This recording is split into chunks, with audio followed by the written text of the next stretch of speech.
We have an honor guard today.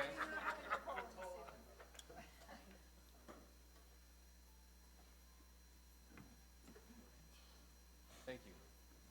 I pledge allegiance To the flag of the United States of America and to the republic for which it stands, one nation, under God, indivisible, with liberty and justice for all. Thank you. My colleagues have received several minutes from previous meetings that we've had. They are minutes from the January 4th organizational meeting, minutes from the January 7th special meeting, meeting from the January 11th special meeting, and minutes from our last business meeting, which was January 28th. I will now entertain a motion to approve the minutes from the previous meetings. Second. Moved by Commissioner Powell, seconded by Commissioner Campos. All those in favor of accepting the minutes, please say aye. Aye. Any opposed? President Evans, I Yes. was not at the January 11th meeting. Looks like the January 28th meeting, Okay. I was not there. So you want to abstain from those? If I may, or vote no.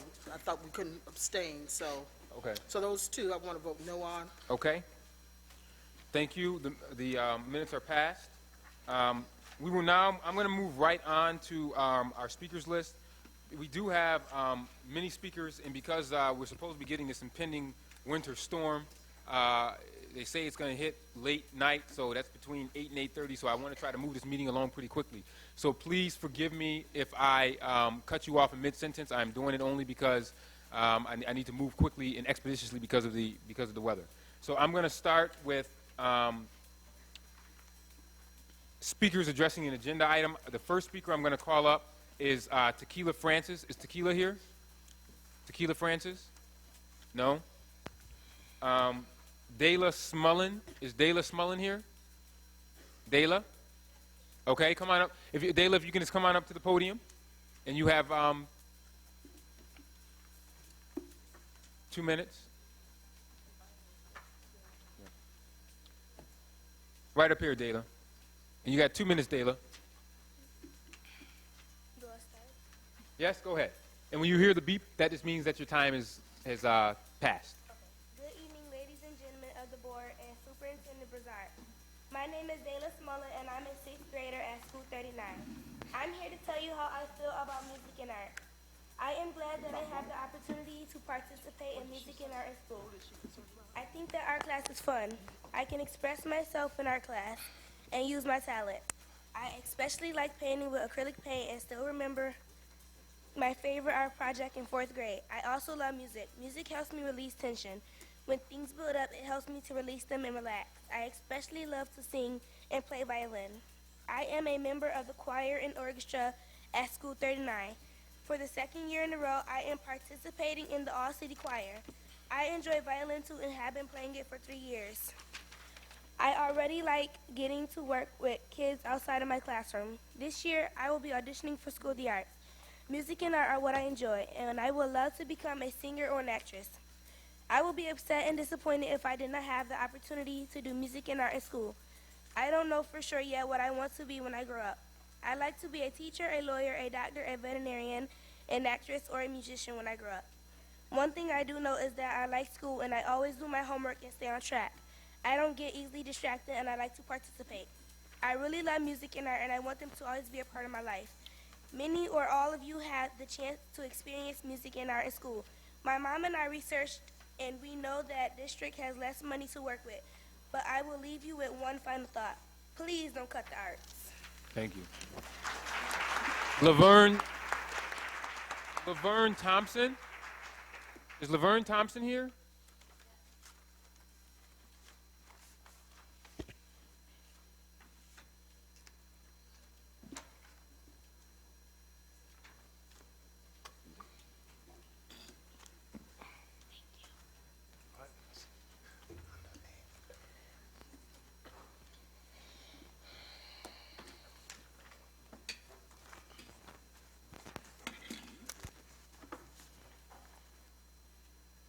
You may begin. Thank you.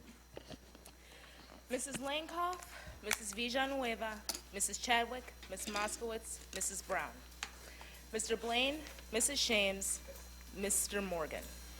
These names may be unfamiliar to you, but these are all people who have changed lives by being advocates of the arts. These art and music teachers who have led casts, choirs, dancers, and orchestras and have given kids a creative outlet. They have inspired future Picassos, Baryshnikovs, Beethovens, and Spielbergs by showing kids other ways to express themselves and paths to success that don't involve running the streets of Rochester. This is every bit as valuable and edifying as math, English, science, or history, so why would you cut funding for it? The arts are a large part of schools, the city, and society as a whole, bringing revenue to the city of Rochester and culture to its citizens. The arts are even able to bring people together in ways that some things can't, a prime example being All City.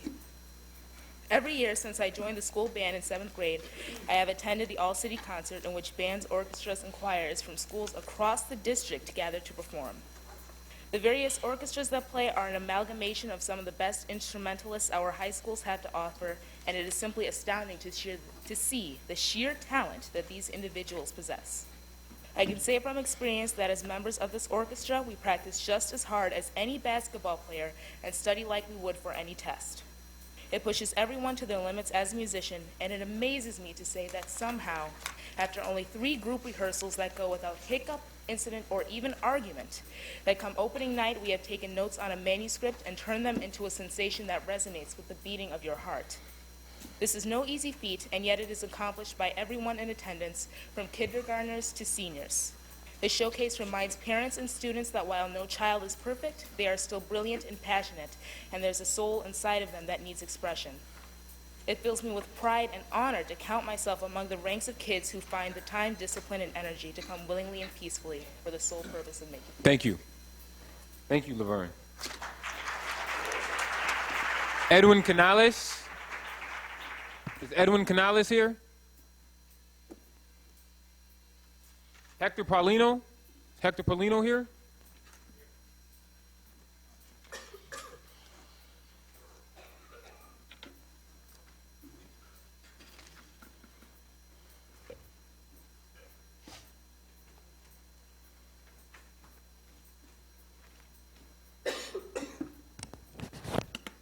Okay, Hector. Good evening, everyone. My name is Hector Paulino, and I'm a junior at Edison Tech High School. I would like to thank the school board members for giving me the opportunity to speak about the art and how important is art in my education. Being in a school that specializes in technology careers, the field that I decided to study is graphic design. Art courses are strongly required to pursue a bachelor's, a master, or associate's degree in graphic design. And actually, all fine arts degrees require some art education. For example, a portfolio. You're supposed to have a portfolio when you are applying to a college. By incorporating art and technology, I will be able to be more prepared for the transition between high school and college. Art education helps those who want to pursue a career in college and be academically prepared for the rigor expected in college course. Years of research shows that art is closely linked to almost everything that we as a nation want for our children and demand for our school: academic achievement, social and emotional development, civic engagement, and equal opportunity. The Rochester City School Board Policy Manual states, "Our education builds self-esteem, fosters imagination and creativity, and allows for the expression of talents and feelings. These qualities are important to a student development." If the school board policy number 4320 states, "The arts are considered a basic component of the core of learning for elementary, middle, and high school," then tell me why is art not in our core education? Thank you. Thank you. Jack Jones. Is Jack here? Jack Jones? Jack Jones.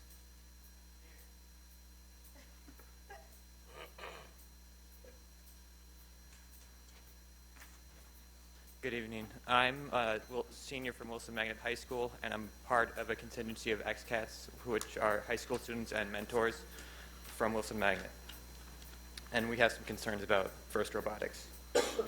In addition to the personal growth that results from participating in FIRST, FIRST participation often results in immense success beyond high school throughout the nation. FIRST has had and continues to have a profound impact on the lives of students that take part. Of the 42,000 students that are involved in FIRST across the nation, 88% of FIRST alumni will attend college. The effects of FIRST are even more striking here in the city, and especially in Wilson Magnet. In the Rochester City School District, where the graduation rate struggles to stay above 50%, every single XCAT participant has graduated. Not only have the XCATs found success in high school, they have gone on to attend local colleges such as the University of Rochester and the Rochester Institute of Technology. XCATs have also found themselves flourishing at some of the nation's top universities. XCATs alumni have gone on to attend Cornell University, Harvard University, the Massachusetts Institute of Technology, University of Pennsylvania, the University of Chicago, Columbia University, and Stanford University, as well as many others. For the past 18 years, FIRST Robotics has proven to be an invaluable asset to Wilson students in both high school and beyond. Thank you. Thank you. Antoine Lights. Antoine Lights will be followed by Cameron Duncan. After Antoine Lights, Cameron Duncan. So if Cameron Duncan and Sarah Doty can approach the podium, you'll be right after Antoine. My name is Antoine Lights. I'm a fourth-year member of the XCATs. One thing, the XCATs, one thing has built me in the past 4 years. The guys have been my family. One thing about finding a home is definitely something that we will need. I can't even think in words of how important this program is, not to me, but to as many others that's in this program. Kind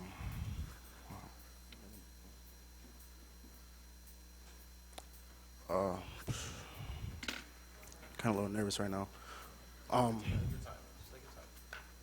These guys have been my family for the past 4 years. These guys have built me. Our motto is, we build people, not just robots. Finding a home is something that we'll need.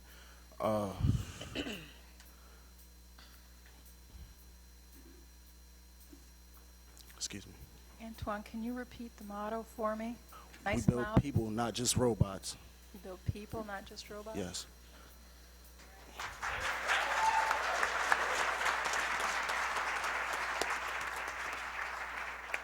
Cameron Duncan, and then Sarah Doty.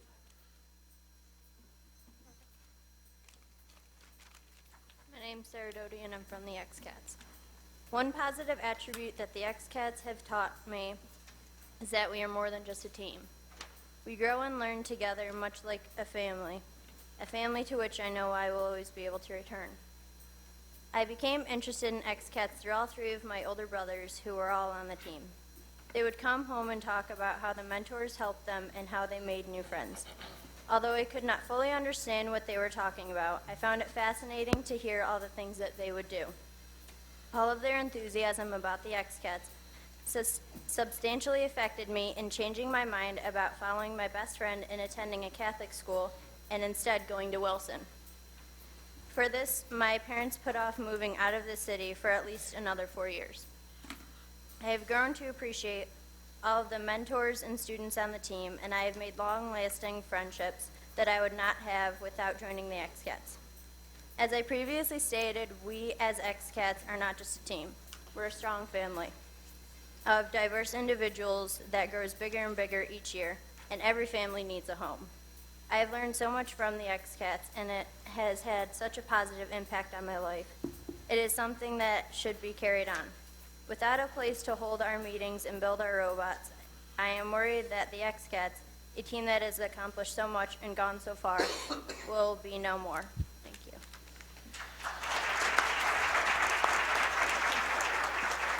Giovanni Martinez. Giovanni Martinez will be followed by Gabrielle Trevino and then Timothy Ellison. So if Gabrielle and Timothy can also approach the podium, you will be following Giovanni. So Giovanni, Gabrielle, and Timothy, if you can approach the podium. And Giovanni, you may begin. Hello, my name is Giovanni Martinez.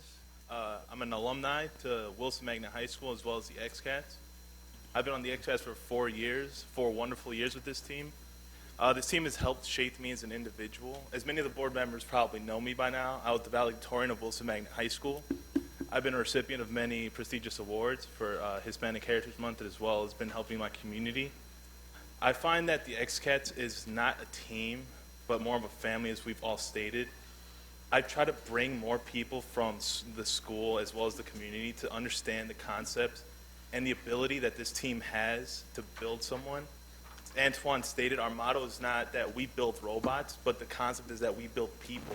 The robot is just a vehicle that we use to bring forth the ideas of technology, math, and science, to show that science and technology can be put together as a sport as well, as compared to varsity sports such as basketball and baseball.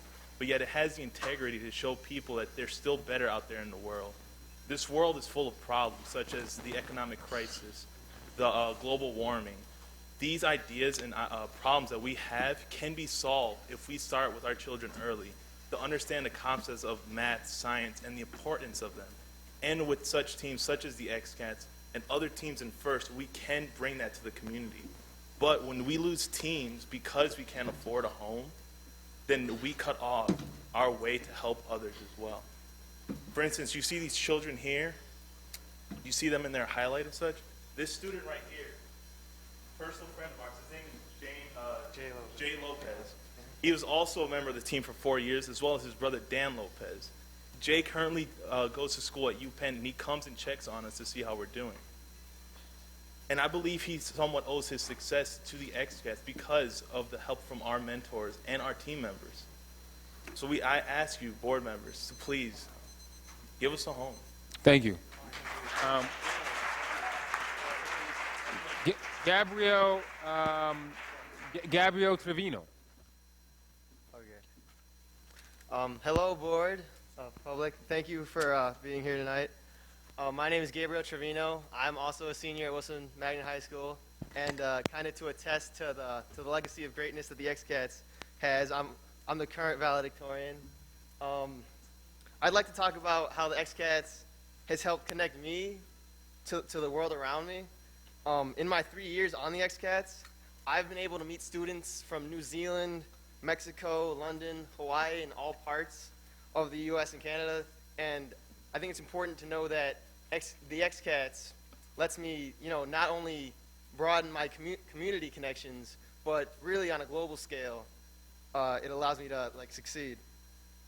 On a more local level, though, I've also gotten to get close with teams from Penfield, Webster, Gates Chili, and even other local high school and middle school teams.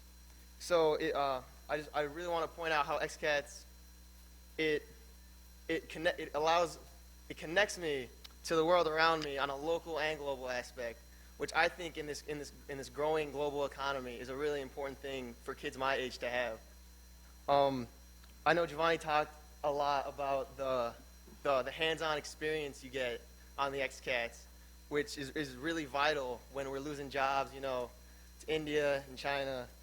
And the fact that as an XCAT, I've been able to meet people from those parts of the world, it really gives me a better understanding of just why I'm working so hard in high school to get where I am.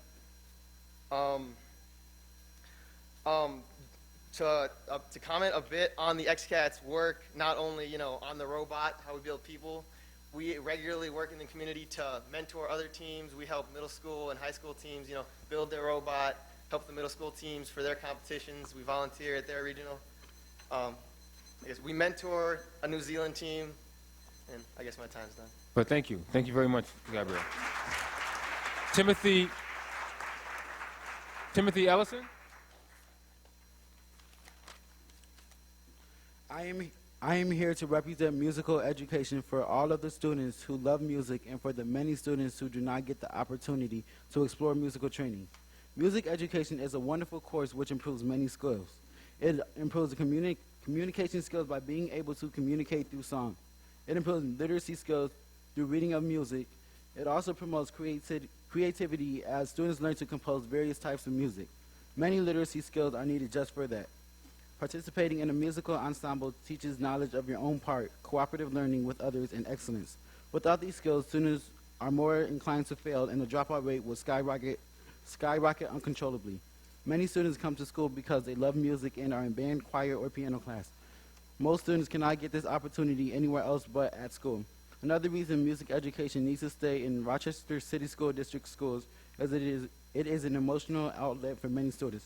Many students are dealing with heartbreaking things such as parents divorcing, grades, substance abuse, and maybe even homelessness.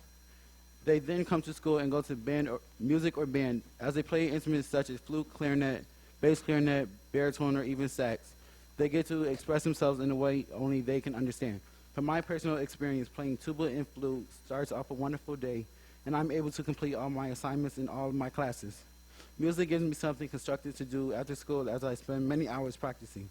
Music also helps build strong bonds between teachers and students. This bond can stay strong for many years. If music were to leave RCSD schools, these wonderful teachers would leave, and we would then lose all hope and wouldn't be able to get recommendations for all sorts of stuff, including college. I really want to go to college, and I won't get the opportunity to go for music, which is something I really love if you take music out of RCSD schools. Without music, just imagine what school would be like for us. I would not want to see something I have worked endlessly doing going straight down the drain, and I can't call a plumber to fix it. If your goal is to increase graduation rates and your solution is cutting music education, you are really not helping us any. Thank you. Thank you for this time. Noah German. Noah German, followed by Janelle Baker. If you're here, if you can come to the podium, Janelle Baker, and Tamir Puyir. And then after Tamir Puyir will be Juliana Soto. My name is Noah Germain. I am a sixth grader at Abelard Reynolds School, number 42. I've gone to school 42 since kindergarten. I think it is awesome. We have teachers and staff that really care about the kids. My teacher, Miss Gilbert, has even let me stay after and play on our brand new smartboard. I'm here tonight because I just found out that kids across the city might not be able to have art, music, library, or band because of the cuts. At our school, we don't know if we will have a band program next year for the kids that love musical instruments.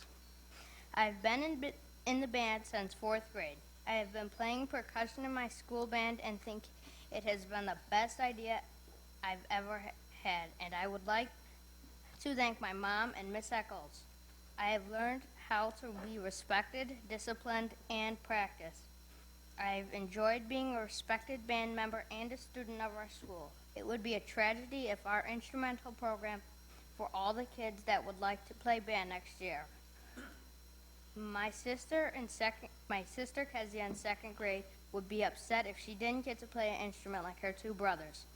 I'm also concerned that art and library may be cut in some Rochester City schools. They are both very needed in every school to let our energy and have fun. Our school library just got a grant that lets us get new interesting books, and I would like to thank Miss Bannister for that. I love to check out books at the library. I understand that Rochester City School District doesn't have enough money for all of its programs, but cutting the arts would be the worst way to deal with this. It's not right if Greece and Irondequoit and all the towns around the city get to have great music, arts, and library programs, but we have to lose some of ours. Kids in the city are just as important as every other child and should be treated the same way.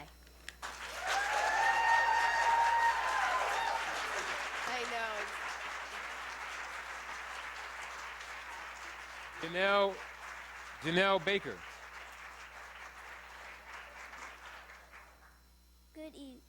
Good evening. I am Juliana Soto. I am in 6th grade at Abelard Reynolds School 42, and I play the flute. My band teacher is Miss Eccles, and she has taught me a lot. She has taught me music, vocabulary, and all sorts of notes for my flute, especially the really high notes that flute players need to learn. A lot of kids are lucky to have the band program and Miss Eccles. My sister is in 5th grade and plays the trumpet. She won't be able to have band next year, and my other sister is in 3rd grade. My other sister in 3rd grade won't have her dream of playing the clarinet. That is sad. Band means so much to me that to let it be taken away would be very disappointing to them. I had a chance this year to work very hard on my flute. Band is an achievement that I have made, and I will be auditioning for School of the Arts in a few weeks. I want my sisters and other kids at 42 School to begin band in elementary school so they can achieve like I have. Please don't take the band away. Thank you.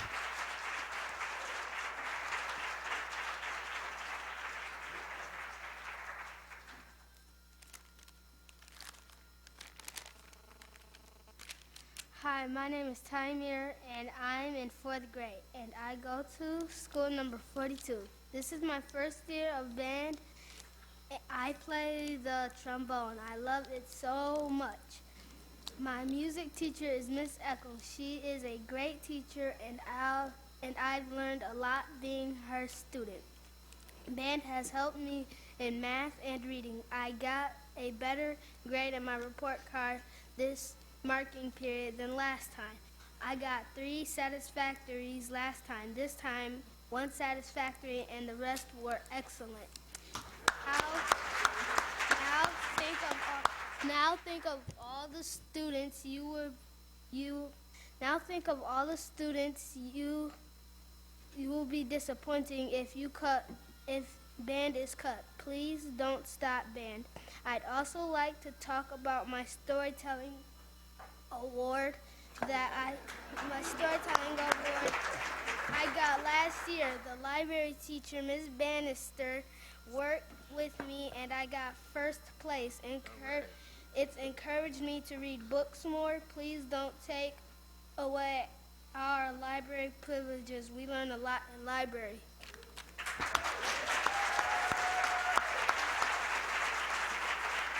Glennie Williams. Is Glennie Williams here? Glennie? I didn't see him. Okay. Rhonda Patron. Rhonda Patron here? Rhonda Patron will be followed by Elaine Francesco. And after Elaine Francesco will be Tammy McCoy. So feel free to start making your way towards the podium.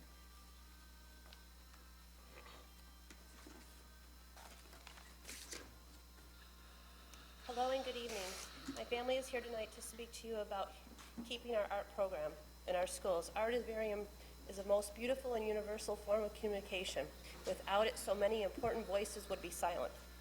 The art programs help make a richer education, as Nick, my son, goes to SOTA, where he applied last year. So did over 1,000 kids, I heard, but only 200 get accepted. Nick was one of the lucky kids to have a choice of what school he would like to attend.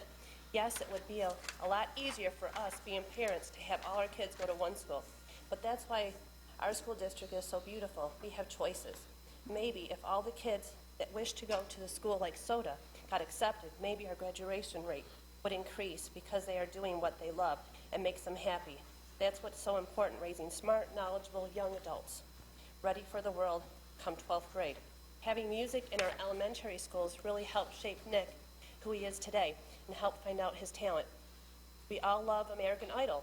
Well, if you take away art programs, you're taking away the chance of those wonderful, beautiful voices not to be heard. It will be a terrific, huge dissatisfaction not giving my other 2 kids, Samantha and Giovanni, and other young kids a chance to explore their talents and help shape them to who they will become. Our family, and as speaking to other parents today who have young children in a city school district, especially in School 42, this was a topic we spoke about today in our parents group. All the mothers were so concerned that our kids may not have the same chance as us growing up to be able to take the music, choir, band, and other art programs.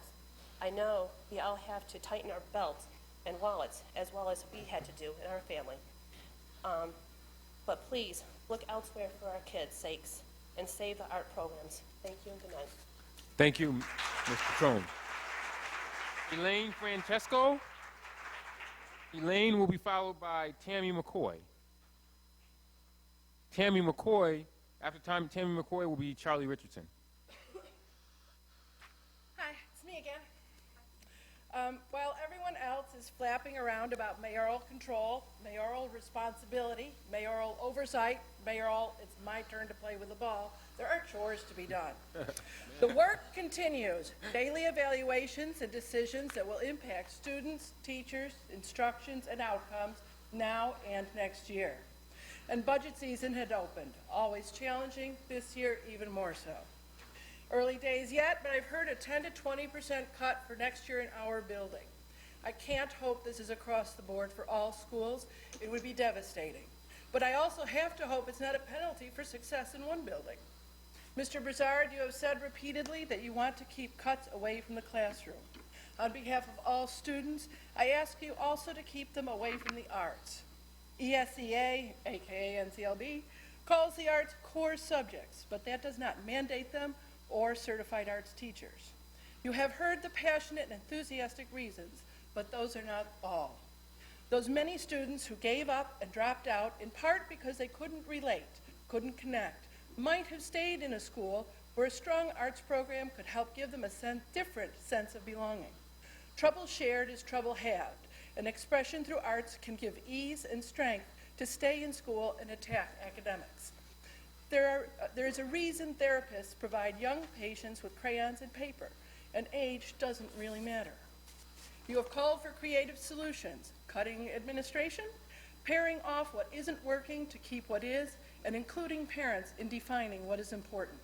However, the new parent person was confirmed a month ago, and I only know her name because I went and looked it up in the posted resolutions. That is not a promising start. And parents cannot let themselves be distracted by Mayor Duffy from keeping an eye on you all either. We must be more attentive to the budget process this year and much sooner. And a final word for you, the commissioners. This could be your last chance to show that you can get your stuff together. Don't waste it. Thank you. Thank you. Tammy McCoy. Is Tammy McCoy here? Charlie Richardson.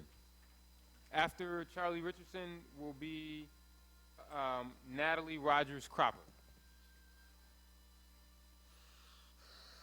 I'm back again also, but I do thank you for the opportunity to be able to speak.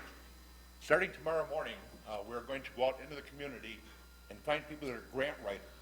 And we're going to have them write grants. We don't know how much it's going to cost, but we're going to hire Bill Johnson to mentor everybody up here in the dais. We'll have him come in and mentor you so that you can learn how to do what he done for many years. I'm disappointed again, as President Evans knows, and also Mr. White. Mr. White took me to lunch the other day, and I thought he would do that before election time, not after. But I'm thankful, and I did support him when he was running again.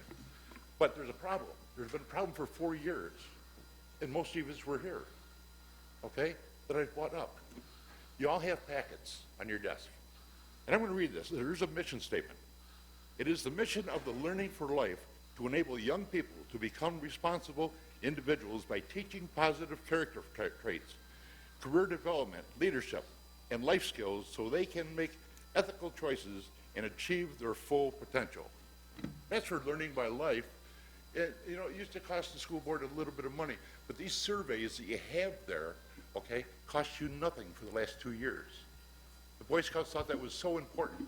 I'm no longer in the program, although I was a leader years ago. I have a son that went through it. But if you look what's happening at Franklin, it's criminal that we are letting these kids be in the different schools that they don't need to be in or don't want to be in. Perfect example. You'll look on there, there's probably about 45% of the kids not in the school that they want to be in within Franklin. Young fellow I met the other night wants to be a veterinarian. He's 8th grade. He's been in school for 2 years. And I asked him, I says, what school are you in? He says, finance. He says, finance? Why aren't you in bio? Well, my mom, for 2 years, has tried to get me in bio. But it can't happen.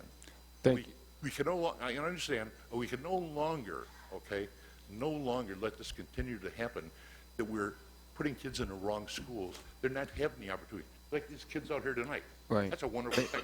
So if you would, I'd like to have somebody on the board, or Mr. Broussard, set up an appointment with Marcy Martin, and at least acknowledge that this was done. Yeah. Thank you, Mr. Richardson. Right?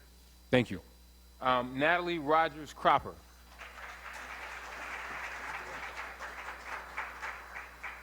Ms. Rogers Cropper will be followed by Shannon Elliott.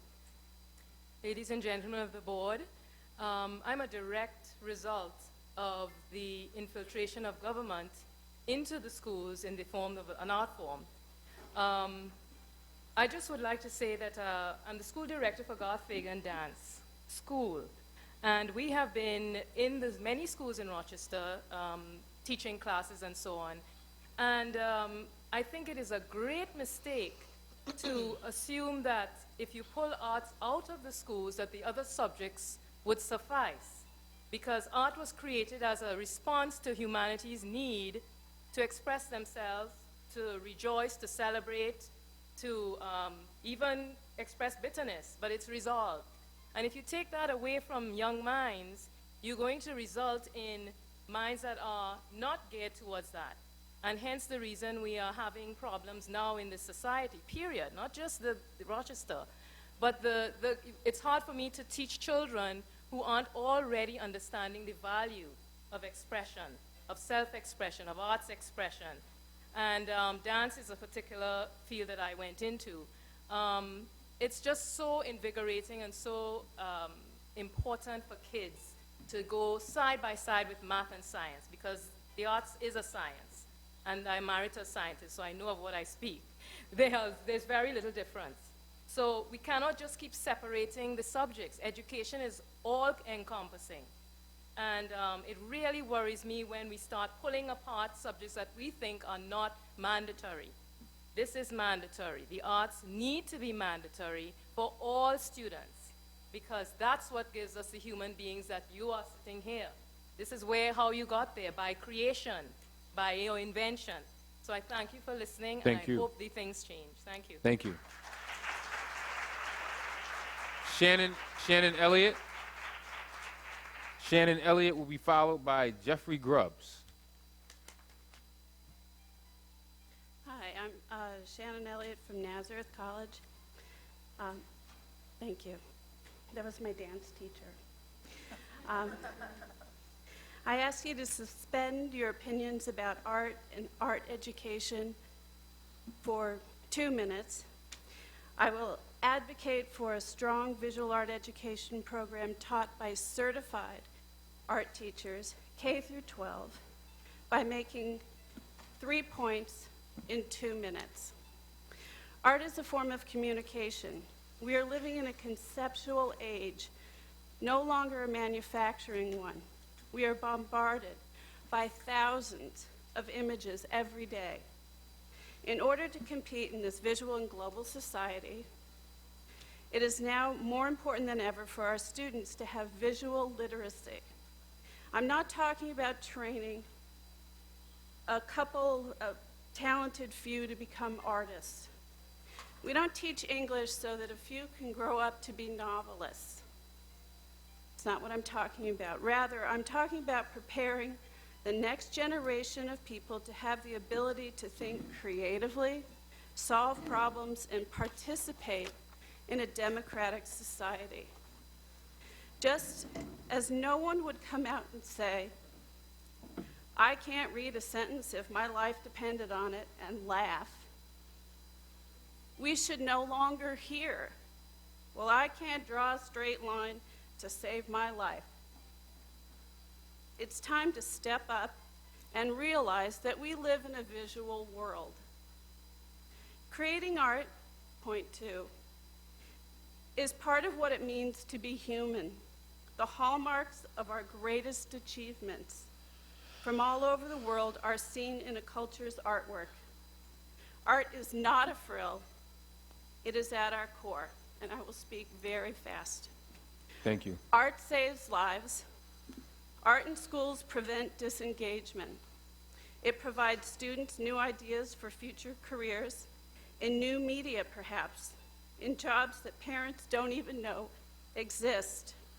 In a 2009 study of New York City high schools, the data showed that schools in the top 1/3 high school graduation rate provided the most art courses, more students took art, and had the most certified art teachers than any other schools.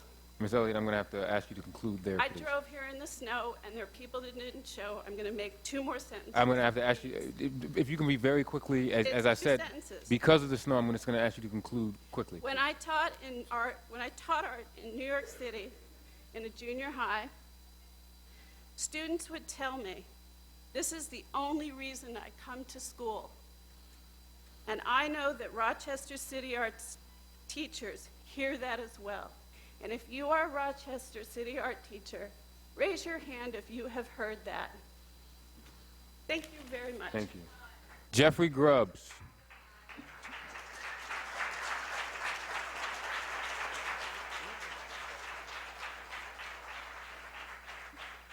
Jeffrey Grubbs will be followed by Ron Dukes, and after Ron Dukes, Lisa Sutherland. Board. Good evening. My name is Dr. Jeff Grubbs, and I'm the professor who runs the Art Education Certification Program at Roberts Wesleyan College. I'm also the Region 2 representative for New York State Art Teachers Association, and I appreciate your time. I come before you today as an educator, administrator, and educational researcher convinced that cognitive theory proves that quality art education helps students cognitively, emotionally, and psychologically, and many other things, but I'm here for 2 minutes. So, if quality education is your focus, cutting art and the art teachers is not the answer. I would suggest administration overhead. The arts are an ill-structured domain of knowledge, and most other subjects in schools are structured domains of knowledge. Let me clarify that. When you're talking about this is from Arthur Eflin's Art and Cognition book. If it's a structured domain, it's coming from the natural sciences. If it's an ill-structured domain, it's coming from sociology and behavioral sciences. You follow me? The behavioral sciences are in a different animal, and it's more. And I'm going to go with assessment here for a second. This misunderstanding has led to many cuts in the arts because administrators believe that the arts have no academic value due to an overemphasis on cookie-cutter state assessments. NASADA and other organizations has tried to get the state to adopt a portfolio assessment, but they've rejected this plan. We've tried to pull out an assessment so that we'd be equal and we could play fair and everybody'd say, well, you got an assessment, don't cut us. They didn't want to do that. And so here we are without an assessment, and we're still trying to be cut for it. Okay? Now, I give you 3 reasons why the arts are academically critical. Bloom's taxonomy in version 1990 version has creation as the highest level of thought. In the arts education classroom, creation is central to learning objectives almost every day. Students have a difficult and challenging world in which to survive. Creativity is a life skill worth teaching. The arts classroom curriculum, more than any other, develops students' creativity and thus helps them succeed. Almost done. The state does not test for creativity. The state does not test for creativity. Okay. Critical thinking. The state does not test for critical thinking. The state does not test for self-efficacy. And I could go on. The problem is the arts don't fit into an assessment structure of educational subject matter. Thank you for your time. Thank you, Mr. Grubbs. I would just remind our speakers again that our students, every single student, stayed within the 2-minute time frame. So I would just ask that our adult speakers please do the same thing that the students did. Next up is Ron Dukes, followed by Lisa Sutherland. Good evening, everybody. As a mentor and role model for the XCAT students who did such a wonderful job of speaking up here, I will definitely stay within my 2 minutes because I have to be a good role model. So what am I here for, and what are we here for? Well, let me just tell you a little bit about what we are. For those who don't know, the first robotics competition started in 1992, and it's a program that was designed to team high school students with professional engineers, scientists, educators, and to give them inspiration and incentive to get involved in education, science and technology education. The program has been highly successful. We started with 25 teams in 1992. This year, there's close to 2,000 teams worldwide. There's teams from Israel, there's teams from Great Britain, and all over the United States, South America. We are the XCATs. We started in 1992. We're one of the most successful teams in first. We've won the Chairman's Award, which is the top award in the competition 2 times. On a personal note, my son was on the team the first 4 years, graduated from Wilson High School, went on to UB, went on from there to Arizona State, has a master's degree in industrial engineering, and currently works for Rolls-Royce as a commodity supply manager. So there's numerous stories. What we're here for is to talk about what I'm calling a crumbling of teamwork. The program was all designed about corporations working with schools, teaming together to provide an environment and a framework so that students can get inspiration and get experience in what engineering's about. And now that my time's up, I'll pass it on to Lisa, and then she could continue. Thank you. Thank you. Lisa Sutherland. Thank you very much, board members, for listening to us. Pick up from where Ron left off. First is a partnership between corporations and schools, and it's been a very successful one. Unfortunately, corporations are also subject to the same budgetary issues and economic issues that you are. And in September, the XCATs will lose their build site. What that means to the first community within the city of Rochester and within Monroe County is the loss of a team that has been known for being a builder and ambassador. We are people who go out, we help. We help other teams who compete against us. We help other teams to win. We help other teams to grow. We help other teams in the city school district, in the suburbs. We are ambassadors for the city school district, both in the city as well as in the suburbs. We are one of your best ambassadors because we're the people who the kids who people see and go, wow, look at them. Those guys are really great. Our mentors put in, I figured it out this year, our mentors put in over 2,000 hours of volunteer time for this program, just in the XCATs. What we're asking for from you isn't anything to build us something new and bright and shiny. We're asking you to give us something that already exists. Empty space in a building, someplace where we can continue the legacy of 19 years of success, 19 years of graduating students, of building successful adults, of advocating for the city school district in a really positive way. That's all we're asking for. We would love a brand new shiny building, but you know what? We'll take what you can give us as long as we continue to exist. Because to us, existing and continuing the legacy of the XCATs is really what it's all about. Thank you very much. Thank you. Ann LeVar. Ann LeVar. And will be followed by Diane Hamilton, and after Diane Hamilton is Robert Hoos. Good evening, members of the board. My name is Ann Laver. I am a parent and member of this community. I am here tonight because I understand that the school board is considering cutting funding to the arts within the school district. I believe this would be a grave mistake that would have far-reaching consequences for our community. I approach this issue on a personal level, that is, as a parent of a 2-year-old. This past summer, my husband and I decided to buy a house in the city when we could have opted for the suburbs. Both educated in public schools, we want the same for our son. However, it is talk of cuts like this that make us reconsider this plan. There are many parents like us out there, even within our neighborhood, that are of the same mind. I urge the school board to strengthen arts funding in the city schools. Otherwise, we risk losing dedicated and committed parents to private schools and suburbs. I also can't help but view this issue of arts funding in Rochester through the lens of an event planner for the Eastman School of Music. I am also a doctoral student there. I doubt that anyone here would argue with the statement that the strong arts and culture scene in Rochester is this community's greatest asset.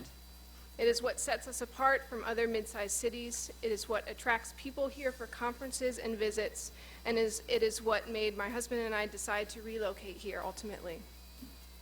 I believe that the future of this community depends on the prosperity of the arts. The school board and the community need to invest in this future by instilling the value of the arts in our children and youth. We can only do that when all children and youth in this city have access to arts education at all levels. Anything less seriously undermines our common goal to make Rochester the best it can be. Thank you. Thank you. Is Tequila Francis here? Tequila Francis? Ms. Francis, if you can approach the podium. You were our first speaker on the list. You have 2 minutes. Is it snowing outside, Tequila? It is? Bad? We don't have windows in here, so we have to get weather reports. Hello, my name is Tequila Francis. I am a 10th grade student at Northwest College Preparatory School. I am here to give my opinion of the arts program in the Rochester City School District. I have never considered to be a straight A student, but I have always gotten straight A's in art. I love art class because it gives me a place to show my talent. Some people are smart in math or English. I am smart in art. In art class, people look up to me.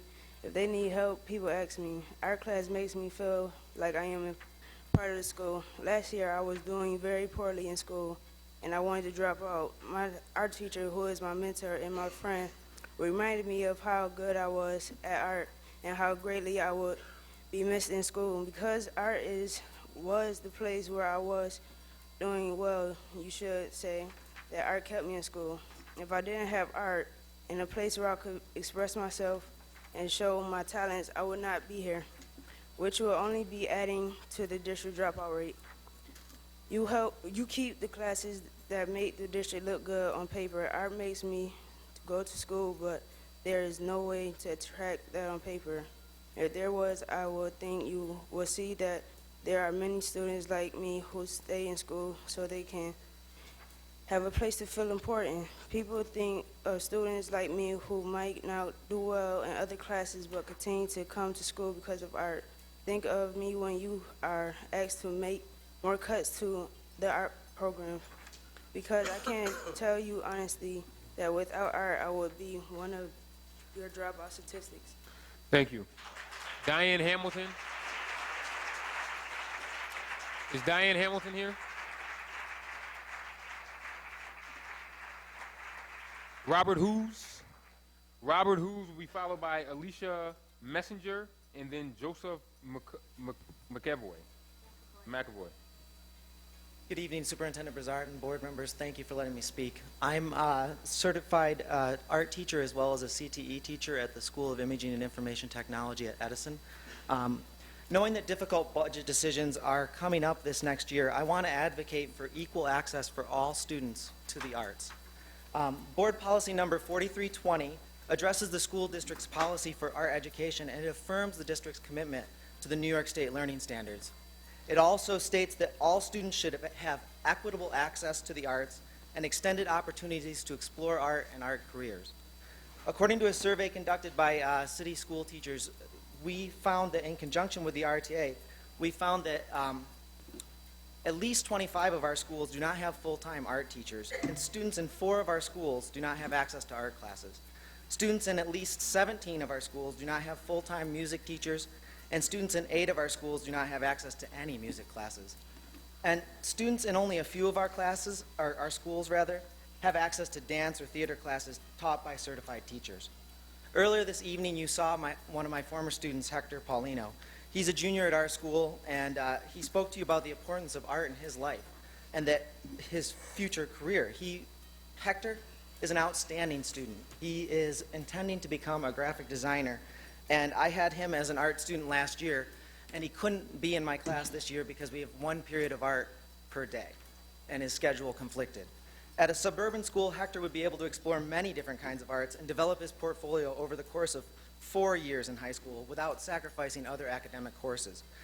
Student portfolios are vital to their placement in college as well as the money that they receive for scholarships. I want to recommend that as a board, when you're looking at cutting, and I know that things like that have to happen, that you would consider fulfilling the promises of policy 4320 and making sure that all students have equitable access to arts and that Hector can go wherever he wants to go for school.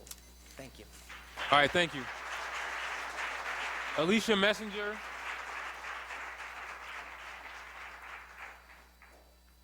Followed by Joseph McAvoy. Ladies and gentlemen of the board and Superintendent Brizard and community members, my name is Alicia Messenger and I am a vocal music teacher at School 39. As Jerome Kagan, pioneer of developmental psychology and research professor of psychology emeritus at Harvard University said, "It is not possible to live by rationality alone." He declares that if arts programs can help even half of the 7 million children in this country who are behind in reading and math to feel the sense of pride and believe that they do indeed have talent, then the high school dropout rate will fall drastically. Having talent means to the kids that they have value. These students are indeed so talented and so valuable to me and to their families and to the community. It is our job to help them realize that they matter, and we can do that by providing a public school education in the arts. The 110th Congress of the United States of America, Resolution 121, unanimously passed on April 19, 2007. It recognizes the benefits and importance of school-based music education, and I quote, "Whereas school music programs enhance intellectual development and enrich the academic environment for students of all ages. Whereas students who participate in school music programs are less likely to be involved with drugs, gangs, or alcohol, and they have better attendance in school. Whereas the skills gained through sequential music instruction, including discipline and the ability to analyze, solve problems, communicate, and work cooperatively are vital for success in the 21st century workplace. Whereas the majority of students attending public schools in inner city neighborhoods have virtually no access to music education, which places them at a disadvantage compared to their peers in other communities. Whereas the arts are a core academic subject and music is an essential element of the arts, and whereas every student in the United States should have an opportunity to reap the benefits of music education, now therefore be it resolved by the House of Representatives that it is the sense of Congress that music education grounded in rigorous instruction is an important component of a well-rounded academic curriculum and should be available to every student in every school." Thank you. Joseph McAvoy. And after Joseph McAvoy, our last speaker will be Linda Davis. Is Ms. Davis here? Okay, Ms. Davis, if you can come forward. Mr. McAvoy, thank you. Good evening, ladies and gentlemen. I'm Joe McAvoy. I'm a computer science teacher at Wilson Foundation. I've been a mentor on the XCATs for the last 3 years. Did anybody notice on Sunday evening on TV8 and the rest of the news channels the robotics competition that we had this Sunday? Show of hands. And those people that don't put their hands up yet, did you see it on Monday in the paper? Every year, throughout the year, over and over, the XCATs are in the newspaper. And it's always for a good thing. Next Friday and Saturday, the Finger Lakes region will be held up at Gordon Fieldhouse. If you're interested in finding out what this craziness is all about, please come down to Gordon Fieldhouse at RIT this week, next Friday or Saturday between, say, 9 and 4. Spend an hour and just see the electricity that's generated by this competition for the kids. I think that'll sell everybody. This program, we've already talked about the 18 years of success. We have the valedictorian, the salutatorian from this year's class, the valedictorian from last year's class. The class before that, we had 7 of the top 11 graduates from Wilson Commencement High School on the team. That pretty much speaks to success of our program, I think. We do not select them because they're valedictorians. Obviously, we pick them when they're 9th and 10th graders, and somehow, when you squeeze them out the other end, it looks like success to us. Okay, the reason I'm here to talk to you is just real briefly about the mentors. I saw a blurb in the paper about 2 weeks ago that said that the district had won a grant, which they're going to use to find a way to pay mentors to help the kids be successful. At least that was my interpretation of what I saw either in the paper or one of our district news blurbs. Well, we have a different way of doing it with the XCATs. I have between 15 and 25 mentors who are retirees, engineers at Xerox, family members, and we actually charge them to be mentors on our team. And they do a fantastic job, even though we don't pay them a dime. And we don't want to lose that either. It seems to be working. Thank you. We build people, not robots. Thank you. Linda Davis.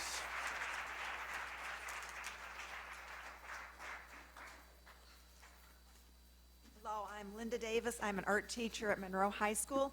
I've witnessed a lot of success with kids taking art over the years, both in the visual arts classes I teach and spreading to their other classes. So one reason a lot of the kids come to school every day. I hear that all the time from them. All kinds of kids find success in art and they don't find it elsewhere. And you know, sometimes they've been struggling for years and years. They take an art class, they find out they can do something, and then hey, they find out they can do other things in their academic classes, in reading and English and science. It's repeatedly been studies shown that kids that have a lot of art do well in school. The more art they have, art, visual arts, music, dance, theater, spreads to the other classes. They're the kids that tend to do well. I'd hope that we wouldn't have any more art cut. It's really hurt. We've had it cut at Monroe. Kids haven't gotten to the classes they wanted to get into. I hear it from them all the time.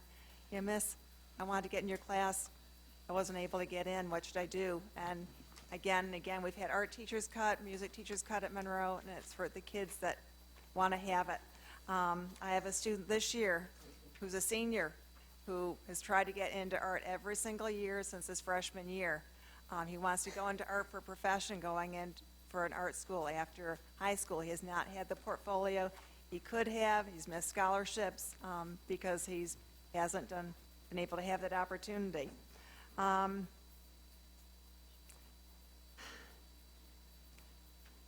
Yeah, I just, if we could try and build it, maybe we could really have some test scores turned around and higher graduation rates in every school.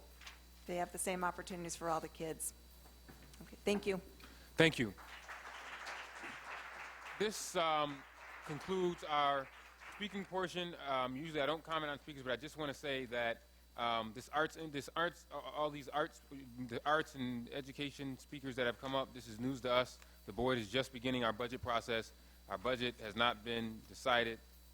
We are still working. The board hasn't even set forth what we want our budget priorities to be. So stay tuned for that. But I would say if you have comments on the budget, put them in writing, send them to the board. Continue to express your desires, what it is you are thinking about. But so far, we have not passed the budget, cut anything in our budget yet. We are just beginning that process. But I would say put it in writing. And if you have ideas on ways we can save money, put that in writing and also send that to us. And lastly, I would ask, is Deborah Flanagan in here? Deb, if you could just stand up and raise your hand. If one of the folks from the Wilson robotics team can just let Miss Flanagan know your situation, exactly what it is. I understand some of it had to do with a spot, but I was a little confused on what exactly the major issue was. But if you could just let someone from there can just let Miss Flanagan know, she can better brief us as board members on what exactly the situation is. So I would appreciate that if you can just meet her in the hallway. That concludes our speakers list. We are now going to move on to our superintendent's report. And the superintendent promised me that his report is about 5 minutes. 6 minutes, if you mind, sit in the front, please. Okay, I'll ask my colleagues to move to the front.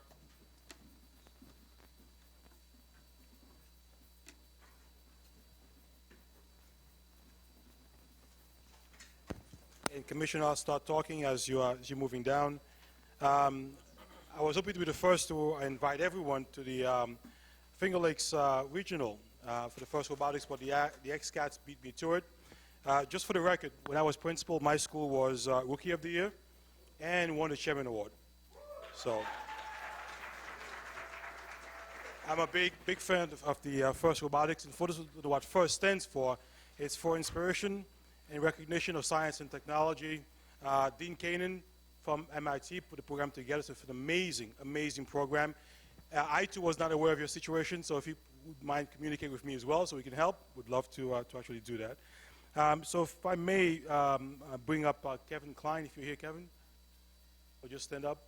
Okay, just come up. We're thrilled to announce the appointment of Kevin Klein, current principal of Andrew J. Thompson School, number 39, to the role of principal of the Integrated Arts and Technology High School. This is Kevin's 25th year in the Rochester School District. He started as a social studies teacher at Monroe High School and then Wilson High School. He moved on to become the Director of Social Studies for the district in 2002. By 2005, he became New York State Council for Social Studies Administrator of the Year. At that point, he moved to School 39, where he's been principal for the past 5 years. Kevin brings experience in integrating arts and technology into the classroom, making a point here, in a spirit of collaboration with the community. The Integrated Arts and Technology High School will open in September 2010 in partnership with Expeditionary Learning. So thank you, Mr. Klein, for taking on this position.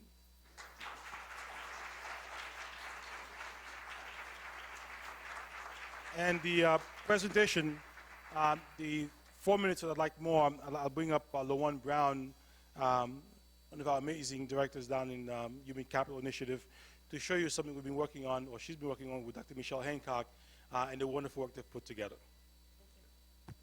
Good evening. I'll try to be brief because I know the weather's bad. And I remember something that Malik said, be brief, brother, be brief, when you came to speak to students at Wilson. One of the initiatives that we've been working on is a new recruitment campaign to encourage people to move to Rochester and work in our district, because we found that when we went out to different recruitment venues, people would look at us and say, well, why do we want to come to Rochester? So this is a brief 2-minute clip that shows some of our current teachers of color that work for the Rochester City School District, as well as other teachers.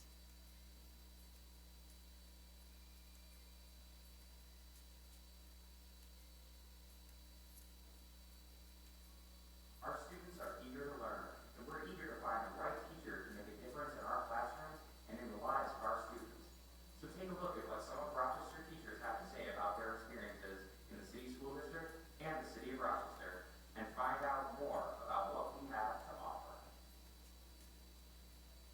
Wanted to work in the urban district because I grew up in an urban environment, and my future was molded by someone who impacted me in the city. So as an adult right now, I want to give that opportunity to a child growing up in the city.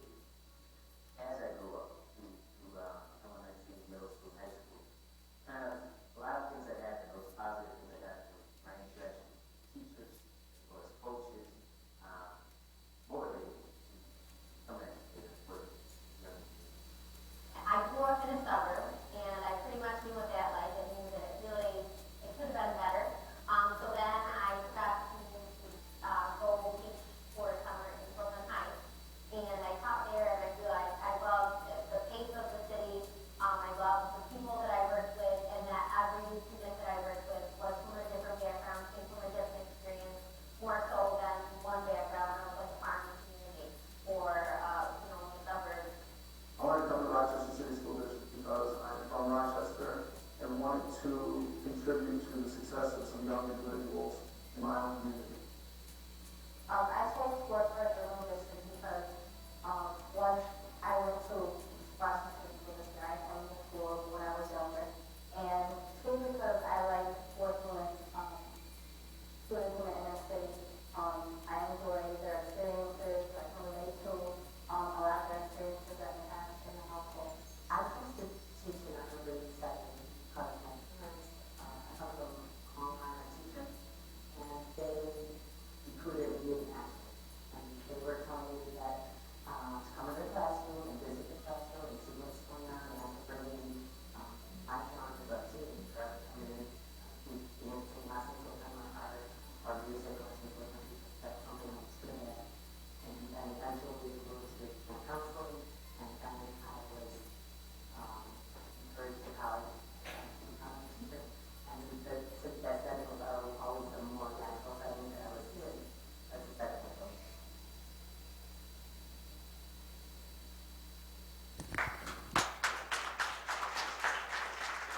Thank you. I do not in any way, or HCI doesn't in any way, does not think that that one video is going to be the magic trick to get more teachers of color in our district. That's just one avenue that we are using. I've traveled around to various recruitment events, and I find that as far as Washington State and as close as Maryland, we are all struggling with the same issue of getting teachers of color. Specifically, teachers of color in our critical shortage areas. Examples of critical shortage areas are bilingual ed, dual certification in math and science, special ed, speech and hearing, visually blind. These are areas that we don't see a lot of teachers of color going into. Myself, as well as other members of HCI, have gone to area colleges and begged and said, if you want your student teachers to come into our schools, you need to make sure that they have certain subject areas that we critically need. So that is something that we're working on with our area colleges. So those statistics on the screen right now are just examples of, it's a national statistic stating that this is not a Rochester issue, it's a national issue. Commissioners, I have prepared a binder for you with this PowerPoint, so I'm going to be brief, but I also want to make sure that I have an open door policy, and I invite any of you to come to my office, have a sit down and have a chat with myself or other HCI directors so you can find out what our processes and procedures are, what our website's about, what the whole recruitment initiative's about. It's not a secret. We want you to be part of it. I'm not going to go over all of the data. Tom, you can click through the data if you want. One of the things that we found was that when we went around to the recruitment venues, that a lot of people didn't want to come to Rochester. So, and we also wasted a lot of money traveling, and I didn't think that the money was being put to good use. So I decided to explore Grow Your Own initiatives, and we now have the Parent to Teacher initiative. And it happened really fast. Colleges signed on quickly. Buffalo State College has offered to allow paraprofessionals to start taking classes now without having to pay. Rochester City, because they already received tuition reimbursement, the Rochester City School District will reimburse Buffalo State College as opposed to the student. If you turn to, Tom, if you could click to the Grow Your Own Para-Teacher initiatives, this is an example of the percentages of paras that we have in our district. Specifically, if you want to look at the data pertaining to teachers of color. Then the next slide shows a self-report survey that we did of interested candidates in the Parent to Teacher Initiative program. And we already currently have 37 that have applied. With Buff State College, they're taking people without associates, with associates, and with bachelors. And they're working closely with them to make sure that they meet some of our critical shortage areas. And we also have a partnership with RAP. They're working closely with us to let us know what type of programs to prepare for the paras. If you turn to the next slide, shows you the different colleges that have already signed on with us. However, Buff State is the only one that is committed to allow people to start taking classes without paying money up front. The next slide shows you the design of the programs. The programs are going to be accelerated, but accelerated not in losing the content that is needed to be a successful teacher, just accelerated to try to meet the needs of an adult learner. So those are some of the designs of the program. We're going to use adjunct professors. We're going to use Buffalo State's coming to us. They'll be teaching the courses here. Our next initiatives that we are doing is the bilingual extension. The next slide. We have a partnership with Nazareth College because the shortage area is bilingual teachers. So Nazareth has a grant, and then we have the tuition reimbursement. We offer the courses at School 21, and the professor, or the adjunct professor, is also a teacher from School 28, not 21, I'm sorry, School 28. So we have eight teachers who are involved in that, and hopefully we'll have more signed on for that. Another issue that affects teachers of color and teachers in general is that there's other careers that teachers can go into. And sometimes they get overwhelmed, stressed, and they decide that they don't want to become teachers. But our initiative is to make sure that they have all the resources and all the support that they need. So in addition to the recruitment initiatives, we also have counseling initiatives and coaching and careers in teaching, trying to keep teachers in our schools. And this came really evident to me when two African-American male teachers came to me and said they were thinking about leaving Rochester City School District. So immediately myself and Dr. Hancock pulled them in and had a consultation with them to get them to stay. The next initiative is the Teaching and Learning Institute, trying to get students to start early to think about becoming teachers. HCI supports 88 students by transporting them to their student teaching assignments. And then the next initiative that HCI supports and helps fund is the Think About Teaching Conference. We produce the program and advertising for that, and we also provide transportation to that conference. And Anna Ball will be our guest speaker, so we're really excited about that. And again, this is very brief. If you have questions or concerns, I have an open door policy. I ask that you give me a call, and if you have suggestions, I also encourage you to provide us with that.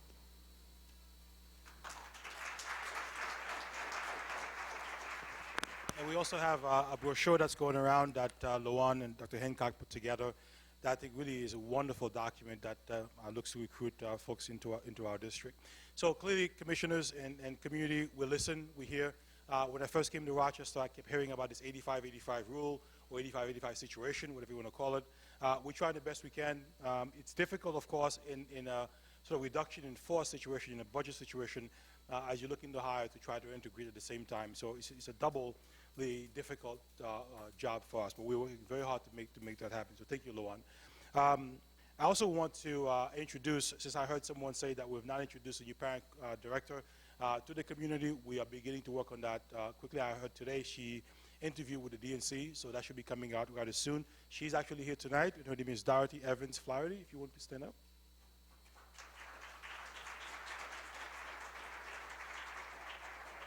As you know, the board approved her position the last board meeting. She started last week. So she's getting up speed, and hopefully you'll get to meet her very, very soon. So thank you, Mr. President. My report.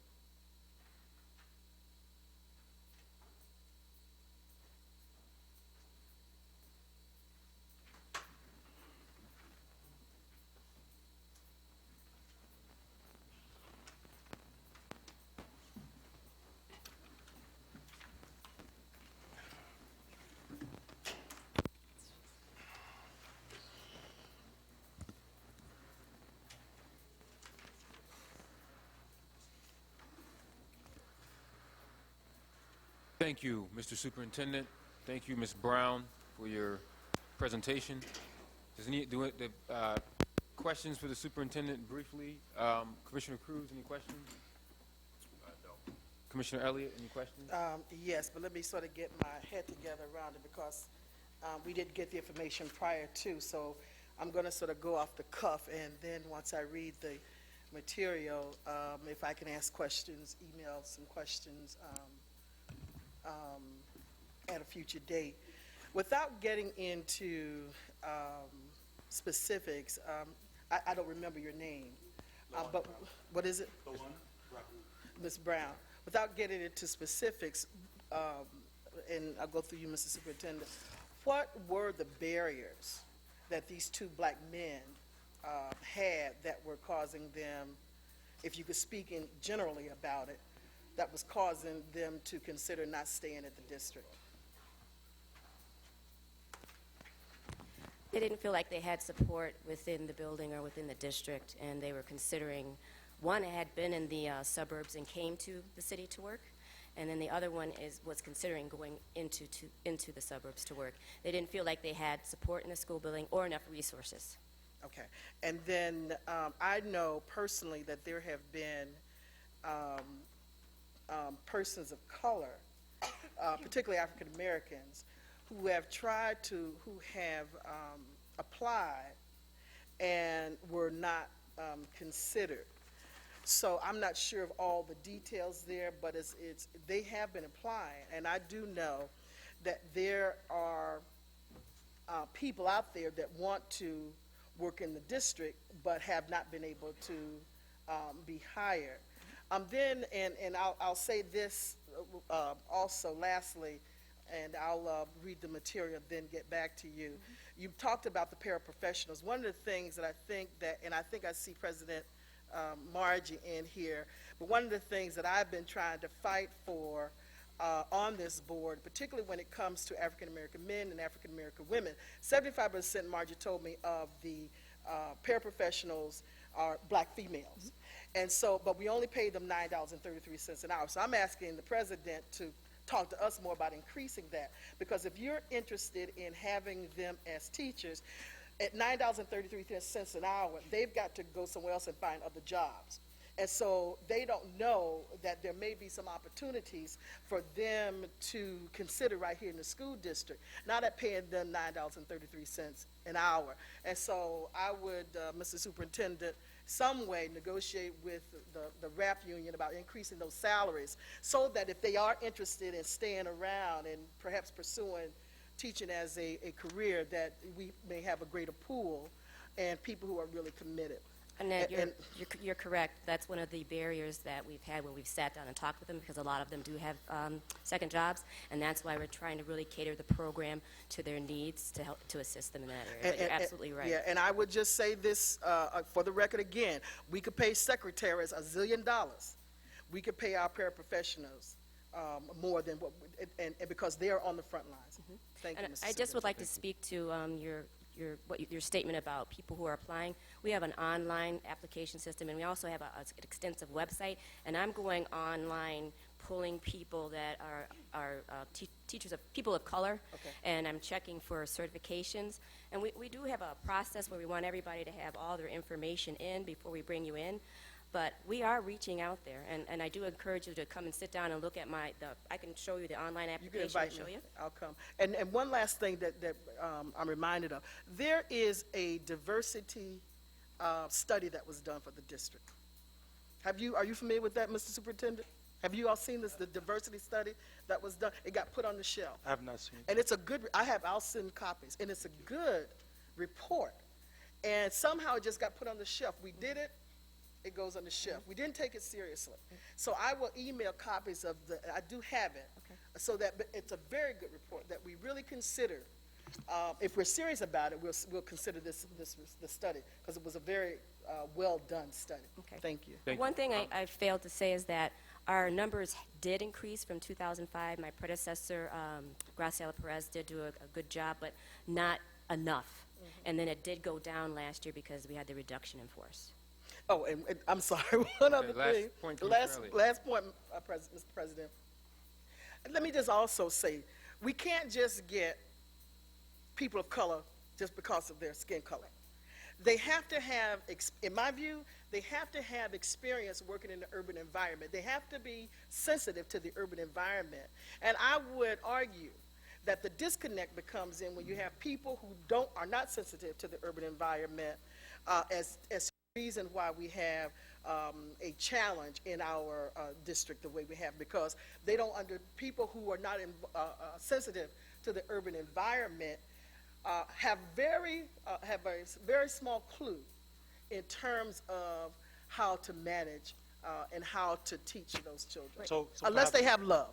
So perhaps, Commissioner, what we can do is perhaps we'll invite you to partake in the Haberman interview process. It's called the Haberman interview process. We'll put that in place to screen for, again, not just people of color, but good, qualified individuals, no matter what the color they are, to teach our kids, but to understand the urban environment. So we can do that for you as well. And my thing is, just because you're certified doesn't mean you're qualified. Absolutely. Okay, thank you. And I agree 100% with you.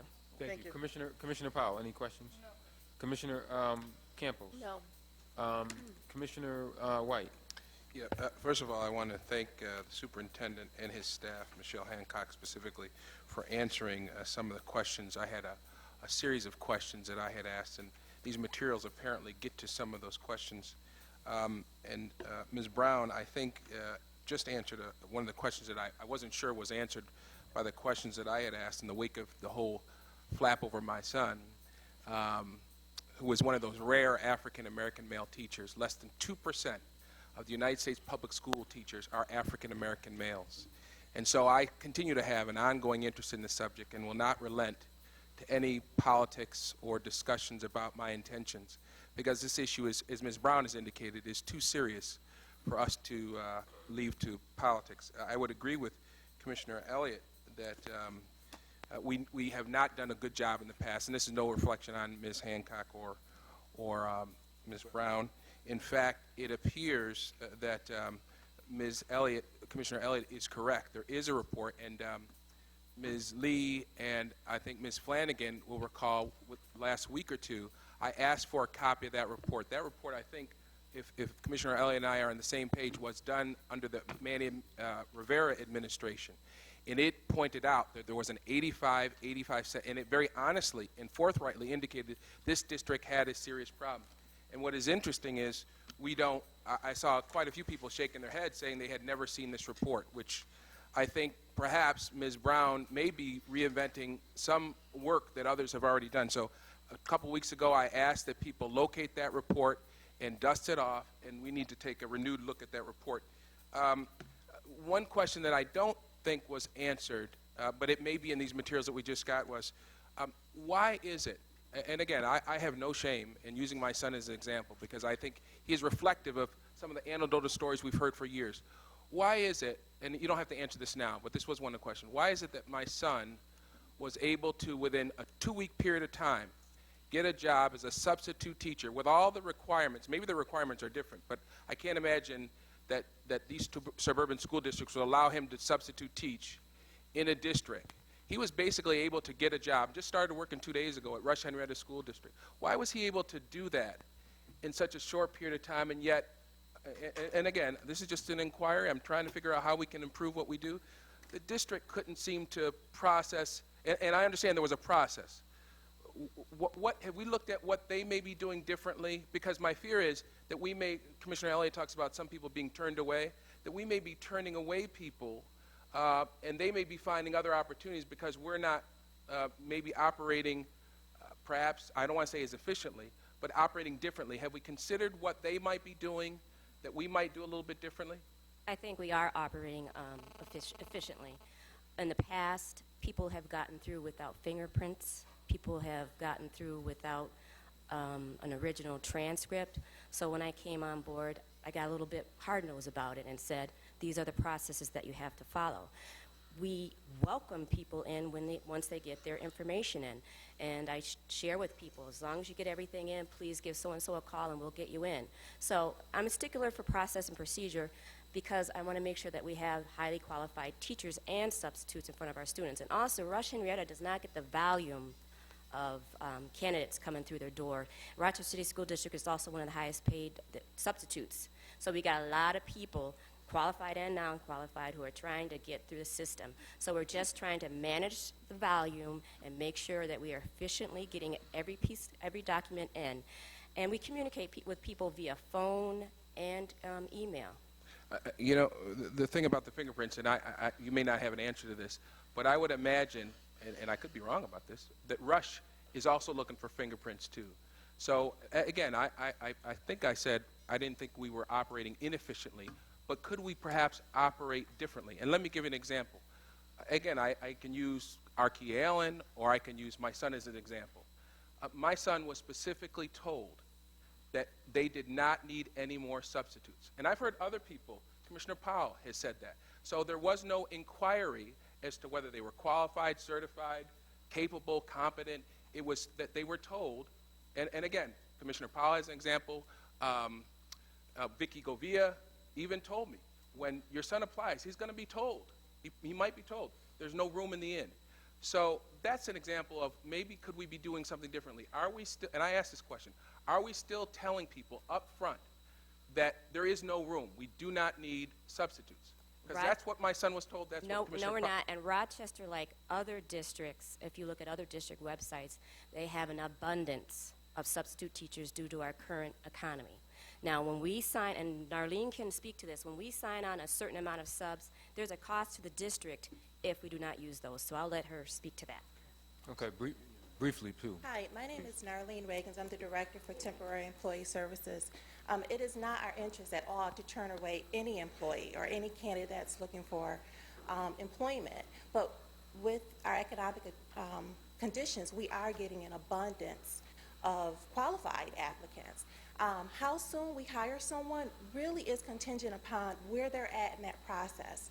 If someone comes to us with a completed application, 3 letters of recommendation, their transcripts, and we can get them fingerprinted and cleared, they're in our classroom that fast. I mean, there's nothing that we're doing to slow down the process. But if we don't have a completed application and we don't hear back from the candidate, it can slow it down a little bit. But let me be clear about that. That's not my issue here. Mm-hmm. My issue was, from the very outset, was people, black and white, brown and blue, are being told, and this is my question, I think you answered it, Ms. Brown, are being told, we do, before they even screen anybody, before there's a request for fingerprints, we're being told, it was clear to me, that no, we do not need substitutes. And my question is very simple, not how you process the applications, but are we still saying that to people? Are we looking at their applications electronically and saying, wait a second, this is a bilingual female, we probably don't need to be telling her we don't need substitutes. So I don't want to hear about the process. My simple question is, up front, are we still telling these people we do not need substitutes because we have too many. Right.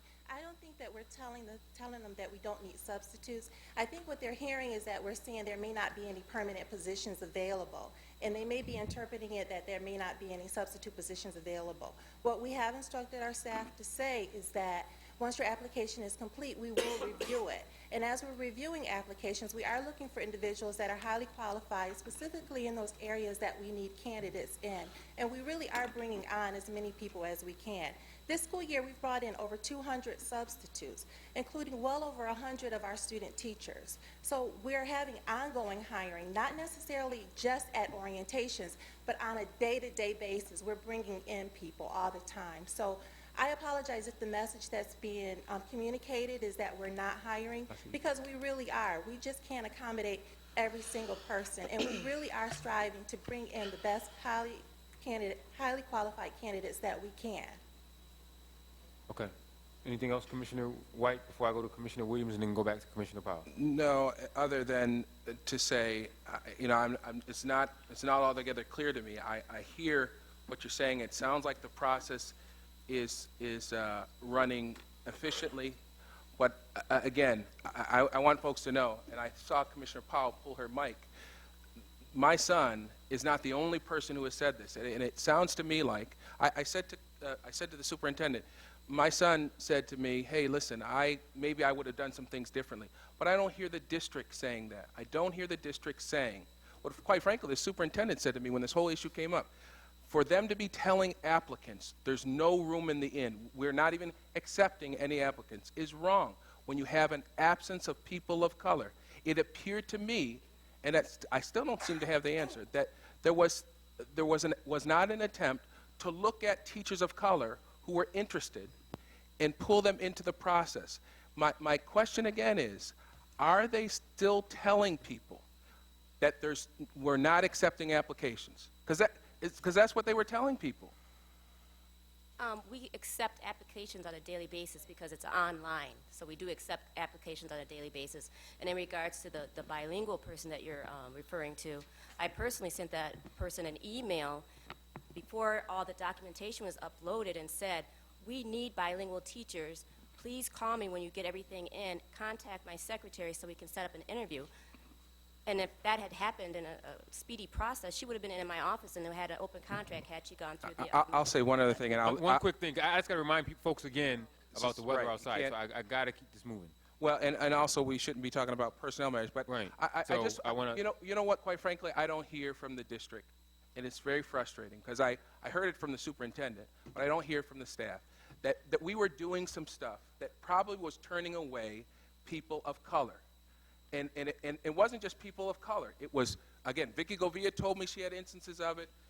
Commissioner Powell had instances of it. I don't hear you guys saying, you know what, we probably were doing some stuff by telling people, no, we don't have a need for substitutes, and we probably weren't properly screening those people that we were telling no. I don't see why people can't just say, we were doing something then that we're no longer doing. Let me let the superintendent respond to that, staff, and you guys can take a seat. I'll let the superintendent take the questions from here on, and then if he needs the staff, he can call the staff back up.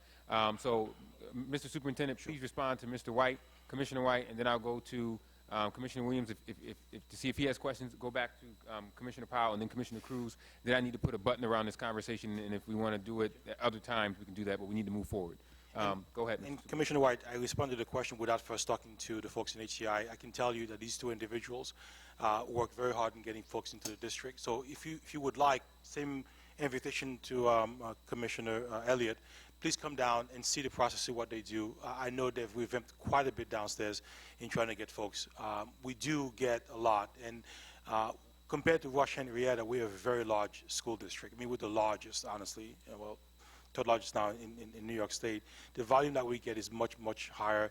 The fact that we had reduction in force last year, we have permanent subs. We have permanent subs in most of our schools in the district. The need has not been as great this year compared to the past. But please come so we can be specific. They're well documented in terms of the two individuals. They can show exactly what's been done, and they can show you the process as well. These two, the folks we have downstairs now, understand the need for highly qualified, highly effective. And of course, the shortage areas and folks of color. So we'd love to show that to you if possible. Thank you. Commissioner Williams, anything? No questions. Thank you. Commissioner Powell and then Commissioner Cruz. Okay. It's not that I don't believe what I just heard, but I don't believe what I just heard. The scenario that Commissioner White outlined to us all on the board, wasn't that an application wasn't taken. And I heard you say, we take applications daily. I don't doubt that. But the scenario we were given was no orientation was offered, no date on the calendar. It seems to me that one of the mildest, most compassionate, most customer-friendly things we could do is to put a date on the calendar. And then when people show up, how many of you have put your application in? If you haven't put in your application, please go away. How many of you have submitted your fingerprint card? If you haven't submitted your fingerprint card, please go away. You're not ready for us. But without an orientation, folks are getting the message that we don't care to take those applications, whether they were sent or not. And I understand the circumstances. I understand fully that the cuts that we did last year meant that the teachers who were still looking for work had first priority on full-time substitutes. I understand that. But how hard is it to offer customer service to a potential employee in the form of an orientation session? I don't understand. Commissioner Cruz. Thank you, President Evans. I think this is a huge concern. The implications of this, from years from this point forward, are tremendous. The district is going to continue to have this kind of a need. I'm wondering, being the new person here, I can ask the stupid questions, but is this part of any particular committee assignment, or that we can get into a little bit more details? Unfortunately, the school board meetings aren't really the time to get and dive into this. Whereas you'd have that kind of an opportunity at a committee level to be able to do that. I mean, to look at the processes and look at the culture and look at other kinds of responses we do give people. And also, I think what I'm not hearing is an appeal process for folks who might be having some difficulty. What's that appeal process, and where do they go in order to get those questions answered? I'm sure if there is, pardon me, if there is one, but I think those kinds of questions should be answered. There should be that kind of a setup in terms of information, so anybody goes on the website can get that stuff immediately. I think the other thing I'm concerned about too is this: when you say that, and I understand processes coming from the banking environment before I came to the city, I can talk to you about processes. But one of the things processes do, if they're not dealt with right, is that they tend to exclude people. And when you exclude people until they get everything in, that concerns me. I think there's other ways of handling that so that you can have a maybe phase in, so that if you can get the minimal things in, an application, resume with some of the more minimal things in, that you're at least allowed an opportunity to talk to somebody, maybe the orientation or maybe a preliminary interview even for one of the better candidates, and then you can follow that up later on with the second phases, which you now have 14 days to get the rest of your stuff in or whatever it's going to be. But I think at least that way you're allowing somebody to interact with the staff and saying there is some hope here, and also to get a better understanding of what's going on and what they're up against. Because I can tell you, you go on a website, and as a parent of a college student, 2 college students, going on websites to get things done is probably the most difficult thing you can do, because you don't have everything in and nobody wants to talk to you until you have everything in. And I think those are kinds of issues. So I think, those are the kinds of things that I'm concerned about. But again, it's just not the night to be able to get it. I think you're exactly right, Commissioner Cruz, and I think they say one of the most important connections is between the teacher and the student while they're in that school day. So if colleagues want to engage in an in-depth conversation about the human resources process, I would recommend that there be an extended presentation at the Excellence in Student Achievement Committee, the Teacher Achievement Student. I would ask Commissioner White to put that on his agenda, and maybe they can even go through the process. What is it called? Will you weed out people who don't fit into the urban environment? The Haberman test. Perhaps that can go there, and we can hear more about that issue. So I would recommend that be the venue for the types of in-depth, extended conversations, because Mr. President, but I would also suggest that we reconsider revamping the Personnel Committee. This board, or whatever, prior to us, abolished the Personnel Committee. How do you abolish a committee, particularly when more than half of the budget is personnel? So maybe the board in its board retreat would like to reconsider revamping and bringing back the Personnel Committee. And if I think that can be a conversation also that can take place at the Governance Committee, adding another committee or getting rid of a committee and doing a Personnel Committee. That would be interesting. But I want to give the superintendent the last word, then I want to wrap up this conversation so we can move forward because it's 8:10. Yes, and very, very quickly, Just point of information, though. Yes. Are we able to ask the president, the superintendent, other questions aside from the personnel issues, or? Questions to the superintendent should be based on this presentation that he did, and then any other questions, I would just ask that you hold them under new business if you have other questions for the superintendent, so we can get through the resolutions. I appreciate Commissioner Cruz's statement. In fact, what's difficult about our job is that there's so much that goes on in a very large, complex organization, and very often the board doesn't get to understand really sort of the nitty-gritty of the work behind. I mean, there are financial implications. We are one of the very few districts in this country that have a unionized substitute pool. You don't see that almost anywhere in America. So there are implications to everything that we do. We'd love to engage you in whatever venue to explain what we do. So perhaps the questions can be based on solid information. Thank you. All right. We're now going to move on to board reports. I'd ask my colleagues to, in the interest of time, to be as brief as possible in your reports. Before we get to your reports, please, I would just ask for a motion to extend past the 8:30 hour. Second. All those in favor? Aye. Okay, we are extended. We'll start with standing committee reports, and we'll begin with our student rep. Yes, I'm kind of upset that my students are leaving. I wanted to give the XCATs a quick shout out. There we go.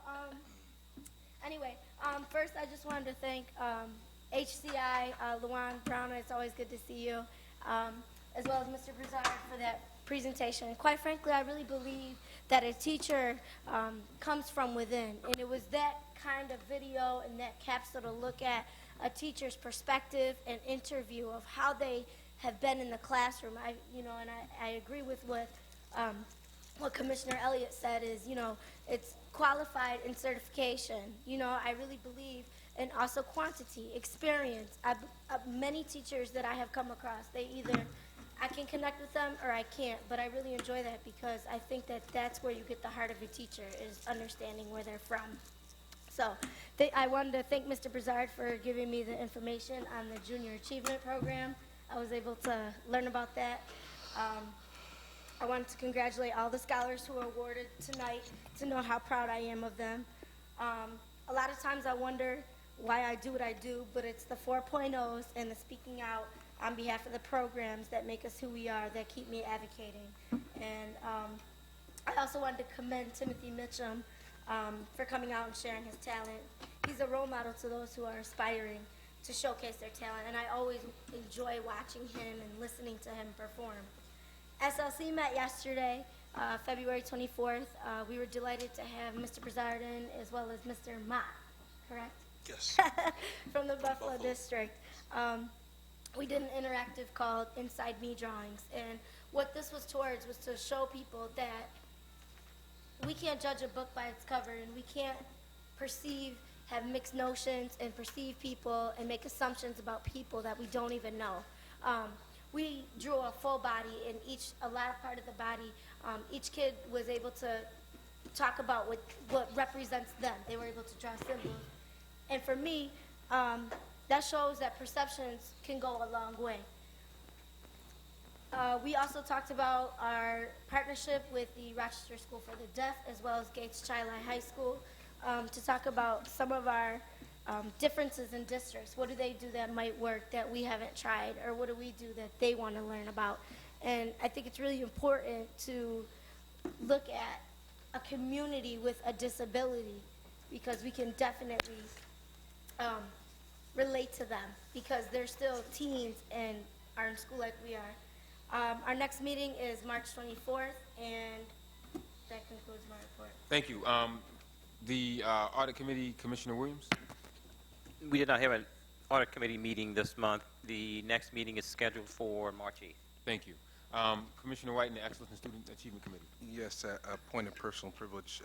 I have to do this today because the 9th Judicial District made a donation about a year ago. Their Historical Society made a donation to the Rochester City School District. They just sent it to me.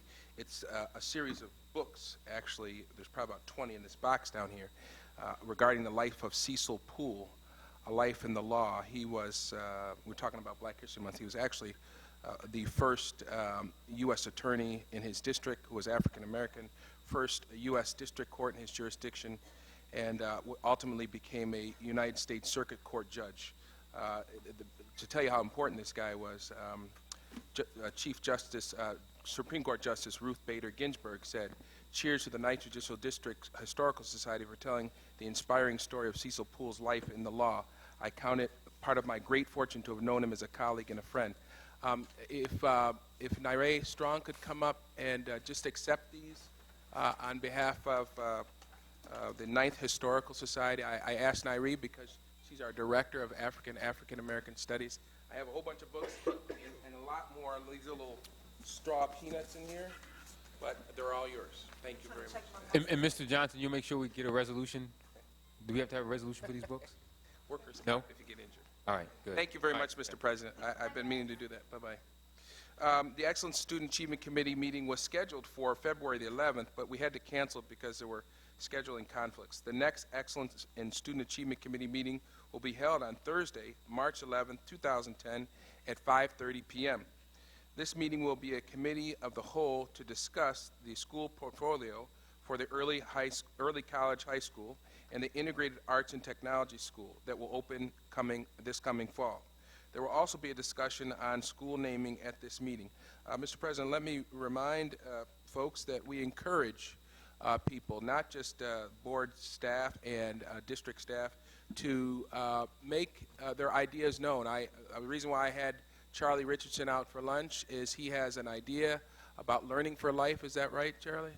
And I have invited him, as I have invited other organizations, to present their ideas, organizations that are receiving district money, organizations that want to receive district money, to make a presentation. So we're going to have a good one this coming March, but I would encourage people that anybody can speak to ESA and tell us how we can do a better job. Thank you.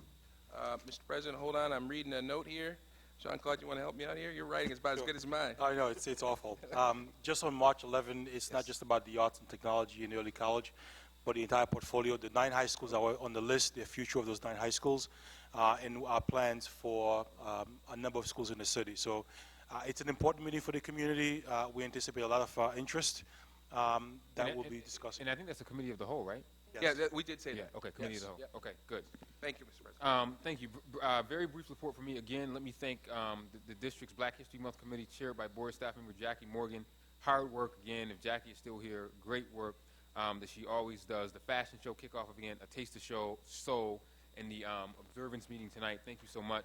Also, I just wanted to thank Commissioner Cruz and the policy committee for the resolution that you have in your packet tonight, adding a parent representative to serve in a non-voting advisory capacity to board committees.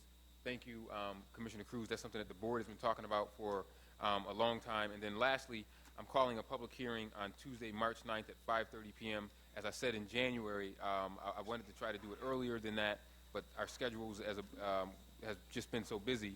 So I'm calling a public hearing Tuesday, February 9th at 5:30 to hear March 9th, I'm sorry, at 5:30 to hear citizen feedback on the recent proposal for mayoral control. I know it's overdue, maybe a little late, but I did want to follow up on what I said I would have in January. Oh, and lastly, I wanted to mention my trip. As you know, I'm one of the representatives to the National School Boards Association Federal Relations Network Conference. I attended in Washington, D.C., and I'll just hit on one point that I think is important. Mr. Superintendent, I talked to you about in a planning meeting, and I had the clerk do some research. The jobs for Main Street, it does apply to school districts. So I'm hoping that we can do more research on that and try to see if we are eligible for some of that money that's coming down. It was one of the biggest things that they talked about that we lobbied for in Washington, D.C. was this Jobs for Main Street bill that was supposed to pass both houses of Congress, and it does apply to, we checked, teachers, firefighters, and other public services. So maybe we can reach out also to Michael Casserly at the Council of Great City Schools to see how we can do that. And also, No Child Left Behind, bipartisan group of senators and House people are actually supposed to do work to actually make sure that it's reauthorized and changed in a way that's going to be beneficial. So stay tuned for that. It's only 2 years late, but hopefully we'll see some movement on the No Child Left Behind bill.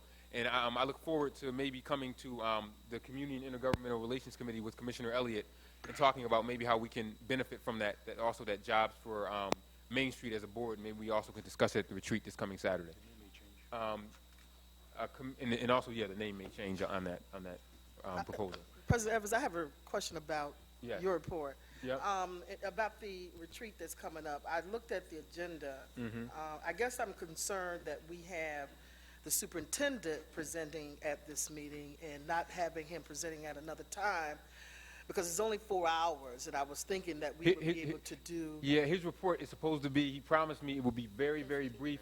But one of the things, if you remember, is, in fact, I put it on there because you asked for it. We wanted to know where he was with the strategic plan. So Yeah, I don't have any problem with that. I'm thinking that probably it could be at another time, only because we don't get an opportunity to get together like this Right. very often throughout the year. And in my mind, it would seem to me that we would focus more on board issues as opposed to spending that time to have, and no disrespect to you, Mr. Superintendent, but to not to have that time to focus in on issues that we have. Yeah, the retreat is 99% board, us and our budget priorities and everything else. I promise you that the superintendent's piece will be, and that was part of How long is your piece? Because I could sleep later. No, we want you to come to that. No, everyone needs to be there at 7:30. Oh.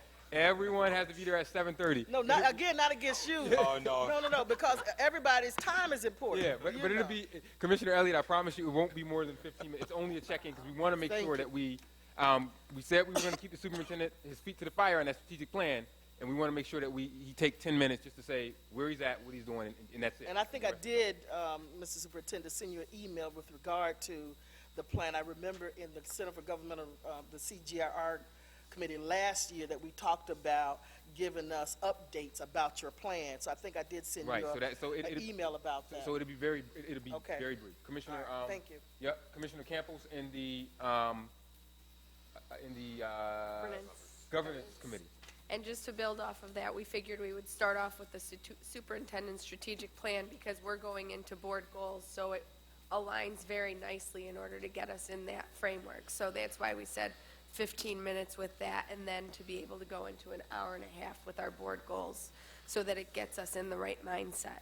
We met on the 4th. We discussed proposed board goals, deliverables, and also training. We came up with some goals, and this is strictly just a starting off point. We wanted to get at least some pre-work done so people can have something to talk about so that our meeting on Saturday can be fruitful as opposed to just starting with a blank slate. So these are they're obviously not in stone. There's just some proposals, and they're meant to be changed so that we can get input. Also, at the meeting, the committee discussed and compiled a list of board goals and objectives for the 2010 and 11 year, addressing the following areas: academic achievement, fiscal oversight, performance management, school safety and environment, and customer service. The full board will obviously be discussing these in the upcoming retreat with an anticipation to presenting the goals for the 2010-2011 fiscal year to the public next month in March.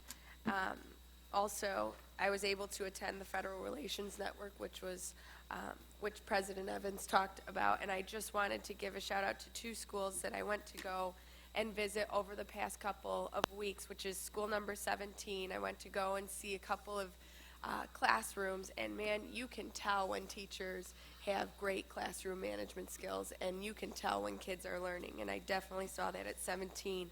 And then also at 9 today, one of the things that was happening is kids, they had a webcast, one classroom somewhere else in New York State, and the kids in school number 9, and they were quizzing each other on African American history. So it was just really neat to see. You know, we talk about the world is flat. That was just a perfect example of that.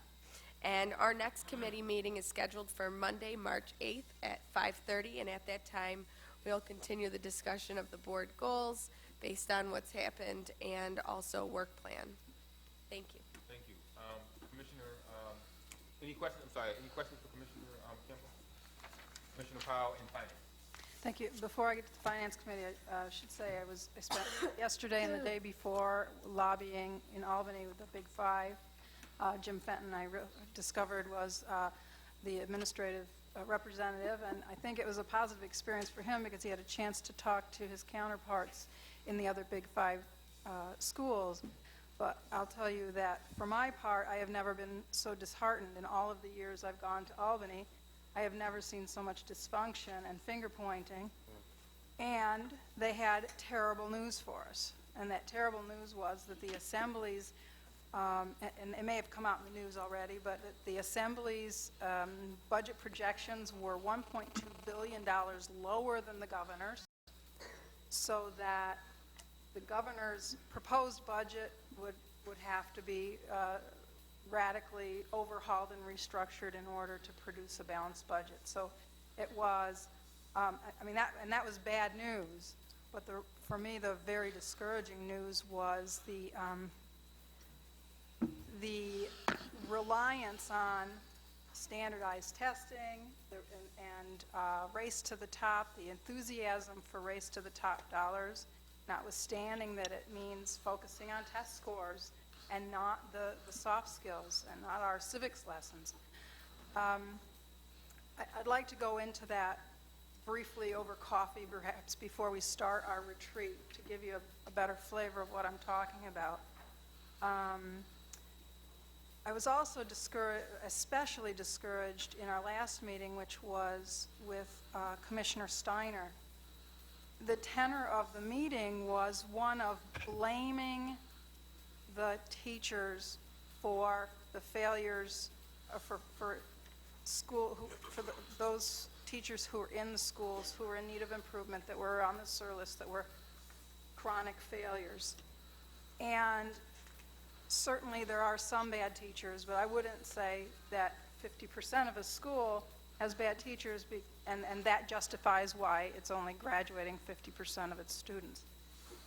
Eventually, I asked him the question, how does this argument that the teachers are bad fit into what we know about the reality of all urban schools with poverty rates of higher than 50% suffer exactly the same outcomes as we are facing here in Rochester? How does that fit with this notion?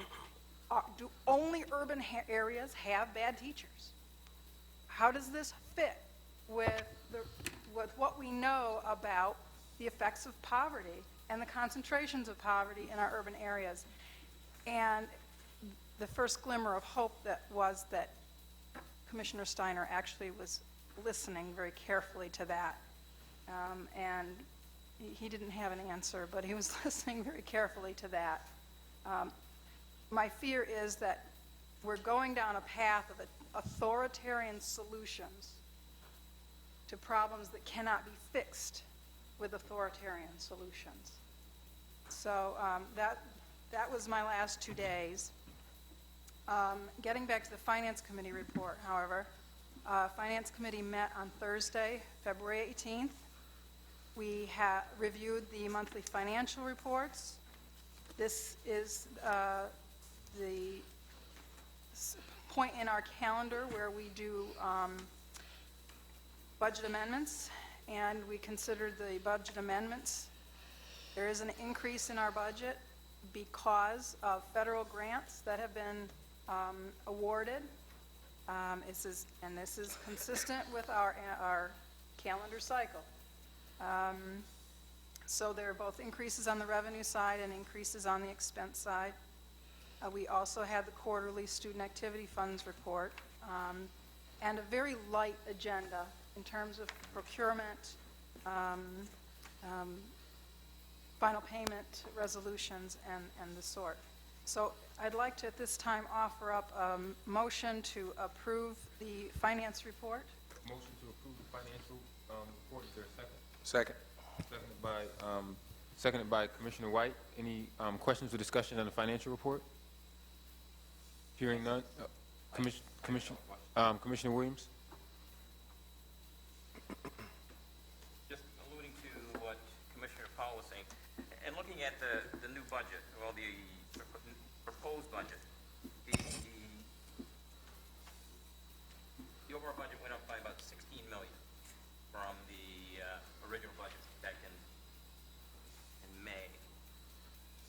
Will we spend all of that additional $16 million in between now and June 30th? Ms. Martelli, you want to have Ms. Martelli? Ms. Martelli, if you can come up. Did you hear the question, Ms. Martelli?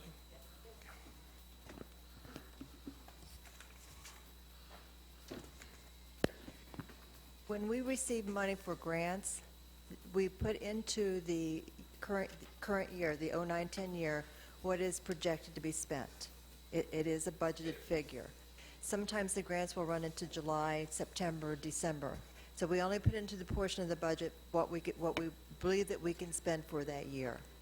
So will we spend it? I really can't tell you. It is a budgeted amount. So when we put in, we increased from $699 to $715, I think it was. Right. That additional amount is put into the budget as revenue. If we do not spend it, then it will be put into the fund balance, obviously, and carried over to the next year. But I don't know whether we will spend it all at that time or not. Okay, because when I looked at it, and maybe you can give me a breakdown, because a fair amount went into the fund balance itself, or when I looked at the adjustments on the expense side, there was about $5.8 million that went into the fund balance. Okay, then the rest of it, I was trying to go through to see just where the adjustments were, and it looks as if none will go into our total compensation piece. So it says we None will aren't go into what? I'm sorry.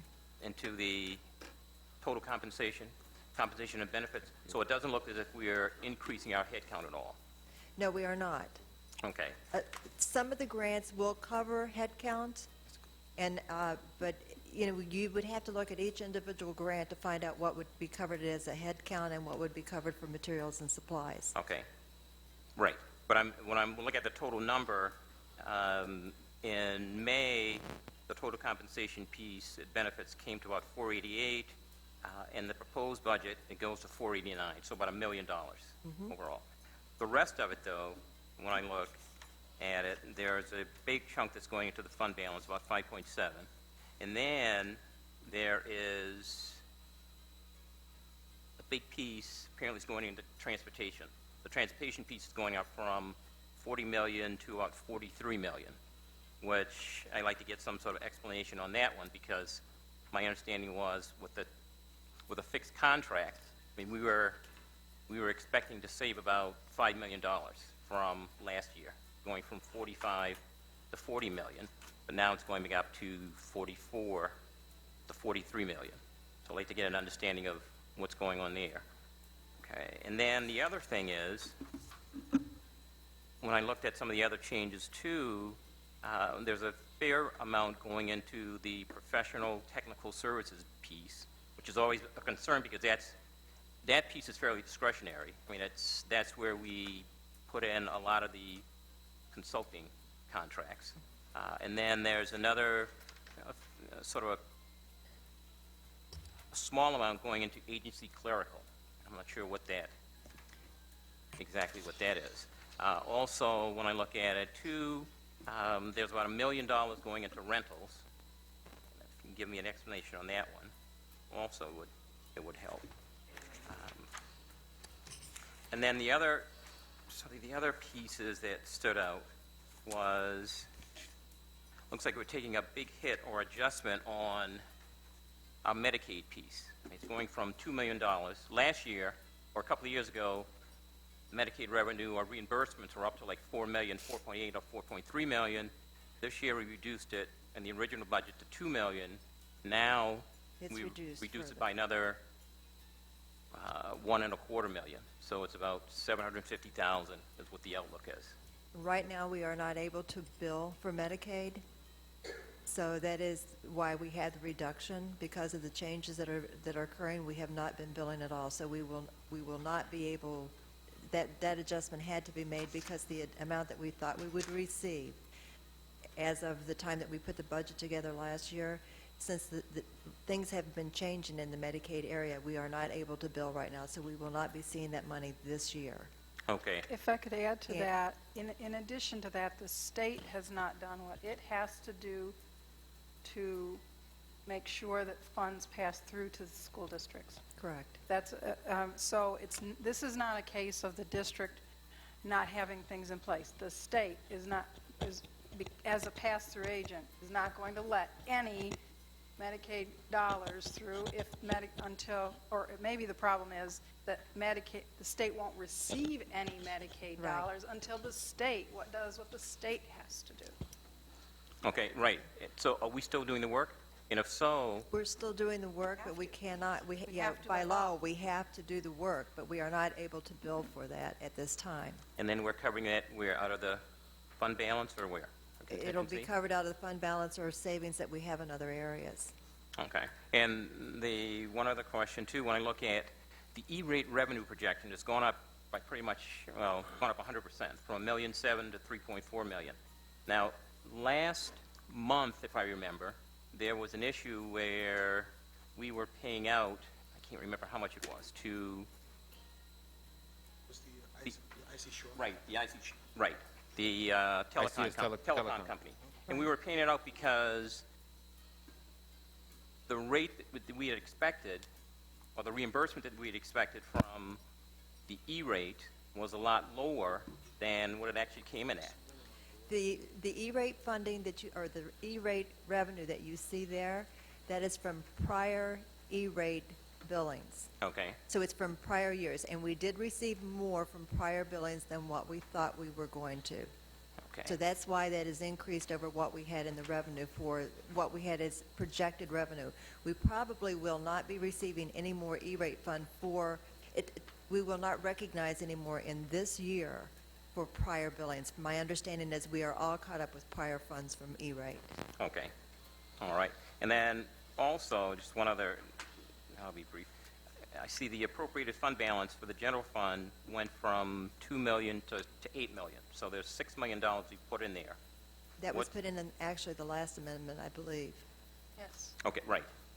Okay, but still that's part of the 16 million. The two cannot be related. In what you're looking at as far as our available funds, we estimated that we would be using, I think it was $8 million from our unappropriated fund balance. If we do not use that, that will go back in. But what we needed to balance out the budget and also to stay even is we put that $8 million in there to help cover any costs, which were add-backs that we had with adding building-based subs, with adding music teachers, psychologists, all of the other funding that we had to do. We placed that in as a cover because we did not have funding for that, for the add-backs that we went through the year. Okay, and then when you pull that out, it'll be reflected in the total compensation piece or the headcount piece, or not? If you're using it to put If back? we were using it for that or any other items, if it was not used, it will go back into the unappropriated balance. Okay. And then the last question in the smaller piece, I noticed also that in terms of the food service fund, we're taking a hit of about $500,000, which is from the other cafeteria sales. What impact will that have on the outlook for the food service piece in terms of, because by law, I think we have to at least break even. And so we're going from 16 million, about 16.8 to about 16.2 with that hit. Does that impact our overall outlook for profitability? For 10-11, or for profitability, I would have to look at the information, the detailed information to give you an answer for that. Jerome? And Jerome can also answer that, too. Good save. No, Commissioners, we will be break-even by year-end because we noticed the trend early enough to make some changes that we expect to break even by year end. Okay. Okay. Okay. Thank you. Financial report, question? Yep, I mean, yep, or comment? Yep, and Okay. I do rely heavily on Commissioner Powell and Commissioner Williams, but, and perhaps this can be answered relatively quickly, and I might have missed it as Commissioner Williams was getting answered the question. For those of us that are not that familiar with this stuff, it says, this is page 2 of 3. It is the title of the page is City School District Revenue Summary as of January 31st, 2010. And again, I apologize because I think Commissioner Williams covered this. But it says appropriated fund balance for general fund, 2009-2010 original budget, 5/7/2009. Let's see, under the appropriated fund balance for general fund, it says 2.1 million. See that, Joyce? Yes, I do. And then if you go to the next column, It's 8 million. dated 11/19, it says 1.8 million. Right. And I assume, if I'm reading this correctly, your proposed budget for 2009, 2010, you go over the 2 columns over, it says the same number, 8.1 million. Why did it jump? From the 2 to the 8? Yeah, to 2 to the 8. It was due to the fact that there were a lot of things that were put back into our budget after it had been approved. There were items that we had to add back in. There was no funding for that, so we had to pull from the fund balance in order to cover that. So when we added back several of the programs, some of the FTEs that originally cut in the budget, in order to cover that, we had to pull money from the fund balance to cover it because we did not have revenue at that time to cover it. The arts, music, the psychology, Arts, music, social workers. yeah, all of those that were added back in. When we approved the budget last year, it was approved for $699 million. With all the add-backs that we had to put in after that fact because of the changes that were requested, there was no funding to cover that, no current revenue coming in to fund that, so we had to pull from prior funding, which is out of our unappropriated fund balance. And I promise, Mr. President, I will get more detailed questions and get more advice on this, but is it correct as a layperson to look at this to say that there was an additional $6 million put into the appropriate fund balance? Is that correct? Yeah, Pulled in. out. Pulled out. Pulled out of the fund balance and placed into revenue for this year to use to cover. And my last question, I promise, is where did that $6 million come from? Out of our unappropriated fund balance, the savings that we have recognized from prior years. It's like a savings account going into your checking account. Right, and that's, one of the issues. Hold on one second. Commissioner White? No, I'm sorry. I Are you- assume he's going to ask a follow-up to that. You finished, Commissioner Williams? I mean, Commissioner White? Yeah, I don't want to consume the rest of the evening with it, but it's an interesting area that I think does need exploring, but perhaps this isn't the place to do it. Yeah, you guys discussed it in the Finance Committee. Commissioner Williams, and Yeah, then the other I'll go to issue- We'll Commissioner. review it again. Then I'll go to Commissioner. One of the things Powell. I've yet to get an answer on is, what is the amount in the fund balance? Because even in the 699, the 699 is, within the 699, that the unappropriated fund balance is hidden in there somewhere. I mean, What's 699? well, the 699 out of the overall original budget amount. The original budget. There's some piece of that. Some piece of that is made up of this Fund balance. And then our fund balance has grown since we have gone from 699 to 715. The fund balance that you're referring to in the original budget, which is $2 million, $2,000,001, this is on page 2 of 3. If that's the amount that you're referring to, that is the fund balance portion that we pull out. That is not our entire fund balance. That is the portion that we're pulling in to use. That $2 million that $2 million is to cover only the EPI payment that is made every year. Right. Okay, then we added the additional 6 to cover the other expenses that we had to put back into the budget for the 09-10 year. Correct. And what I want to know is, what is that fund balance? We're pulling that $2 million from. We're from some of pulling the- it from the unappropriated fund balance, which last year, ending June 30th, 2009, was $17 million. Right. That's the unappropriated amount. That's what you want. Okay. Okay, Now- so if we had not pulled that additional out of there, your fund balance would have been $23 million.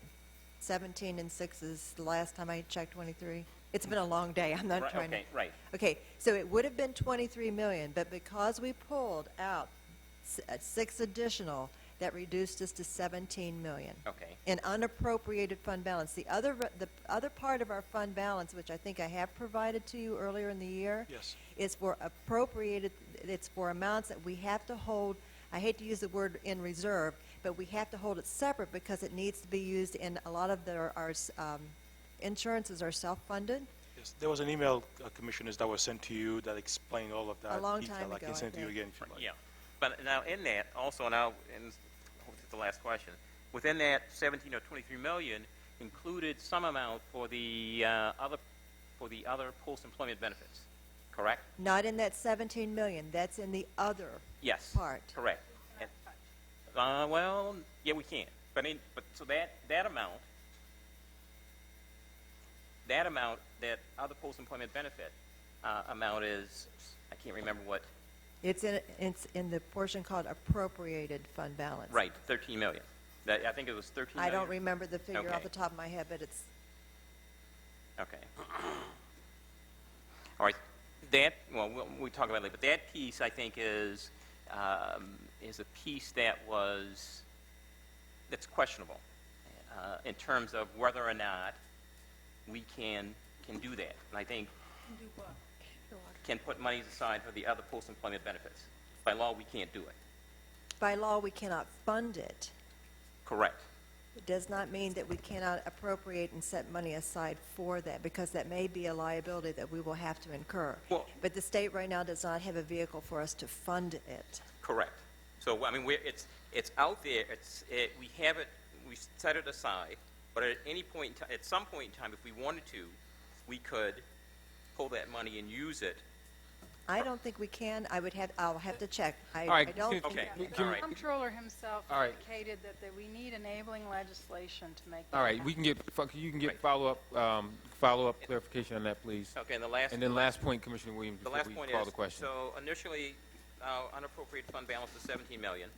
Now, with the additional 16 million in revenues that we received, will any of that go into this unappropriated fund balance? I won't know that till the end of the year. Your fund balance is only increased or decreased at the end of the year once you have reconciled all of your revenue that has been recognized and all the expenses that go back. It's the difference between your revenue expenses that gives you the amount that may go into or needs to come out of your fund balance. That's how the fund balance grows, and that's done once a year. Okay. All right. All those in favor of accepting the monthly financial reports, please say aye. Aye. Any opposed? Any abstentions? The ayes have it. Thank you very much. And guess what, folks? Get ready, because we'll be dealing with budget for a while longer. Commissioner Powell, if you can conclude your report. Yes, okay, so we're finished with the monthly financial report. We now have the quarterly student activity funds report. And I put a motion forward that we approve this report, or receive this report. There's a motion on the quarterly student activities report. Is there a second? Second. Any questions or discussions on the student activities report? Hearing none, all those in favor of the student activities report, please say aye. Aye. Aye. Any opposed? Any abstentions? The ayes have it. Thank you. Commissioner Powell, anything else on your report? Well, if we need to go into detail about the resolutions, I'm sure we will on a resolution-by-resolution basis. The only thing I need to say about the Finance Committee is that the next meeting will be March 18th, 5:30 p.m. in 3A on this side. Thank you. Commissioner Elliott in the Community and Intergovernmental Relations Committee. Thank you, Mr. President. The committee did not meet this month. However, we're looking at scheduling a meeting for the month of March to formulate a legislative agenda. Thank you.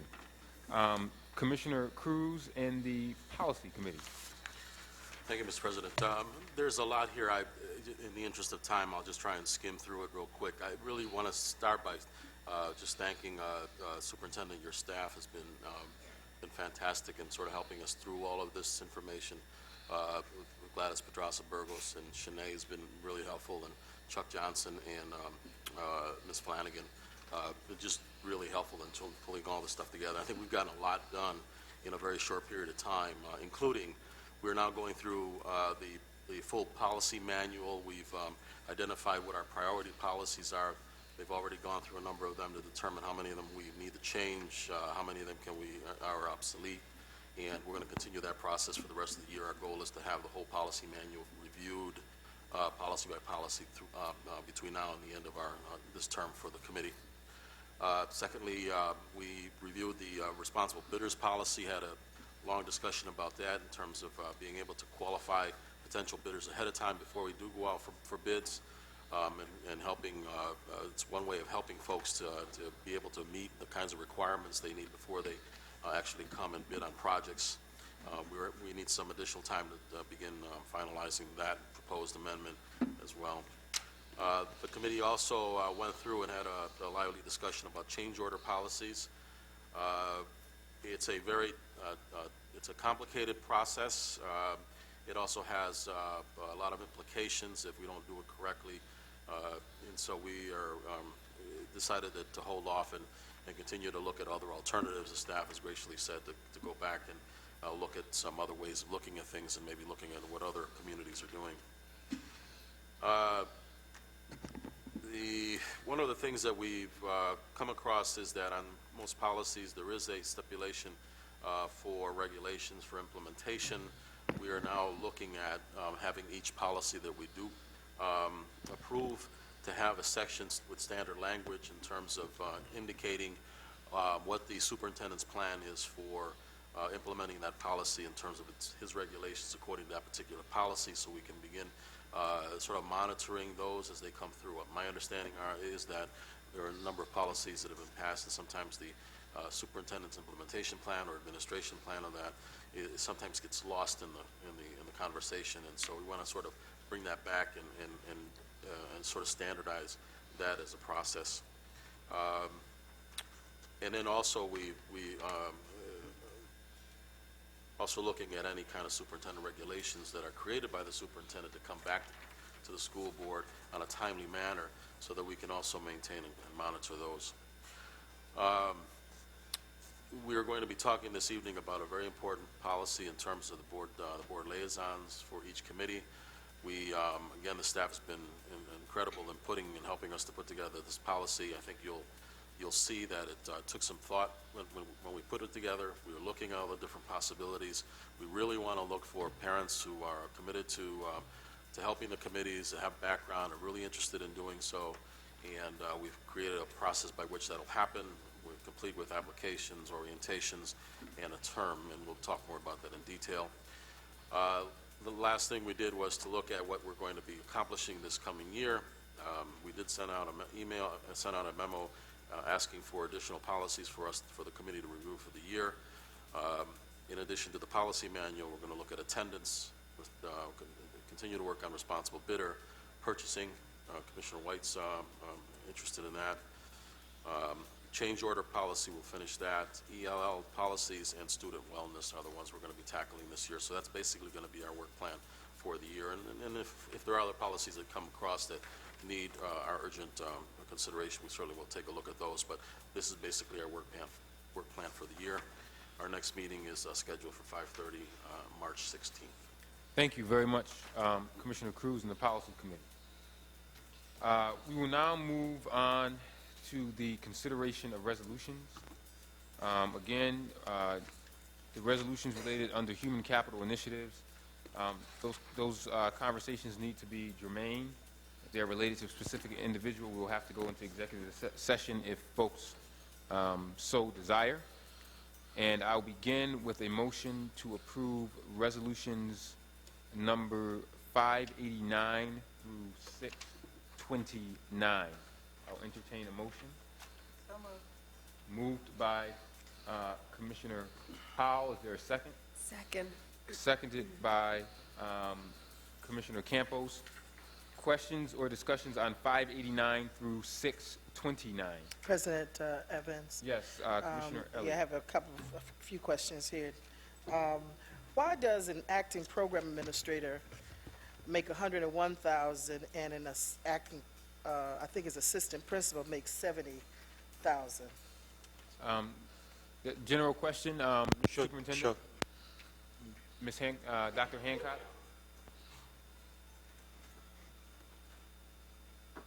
It is dependent upon the number of years of service in our district. Okay, thank you. I may have asked that question before. It sounds familiar now, but so forgive me. Anything else, Commissioner Elliott? Yes, how many African-American teachers, and I don't know if Ms. Brown mentioned this, but how many African-American teachers have been granted tenure this year? I wouldn't have that number off the top of my head. Could I get the information, Mr. Superintendent? How many African-Americans have been Should granted we tenure track this that year? by ethnicity? I'm not sure. I would. Yeah, we'll see if that's possible, Commissioner. Right. I don't even know in the application process if we ask people their ethnicity, but that We might be do not. illegal. Right. Might be against the law to actually for us to ask race, gender, ethnicity. Right. So we may not be tracking that kind of information. So how are we talking about recruiting teachers of color if we don't track it? Recruitment, you get to meet people. Typically, what we do through our CIT program, Career in Teachers, with Marie Costanza through our mentors, that's how we find out the ethnicity of our teachers. Could you Of our repeat that new again? teachers. Typically, we find out the ethnicity of our teachers through our CIT program, the Career in Teaching Careers in Teaching program, program. through our mentor teachers, and we find out, because sometimes people will tell us just in the interview process, we'll know and we'll track, and we can get that information in terms of the numbers of how many African-American Hispanic teachers through our IT. But when our teachers come on board, there is nothing on our application. Right. We have I something don't that says- believe it's legal. But you Right, probably, it's not. But you probably could figure out how many teachers, like for example, if Malik Evans comes in as a teacher, and in 3 years, if Malik Evans is still there and he's granted tenure, so there's probably some way, it'd probably be a Correct. tough exercise to do, but you probably But can. we figure- have done that through our CIT program with Marie Costanza, our director, and she has been able to track that Yes. Okay. away for But us. to be very clear, also very careful, we follow federal law. We make sure that we don't sort of perhaps reverse discrimination. So it's very important that we follow protocols and not hire people just because, as you say, Commissioner, they're African American or Latino, that we had the best candidates for the job. We are very interested in diversity, which is why we have the RAP program with the paraprofessional teacher assistants. But we also have to be very careful that we don't create issues. But we do track retention rates in our district about how much we retain teachers of all ethnic backgrounds. Okay. We do have retention data. All right, thank you. So, Commissioner Elliott, any more questions related to 589 through 629? Yes, Mr. President. Distinct contrast Resolution 621 from Resolution 592.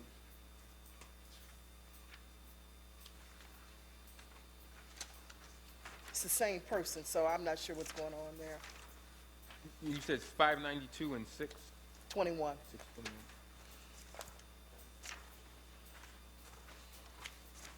$592. One's an appointment, 592 and 621 of this. Okay. 621, you said? It's the same person, so Page what's, 49 or? It- Are you looking at the old? Yeah. oh, I'm looking at the old, Page but it's 620 is, it should be the same resolutions? The numbers should be the same, 621 and And 592, you said? It's on page, 621 is on our 592. page 50 in the yellow packet. maybe some of the resolutions that, I'm looking at my packet that I received prior to today. That's what I work off Kim of. might be able. Yeah, 621, Commissioner, is extra pay. The other one is actually an assignment as the acting position. So on 592, the individual is being assigned into the position as acting, and the other one is showing that this person is going to be getting extra pay for extra work for something here at East High School. Exactly. Okay, so he's getting paid extra for the Freedom School program, but also being appointed as acting in the position of program administrator. Well, you all know how I So feel this- about those extra pays, so, And that's contractual, right? The extra pay. Yeah, I mean, we have to, unfortunately. thank you. Contractual. But I would like to propose an amendment for Resolution 6, well, in my white packet is Okay. 606. 606.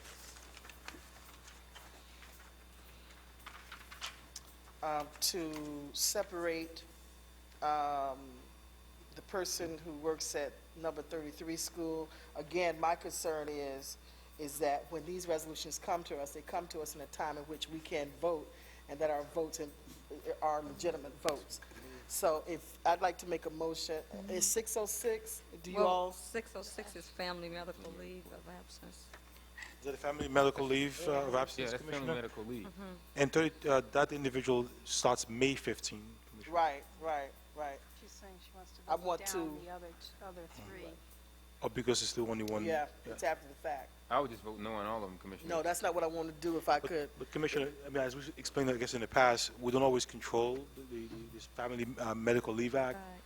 It's a federal law. If they apply, if they backdate it sometimes, because you may have someone actually taking days off, and they realize they may need extended time off, and they'll backdate it. We don't always control that process. The individual employee has a So right. with the one that says November 30th, you're telling me that we could not get any information for 3 months? The person may have been out on sick days, or Okay. perhaps without pay. Until I understand it better, because I guess I just don't accept that. It's unacceptable to me. I don't understand it clearly yet. Let me give you an example. Sometimes people may be taking days off, and calling Right. in sick every single day, and they perhaps realize they have perhaps a huge medical issue. Like cancer. Could be taking care of a parent, or may have a medical issue we're not aware of. And they become aware of it months later, and decide to either retire and backdate their retirement, and or take a leave and backdate the leave. Why would we do that? Why would we It's accept? not us. They have a right to do that, Commissioner. Okay, I don't want to, because I'm not getting it. But for the meantime, what I'd like to be able to do is if I can have, make a motion to amend 606 and to separate out the May 15th through June 30th and make that resolution 606B. There's a motion on the floor to amend Resolution 606 to make it 606 B for the dates of May 15th through June 30th. Is there a second to that motion? I'll second it. She just wants to vote separately? Yeah. I got no problem with that. I'll second it. All right. Seconded by Commissioner White. Any discussion? Yeah, the only discussion I would have is if, Commissioner Elliott, if I understand you correctly, you just merely want to not vote yes for that one. Is that right? Right, because I don't understand it That's well fair enough, and That's all. particularly in light of the controller's audit, I really want to be on the side of safety than on the wrong side of things. But, Mr. And I don't President, understand it well enough. Point of order, there, Mr. Point of order, Commissioner Cruz. Thank you. I think the appropriate way would be to do that is to sever Resolution 606 out of the bundle and then vote on it separately. Yeah, that's what we're doing. That's what we're doing. Yeah, I'm no, asking But for, you're asking to create a Resolution 606 be in the same breath, so. to separate. That's the only way we could really do that. Yeah, so we would vote on 606 separately as Yeah. 606 and then A and B. 606. Right. And also, so we have to vote on that. I just, And in discussion on this amendment, yeah, all I wanted to do is if what she's just trying to accomplish is an opportunity to vote on that one separately, and I don't see why we wouldn't give her that opportunity to do that, if that's the procedurally correct way to do it. Okay, any other discussion on it? Commissioner Powell? I could just try to offer up one sort of humble human example. If someone has been sick, and maybe even long-term disability, and they're using up that time, and they don't realize, maybe they don't realize that they're eligible for Family Leave Act until someone calls them in and said, look, either come back to work or submit your resignation, and then these things find their way to resolution. Because very often, families are so caught up in the problems of their lives that the last thing they're doing is going to HCI and saying that this isn't going to resolve itself easily or Yes, that's quickly, typically what and what am I going to do when I run out of sick time? And Exactly. that's when HCI gets together with that individual and comes up with a legally acceptable solution.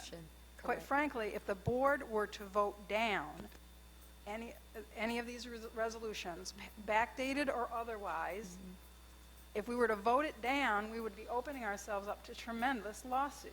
Yes. It was Bill Clinton, I believe, under his presidency that this was passed. And this is a way for a lot of folks to protect their jobs in the district. Otherwise, they lose and they may actually be terminated for abandonment of position. As I said, I'll state it again. I don't understand it well enough. Okay. This is what I'm asking to be done. Let's just separate it out so that those who want to vote for the rest can. I choose not to at this point until I understand it better. Okay, there's a motion on the floor, and if we can just get more information to Commissioner Elliott on the Family Medical Leave Act. The motion, the motion on the floor is for 606 A and B, well, really 606 and then 606B. Any other discussion on it before we vote on B? Right, 606 and 606A. Is there any further discussion on that? All right. All those in favor of making this 606 and 606A, please say aye. Aye. Any opposed? The ayes have it. Okay, we have 606 and 606A. We're still on resolutions 589 through 629, which includes 606 and 606A in that same package. Any other discussion on these?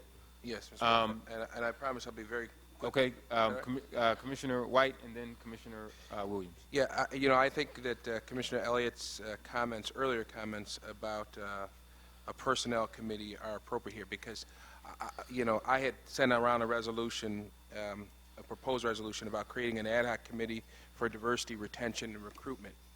And Commissioner Elliott has previously talked about a personnel committee.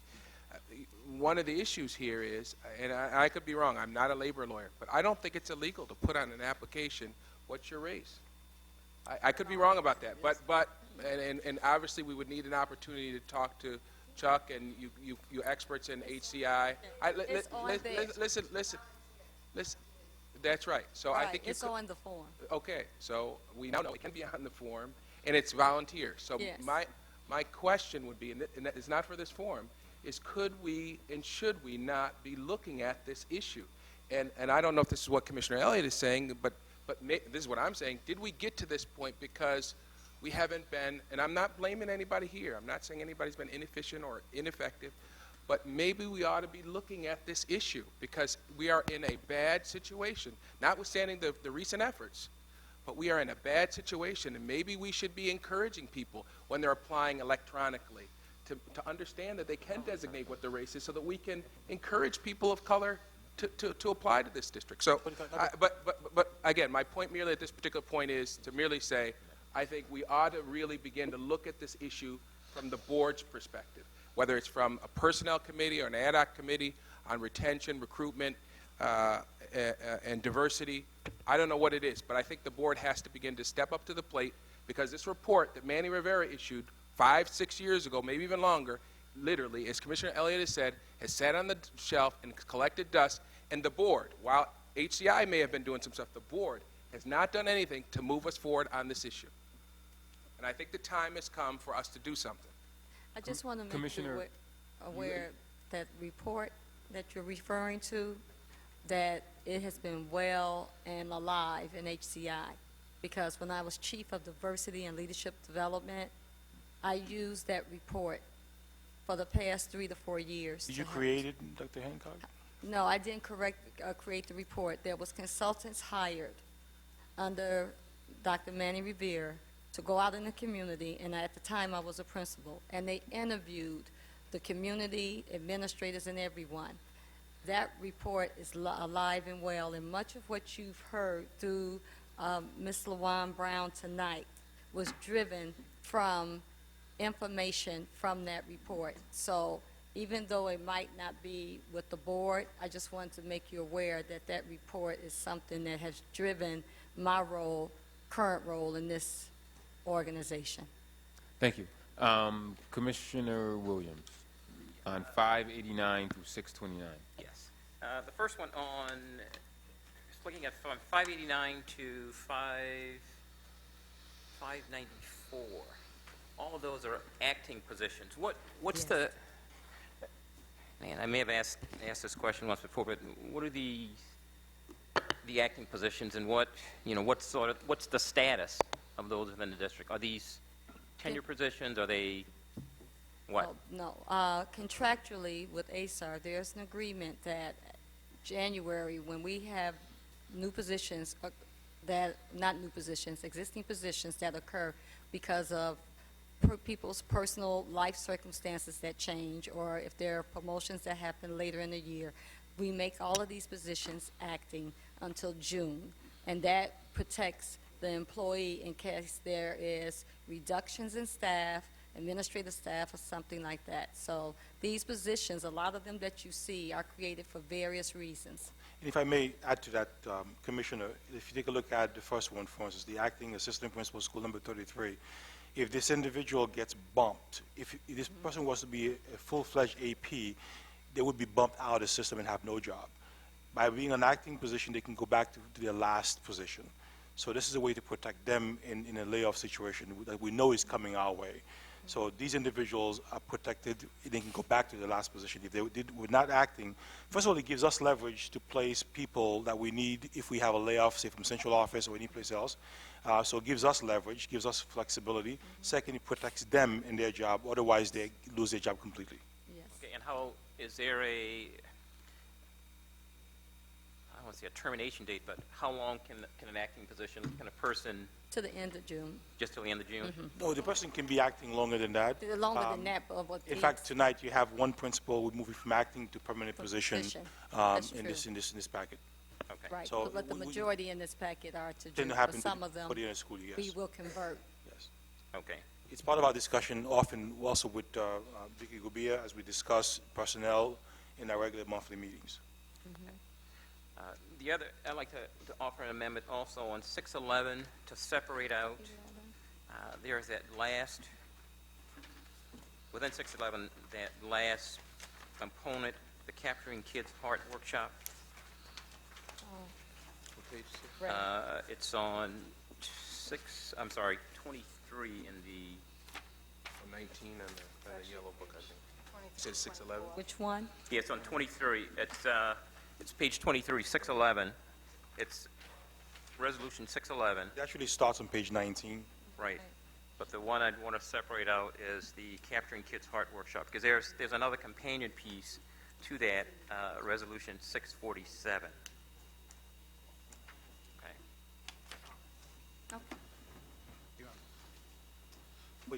Wait, no question, Judge, hold on. So you want to make a motion to do that, and if in the future, any of my colleagues that look through this packet and you want to make motions, if you could just have them written in advance, then I can just have staff change them. We can change them before you even get them.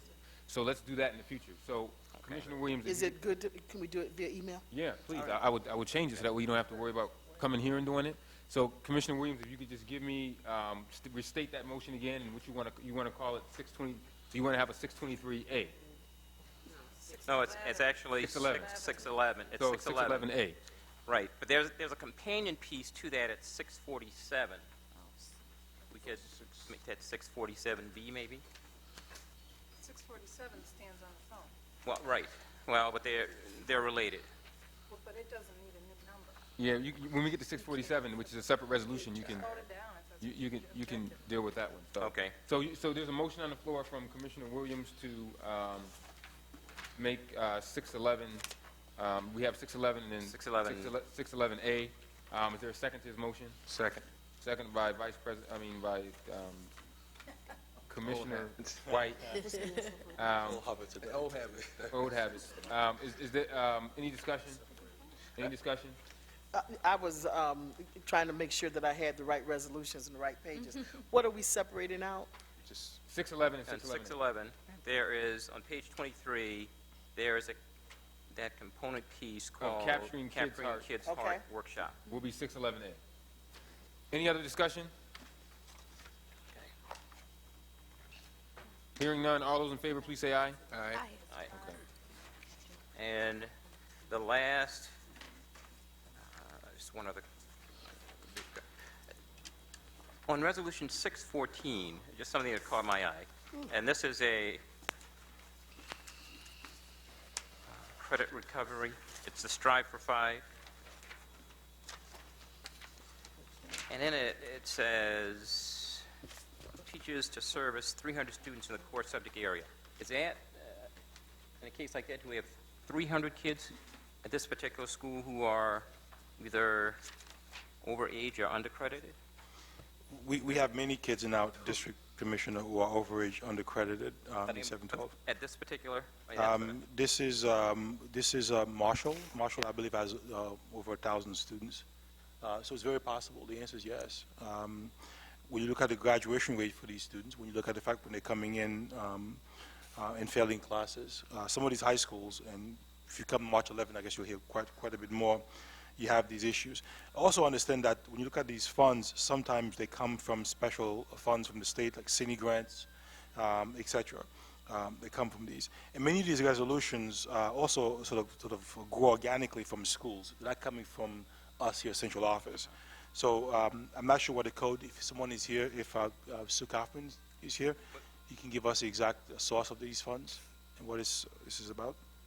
Well, no, I mean, what stands out is, you know, in a school of, 1,000 students, you get 300 who are overage or undercredited. Commissioner, we have entire high schools that have, I would say, 90% of the population overage, undercredited, which is why I'm going to propose to you, what I'm going to propose to you March 11th. When I was in 8th grade, I had a kid that used to drive and park in the teacher's parking lot. When you see that, you have a problem. The answer is That's that not funny, though. No, it's that not. those funds are coming from their cine money for being a school in need of improvement, and it's part of their school improvement plan also. But these students have the chance of now graduating, right? Because they're going to be able to capture or at least get on target to graduate. Because they're going to be recovering. This is their credit recovery. So you may have overage only in 7 and 8, and you may have overage and undercredited in 9, 10, 11, 12. So this is part of the school's attempt to get more kids on track toward graduation. Commissioner Williams, are you finished? Yes. Okay, Commissioner White. Yeah, just on these, you've answered, Sue, I think you've already answered my first question, which is what makes up the special aid fund? Where does that money come from? So I think she's pretty much answered that. Some of this money comes from the cine. There's multiple sources. You have cine, you have SUR. Yeah.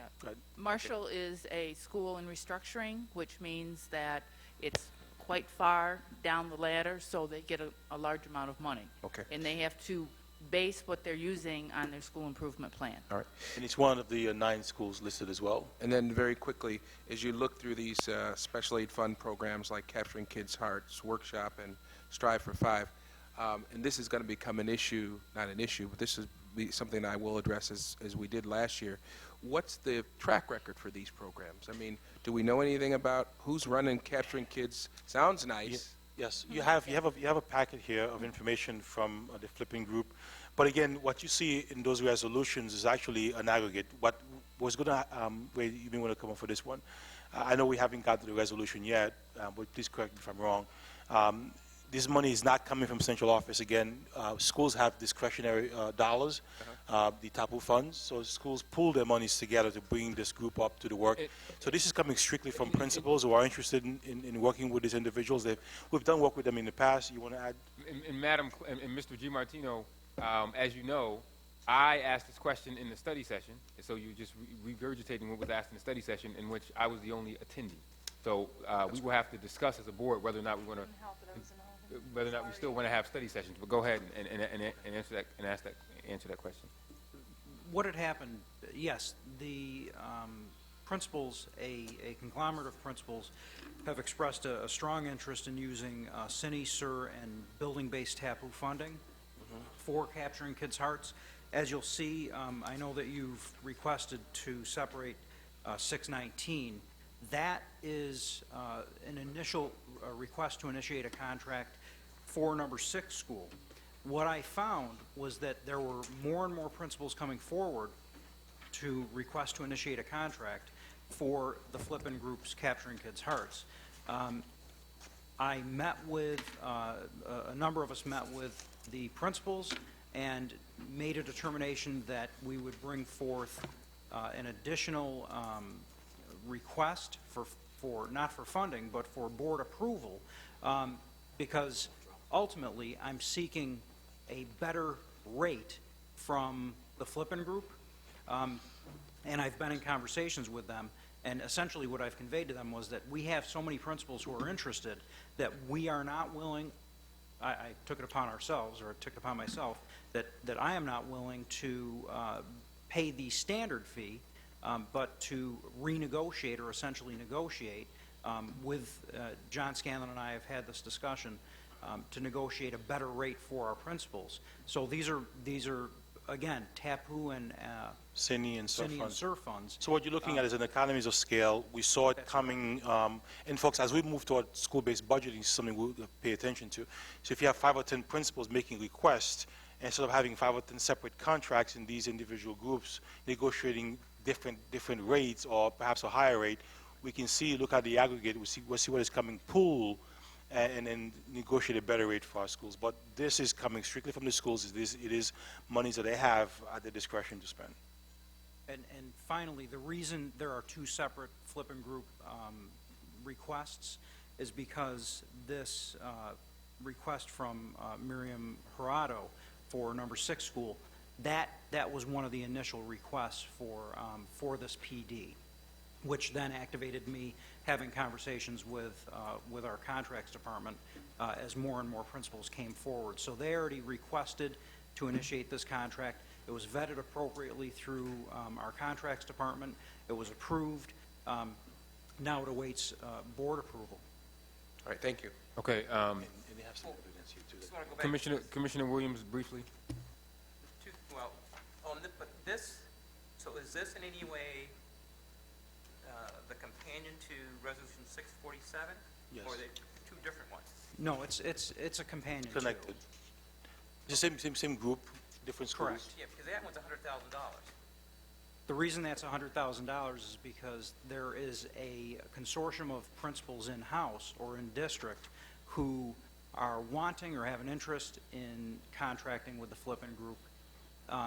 If they do it individually, it's going to cost us as a district or per building more money.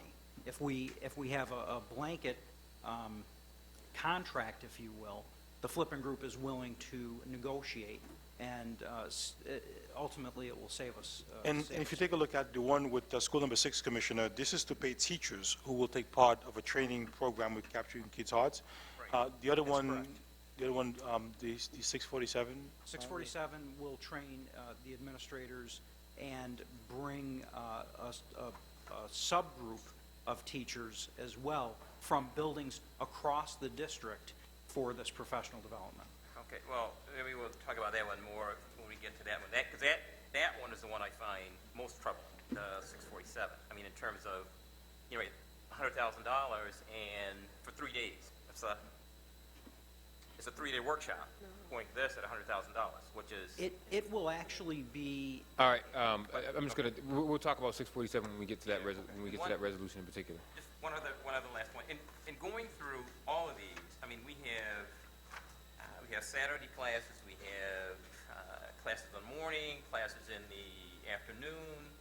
Have you ever given any thought, and this is, I know Commissioner Elliott put forth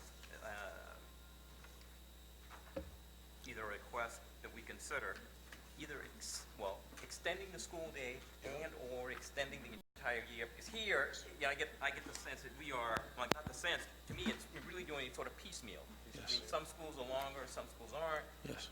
Some We should have school year round, as far as I'm concerned. Commissioner. The cost of teachers going to training would be the same whether we extend if they're going to get this block of professional development. No, This not. is professional development time. No, this is something. Just real quick point of order. Commissioner Williams, your question was whether or not extending the school year or school day would be more appropriate than having some schools being longer, some schools being other. Mr. Superintendent, and then I want to move on with voting. Anybody that wants to vote no? It's a lot more effective as opposed to, because here it's really piecemeal. Commissioner, Go ahead, Mr. Superintendent. perhaps I wonder we can discuss this a bit more. One of our lobbying efforts right now in Albany is to ask for the state to require a 200-day school year. I don't think it will happen in perhaps the next 10 years, but it is something we would like to see, the longer school year and longer school day. but it will require some intervention from the legislature. Okay.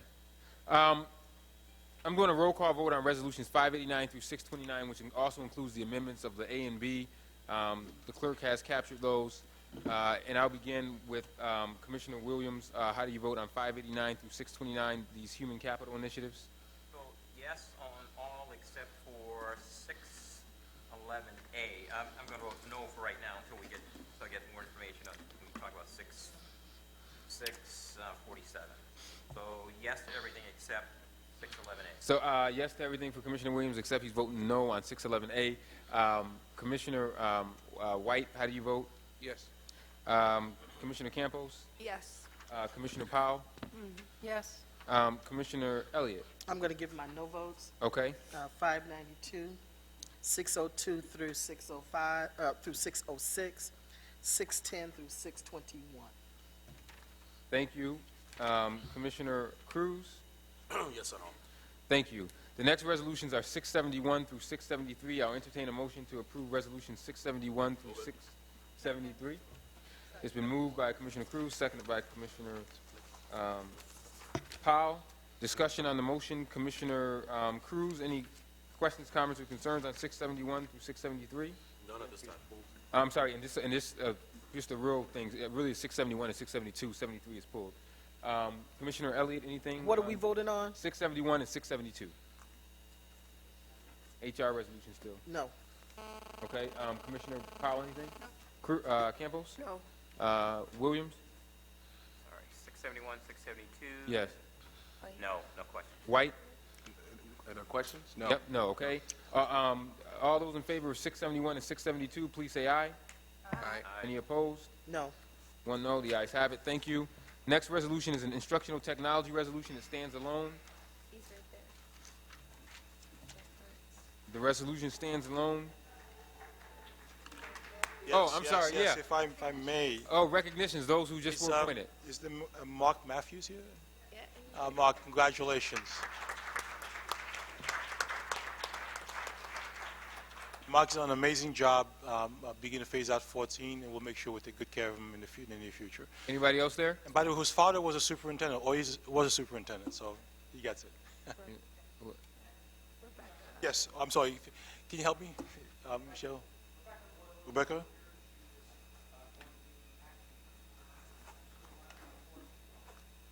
Yes.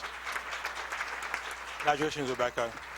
As you know, Rebecca's former principal just became the new principal of Arts and Technology. Anybody else? Any other folks that we missed that we not Kathleen, recognized that were Stephanie, appointed? anyone else here? They probably all are going home shoveling. Right.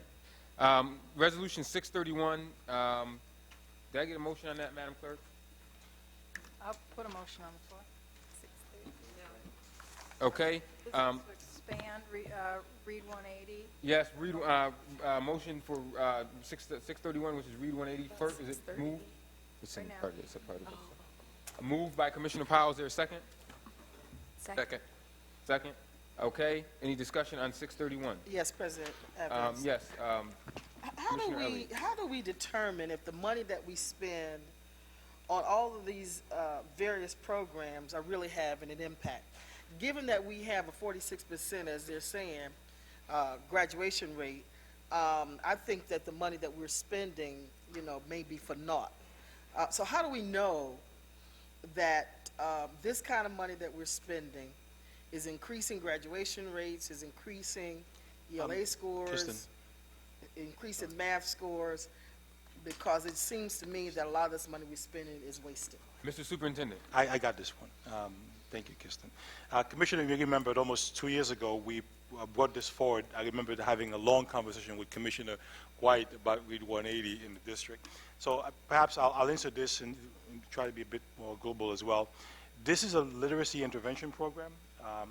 This contributes to helping graduation, but more importantly, what this does is help kids who are not reading at grade level, who are very many years behind grade level, catch up. So it's part of the interventions for literacy that exist in elementary schools and for the most part in our high schools. Right now, it is not in every high school. I need to get this in just about every high school in the district. We have situations where kids come to elementary schools or reading perhaps first grade when they're in sixth grade. We have kids in our high schools reading fourth grade when they're in ninth grade. So this kind of program is documented. We have tons of evidence, and it's been shared with the board. Glad to share with you again on the efficacy of Read 180. It is a phenomenal literacy intervention program that is nationally recognized. So when you look at these kinds of academic support that we give to kids, so this is not the core reading class or English language arts class. This is for kids who are not reading on grade level. And we would love to take you to some of these classrooms. It is to see how it works. It's a combination of technology and text-based to get kids caught up for reading. Now, this doesn't address the needs of all kids because Read 180 has a particular catchment area. So we have kids who are even below this level. And right now we're looking for other intervention strategies to help these kids. But it has testing mechanisms. It has a way of tracking students' progress, and we can give that to you in the aggregate or by school if you're interested. Yes, I am. Thank you. Okay. Commissioner Cruz, anything on 631? No, sir. Commissioner Powell? No. Commissioner Campos? No. Commissioner White? No. Commissioner Williams? Well, yes, because I want to follow up on the question that Commissioner Elliott had. You know, and all of these, a lot of these where quite a few of these resolutions that are coming before us tonight, you know, initially we spent X amount of dollars, now we're coming back to expand the service, but, you know, what's the evidence of its effectiveness? That's, you know, with this program, Commissioner, we have plenty, and I can share that with you. Just ask the questions, and this Commissioner Elliott asked for it, we'll give it to you as well. And we did this 2 years ago. Even before we started, we gave historical data from other districts on how effective. I'm quite familiar with 180 because I used it when I was a principal in New York City. I used it as a head of high schools in my region as well. When you look at kids who are sitting in regular English classrooms, and they are becoming overage undercredited or falling apart in literacy, the question is, what kinds of intervention do you have for them to make sure they don't end up, say, for instance, in special education or any other kinds of program? So this is what they call a literacy intervention program, designed specifically for kids who are not on grade level in literacy. It exists at School 45 for elementary school kids. It is at Franklin. It is at Edison. It is at Monroe, in many of our high schools in the district. It is not in every school. And you may see me come back to you again in the fall to look for more expansion for Read 180. Given the need for our district, I need to have this in the majority of our schools. Right now, it is not. So we're going to keep having to buy licenses to keep expanding on the program to address more kids in the district. We have a large need in our district, in other words, that is not right now being met. Okay, but what I'd like to see, though, is, well, if I were to go to, what you said, Franklin or 45, then the... Freddie Thomas. Freddie Thomas, then the reading levels for those schools should rise. Or if I take a look at those students who were participating in the program, you know, instead of them reading at, for a fourth grader, instead of them reading at a second grade or first grade level, they should be reading either at fourth grade or above. Or if I were to look at a control group for the students who were participants in Read 180 and those who are not, there should be a significant difference in the reading level. There will be a difference. And again, the word significant we have to define, but there'll be a marked difference between the two groups. When you look at, again, the program itself has testing mechanisms to watch the growth of kids over time. The same way Reading First, to a certain extent, had those kinds of tracking systems as well, too, because they're scientifically based programs. SRI Read 180 has that kind of tracking mechanism. I wish that Kanye was to be much more specific. Right now, the capacity to address all the kids that I need to get to. So we've gotten to perhaps a core group of kids. We need to do more for this kinds of program. And like I said before, it is one perhaps prong of the intervention program. When you take a look at what we need to do for kids perhaps are reading even lower, if you have a 15 or 16-year-old reading at a second or third grade level, this will not work because the intervention required is that much more intense. When you have children who are right now at Jefferson who are coming to us at the age of 15 who have not been in school in 10 years, who can't speak and write, okay, can speak, but cannot read or write in their home language or in English, this may not be the tool. We use other tools to make that work. So what you're going to see is perhaps, if you remember the RTI conversation, it's about having a particular structured strategy, but different tools that people can use to address the needs of different kids as you try to march them toward proficiency. Okay, right. Or the other, and the other thing too, if I were to look at the kids who are participating in this program, sort of the metric is where are these kids when they start to take the ELA exams for the state. We should see their scores rise. Yes. Okay, and we haven't. You have seen increases in reading scores, Commissioner. Well, But Franklin is closing, isn't it? Isn't it on the SIR list? Let's not go there tonight. Excuse me? That's All right, tonight. Point of but order, what I'm Mr. saying, President. I mean, you know, it's if- up. I mean, we're hashing out committee issues here. It's getting late, and I think that if this is a real concern, we have a committee Study session. that or the study session that allows us to be able to get into this kind of in-depth information. I don't think this is an appropriate time to get into this stuff right now because Well, there's just we not gotta enough time vote- to do it. we gotta vote on it. And I I think the disagree on question, that. and I And think the Commissioner- question and- is and if the perhaps commissioners, excuse me, if the commissioners have questions about this, to submit them to the superintendent, follow up, he'll have to give a follow-up session in terms of specifically what kinds of issues are involved here. I just don't think that tonight is the night to be able to. Well, let me All just say, I right, disagree with ho- Commissioner Cruz okay, on but that. We hold got to on. be able to ask Ho- ho- questions. Hold on. Commissioner Cruz has the floor. He did a point of order. He's got the floor. Commissioner Williams, point of order. Back to you. Your final point on that, and then we can do a roll call vote. Well, the final point is, again, we haven't. The evidence may well be there, just haven't seen it, in the sense that you say, well, here is child X, and at 2 years ago, he or she was reading at this level, participated in the Read 180 program, or the entire group said that their levels now have been raised to here, which justifies, to me, which would justify the cost, the additional cost of the program.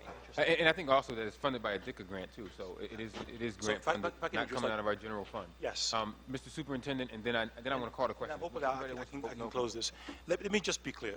We don't do things because it feels good, and that's not my nature. I believe I'm a rigorous person. I don't spend money on a whim. Everything we do, every strategy has a purpose behind it. 2 years ago, when we discussed the Read 180 program, I believe again, Commissioner White, we had a long discussion. We came to, at the time it was called Quality Assurance Committee.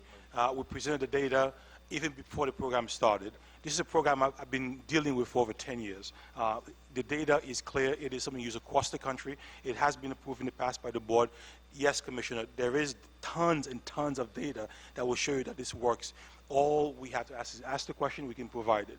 And it is not coming from the A fund, it is coming part of a state DINI grant because we are a DINI district. So it is funded by the state because they also recognize how important, how good this is in terms of providing the funding. They wouldn't have approved it if it wasn't something that was scientifically based and evidence-based.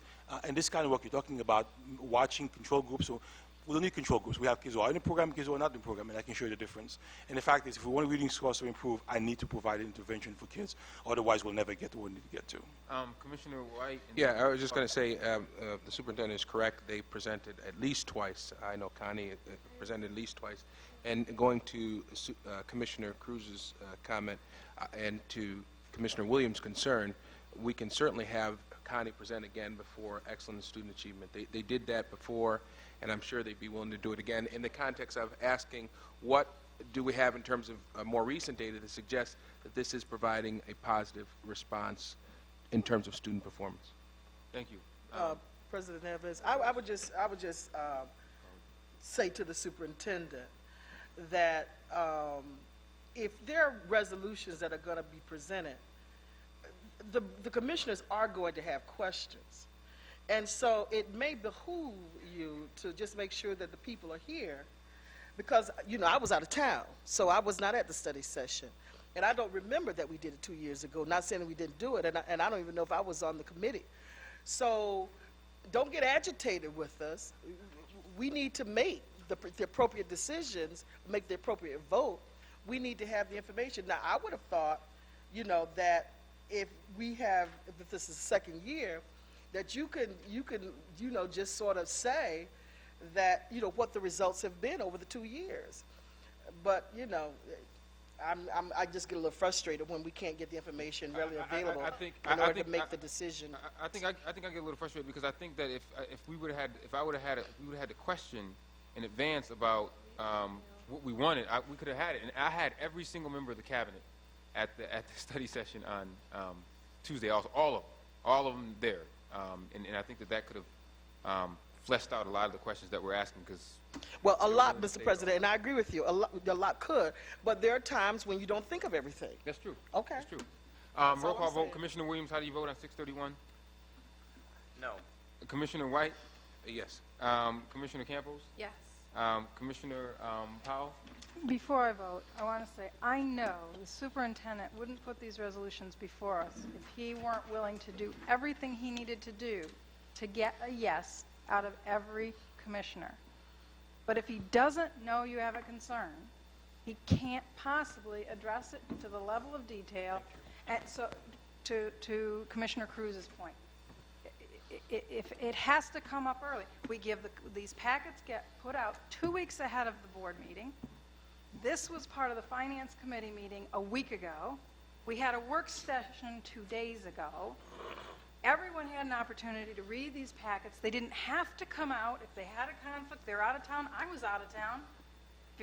But if you've read the packet and you have a question, it's never been easier in the life of boards with email and voicemail and texting to get a question to the superintendent or to his staff. It's never been easier.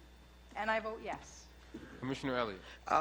Just to respond, the fact remains that there may be questions that come up that are going to need to be answered right here, regardless. And I'm going to still ask those questions right here, regardless. And I vote no. Commissioner Cruz? Yes. Thank you. And if we vote no, I mean, you just give the money back to the state. It matters to me. 633 through 634. We don't seem to be able to increase graduation rate, so give it back to them. 633 through 634. About 632. I'm sorry, 632, which is administration. School aid specialists. A motion to approve 632. So moved. Second. Moved and seconded. Moved by Commissioner Cruz, seconded by Commissioner White. Discussion on 632. Commissioner Cruz, anything? No. Commissioner Elliott? Yeah, I don't know what this is about, so could this be explained? I don't understand it. I can tell you because I this asked the came up in superintendent. finance question. Yeah, can I ask the superintendent? It's a contract. Only process, because I don't nothing. particularly understand, when Commissioner Powell speaks, I don't get it. Okay, So if Commissioner- the superintendent Mr. can do it, all I right, would Mr. appreciate it. Superintendent? I'll Thank you. with my designee. How many inches outside? Anyone know?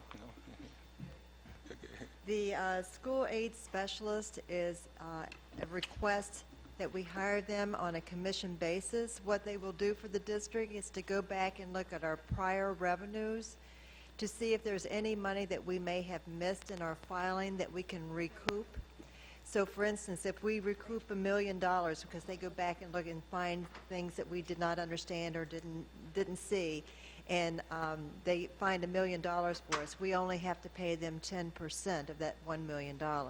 It has no effect on our future revenue, so if from that learning that we may have, that we will have in what we missed, they will train our staff, make sure that they understand why they missed it, and then future revenues will come in hopefully at a higher amount because they have a better understanding of what has to be billed. We need to have somebody to help us to do this. We don't have the staff Not to the do this. expertise that they have. They've worked with New York State. They've worked closely with Albany. They just helped Buffalo save over $1 million.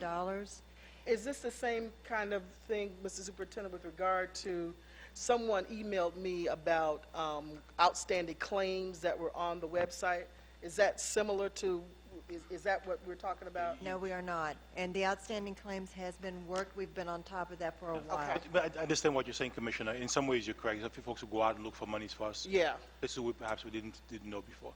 It's like having companies actually look to get sales tax money back from foreign countries for their employees who travel quite a bit, and then take a portion of the money they recover. So it doesn't cost us. So they just take a small commission from what we actually. And how much do we think they're going to find? Or do we I know? have no clue. But they get nothing if they get nothing. Yeah, if they find It's like nothing, having a we don't lawyer. give them If nothing. you chase your ambulance, you get hit. Hey. And just to give you some idea of the organizations that they have worked with and helped, I did mention Buffalo, but Brockport, Batavia, East Rochester, East Arundecoit, so you can see, and they have quite an extensive list. I'll be more than happy to give this list to you. How much did they recover? I have no Okay. idea, but these are the organizations they've worked with. They've Okay. worked very closely with Albany, so they understand the rules, the nuances, and if you will, the loopholes that maybe we did not know or did not understand that we could possibly receive more revenue. Okay, thank you. Thank you, Mr. Superintendent. Commissioner Powell, anything on this? Commissioner Campbell? No. The only thing I'll say is Mr. Scanlon said in the study session that hopefully they won't find anything because we're getting everything we should be getting. So we'll see what happens. Commissioner White? Oh, Commissioner Williams? Yeah. Just to follow up, I mean, it almost sounds too good to be true. I mean, these guys are going to come in and they're going to spend X amount of time looking for revenue that we've missed. If they find something, you get 10%. If they don't find anything, We don't know with them anything. no harm, no foul. They just Right. go away. Exactly. Well, but then if they do, then it sort of begs the question of, what's our staff doing? I mean, I would suspect that a lot of the things that they do here, when you look at the BEDS data form, the student aid form the state aid form worksheet, this other piece for the system to track and account for children, which relates primarily to the homeless kids. My understanding is, I mean, the people your people in finance or in budget, they should have the expertise, or we should have the expertise to do that. If these guys come in and they find $5 million, what goes off in my head is, hey, what are our people doing? I mean, or And do you know what, if they find $5 million, that's what will go off in my head too, is why have we missed this before? But we've had many changes in staff. We've had a lot of changes in rules and regulations, federal and state and otherwise. And sometimes individuals are not given the training that they need to stay up on top of all the multiple changes. And reading law and trying to figure out what has happened sometimes is very complicated. So I don't know if they'll find anything. I hope they don't. It won't cost us a dime to find out. Right, but we are, our people and your people, they're in the trenches every day, so we should know this stuff. Okay. In between. Let's call the question. No, you can't call the question. Yes, I can. It's not a debate. You can't. This is no, a debate, right? it's not a debate. I'm seeking information. I second. You, Second the This, call question. you can't call a question when I'm seeking information. This is not a debate.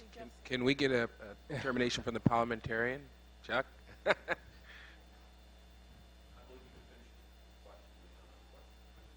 he can be called. So finish up. No. Here, if you permit me, do you have a copy of the Robert's Rules of Order? Okay, then if you would, as I was going through it, if you go first to page 49, if you would. Okay. Madam Clerk? Finish your point, and then we'll move on.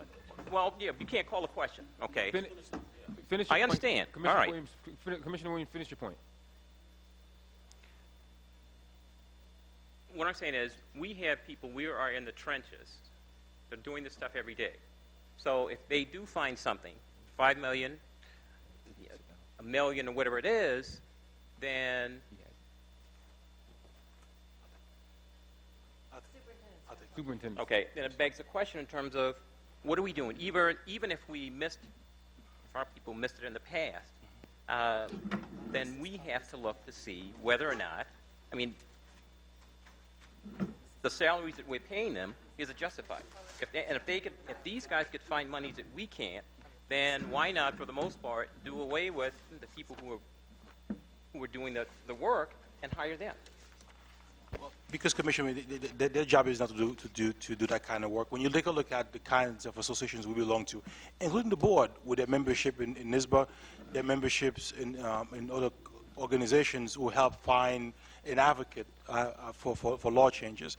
When you look at, even when you look at the stimulus funding that just came to us, the rules were not clear when we got the money, and they're changing on a regular basis. So these folks have the kinds of expertise to be able to now look at the law, but understand sort of the complex rules that we have within the funding formulas in New York State, as well as the rest of the country to help us find money. Right now, for instance, we have an organization that wants to work with us in reclaiming dropouts. their expertise in other states is to actually find dropouts, bring money back to the district, and take a percentage and bring those kids to completion.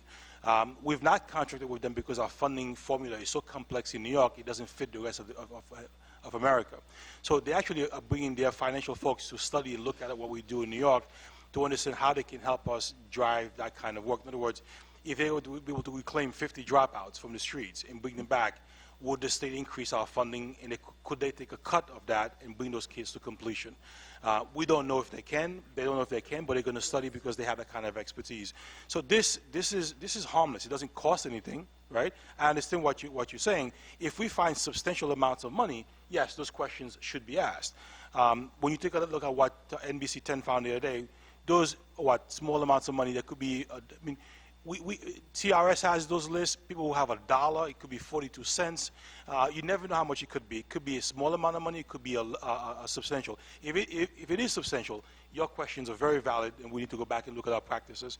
But my thing is, it doesn't cost anything to do this, and if they find it, it's a bonanza for us. The question is, why not? Why not do this?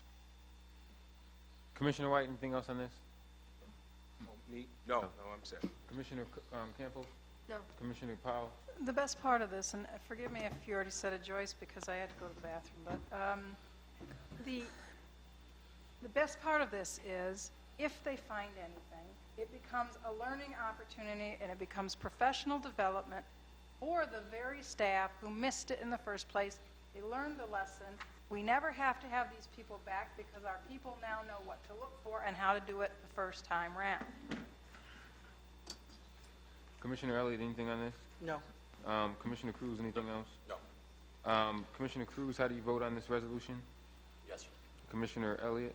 Yes. Commissioner Powell? Yes. Commissioner Campos? Yeah. Commissioner White? Yes. Commissioner Williams? Yes. I vote yes. Okay.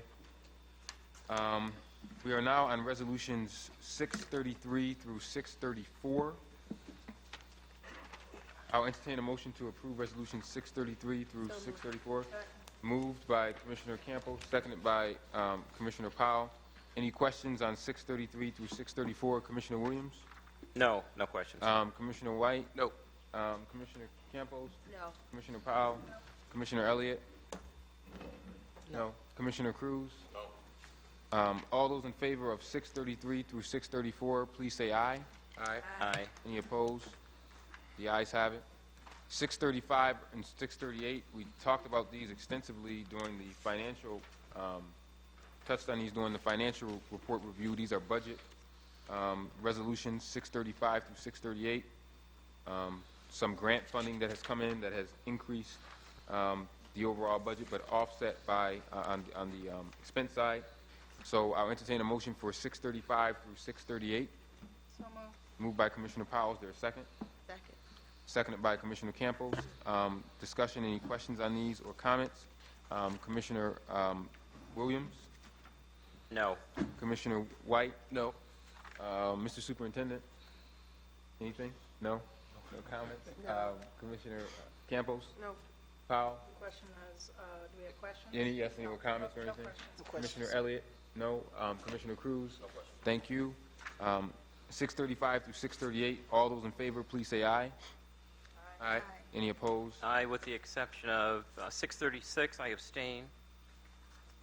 And 638? We got 635, 638? Yep, 635 through 638. And all the others, yes. Okay, thank you. Madam Clerk, have you captured that? Yes. Okay. Thank you. We are now on resolutions 639 through 642, educational facilities. I'll entertain a motion to approve 639 through 642. Move it. Moved. Is there a second? Seconded by Commissioner Powell. Discussion on 639 through 642. Commissioner Cruz, anything? No questions. Commissioner Elliott? No questions, Mr. President. Thank you. Commissioner Powell? No. Commissioner Campos? No. Commissioner White? No. Commissioner Williams? No. Thank you. All those in favor of 639 through 642, please say aye. Aye. Aye, with the exception of 640, no.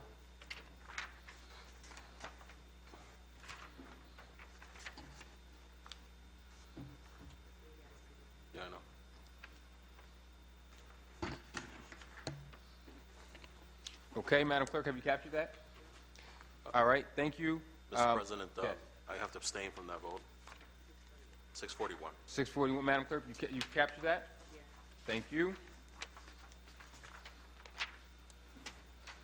Okay, we will now move on to resolution number 630. So we're kind of going backwards. But we want to, that's in the other category. I'll entertain a motion to approve resolution 630, which is the time the meeting started. Is there a motion to approve resolution number 630? Is there a second? Second. Any discussion on 630? I have a note to have it explained, but I don't seem to be able to. Mr. Johnson? Or is it Mr. I'm sorry, Mr. Davis? I'm sorry, Mr. Johnson explained it in the study session. Go, Mr. I'm Mike Davis. I'm associate counsel, work with Chuck. What we're asking for is a contract approval for superintendent to enter into a broker of record contract with DG&M agency to serve as our broker of record to procure property and casualty insurance and provide risk management services, an evaluation of our insurance program, look at limits, deductibles, things like that. In the past, we have procured the policies individually, going to a broker, for example, to buy a business auto policy. Now we'll have one broker look at the whole district, make recommendations, and there might be some better ideas. We don't know yet. We're also doing it on a flat fee basis. The broker will be paid $50,000 a year. This is planned for a 5-year period. We'll be back here every year to have it renewed, but it would be $50,000 per year. The insurance policies would be written without a commission built into them, and the expected savings would be about 50% of the cost of the broker's work. Based on last year's program, that savings would be roughly $45,000, $50,000. Thank you. Is this a woman-owned business or a? Black man. Black man. Dale Trott's Dale the Trott. principal. Right. All right, thank you. Yeah, Dale Trott. Thank you. Any other questions on this? All those in favor of resolution number 630, please say aye. Aye. Any opposed? Any abstentions? The ayes have it. We're now moving into resolutions numbered 643 through 670. I'll entertain a motion to approve 643 through 670. So moved. Second? Second. Okay. Any discussion on the motion? Commissioner Williams. Yes. Starting out 645. And just a point of clarification, 644 has been pulled. 645, yes. And on this one, why hire a psychiatrist as opposed to a statistician to do the research and provide the information? I learned this also in the study session. Ms. Graza-Burgos. That's the same question. Good evening. Dr. Wallace is working with us for quite some time. He's been with the district and been working very closely with the psychiatrists and the social workers. The social workers have just come under the Division of Youth Development and Family Services.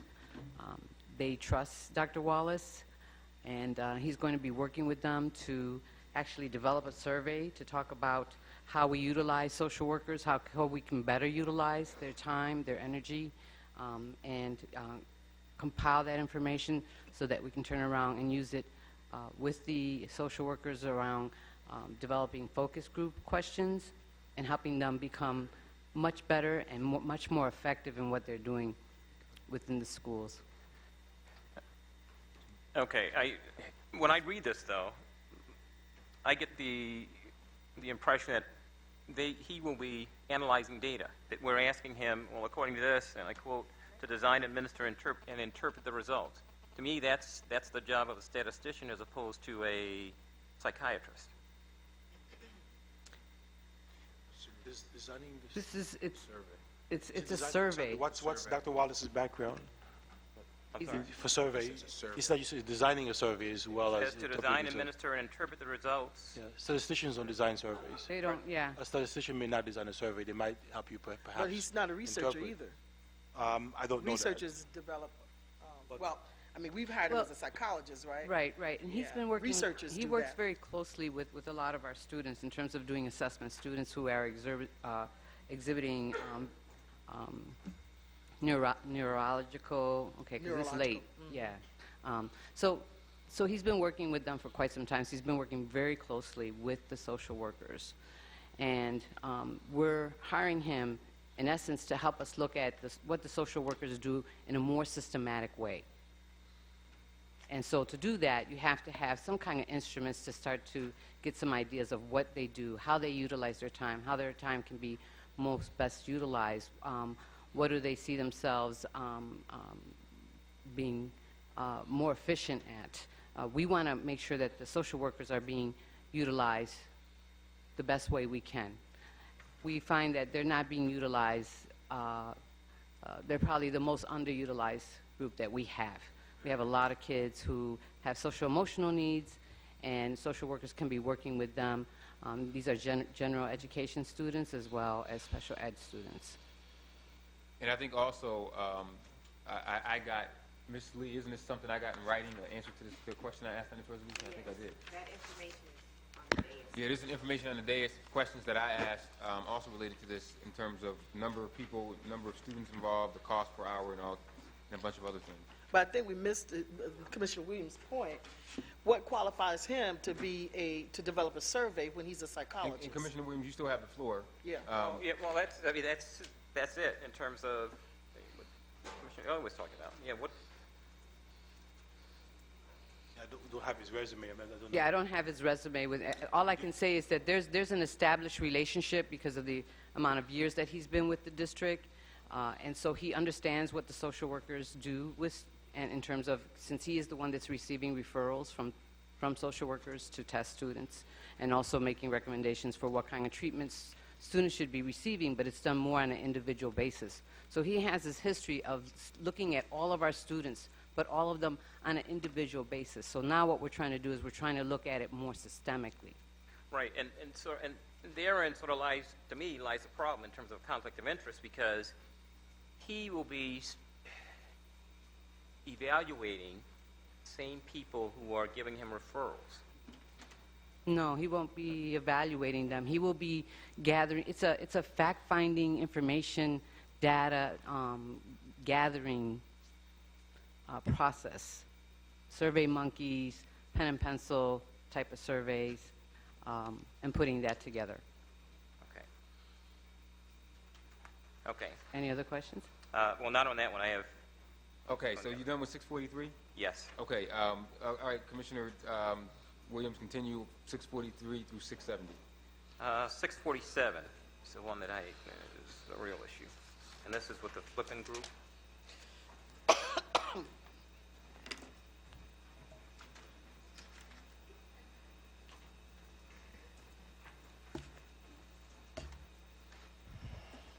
Here's the problem. The issue that I have with this: $100,000, and when we looked at 611A, as well as when I looked at their website, this is a 3-day workshop. Okay.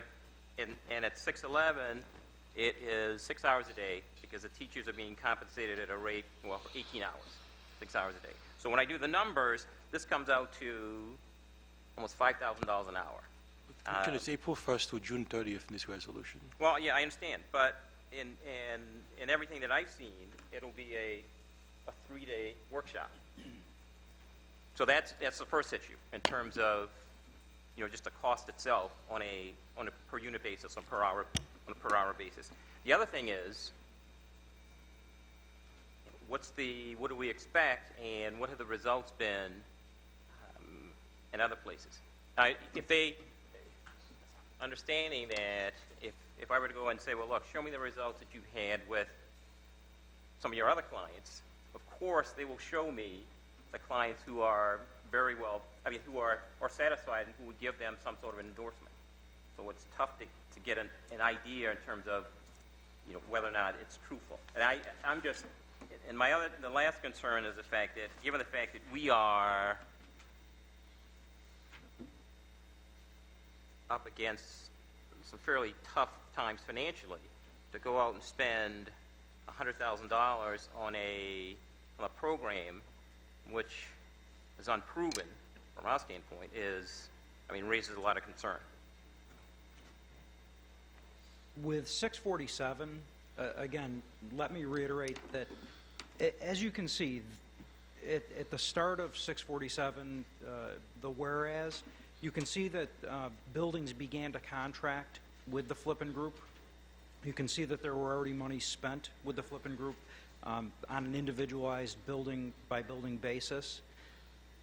The reason we have this particular resolution coming forward to the board is because we want to, again, access better negotiation for this initiative. It gets back to economy of scale. In terms of efficacy, they did provide efficacy data that I forwarded to the board, and they have worked on these initiatives across the country. This is something that's proven. They work specifically with our teachers to build capacity within our ranks and our principals, actually, to foster positive development in our students. For example, we have one building that has already begun in the Northeast Zone.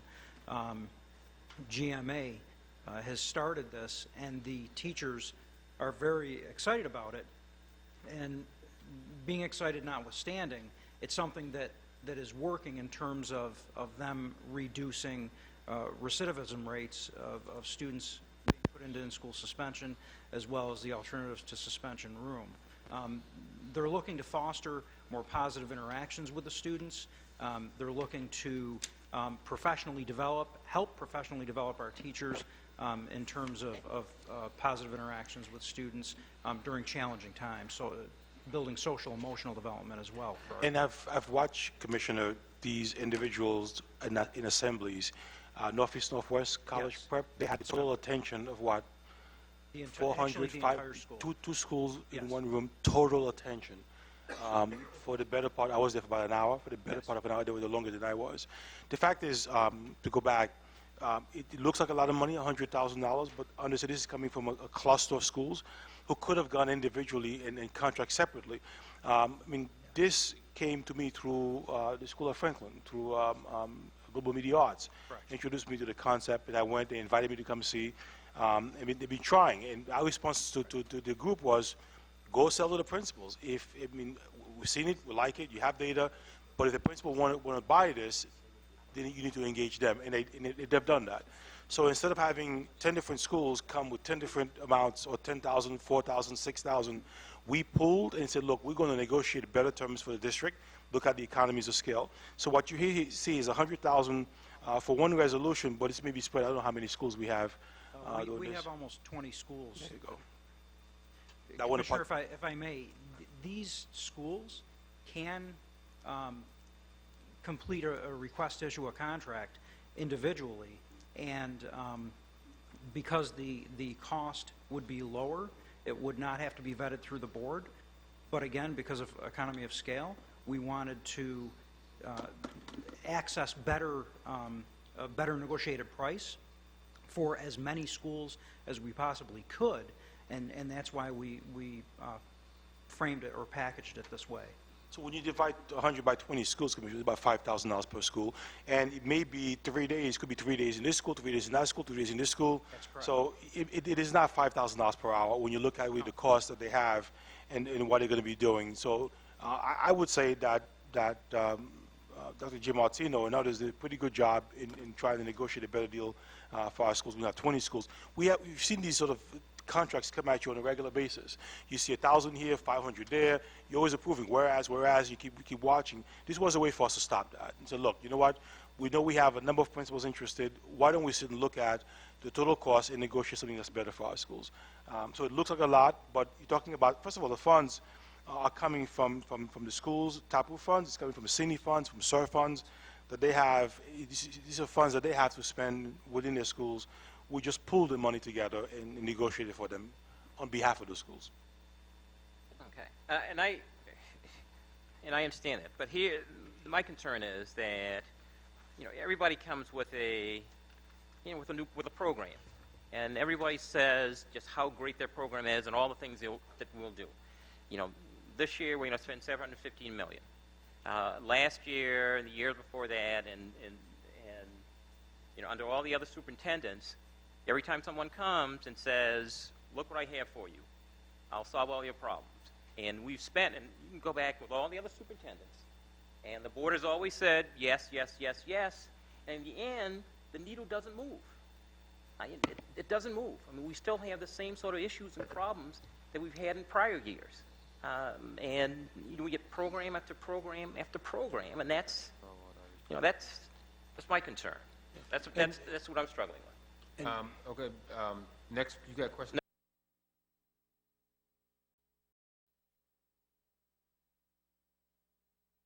Yes, I do. Okay, go ahead and continue. Hold on, Commissioner White. I'm going to get to you. I'm just going to let him. No. My concern is if we leave the subject and he goes to his next resolution, we'll miss the momentum. No, I know, but that's my point. I don't want to have the back and forth over the. No. It's not even back and But forth. if you can just write your note down, your thought on his comment about moving the needle, I can get back to you in a second. It's not even back and forth. It's not even negative. I'm going to say something that I think will further the discussion of what he's saying. I don't have an argument with it. Okay, Commissioner Williams, will you yield to Commissioner White? Yes. Yeah. Commissioner White? Okay. I think he makes a point. At what point do we say, and I've looked at the data, I think it suggests that they are able to move this BOCES district forward. But at what point, and where do we begin to say, all right, listen, particularly in these very difficult times, he makes a legitimate point. We're going to be cutting because we have to. And I think the rumor is, and the budget hasn't gone on there, 10 to 20%. At what, and please, let's not have a discussion of, well, these monies are monies that they have anyway, because that's not my point. My point is, as he says, we need to move that meter. We need to move that dial.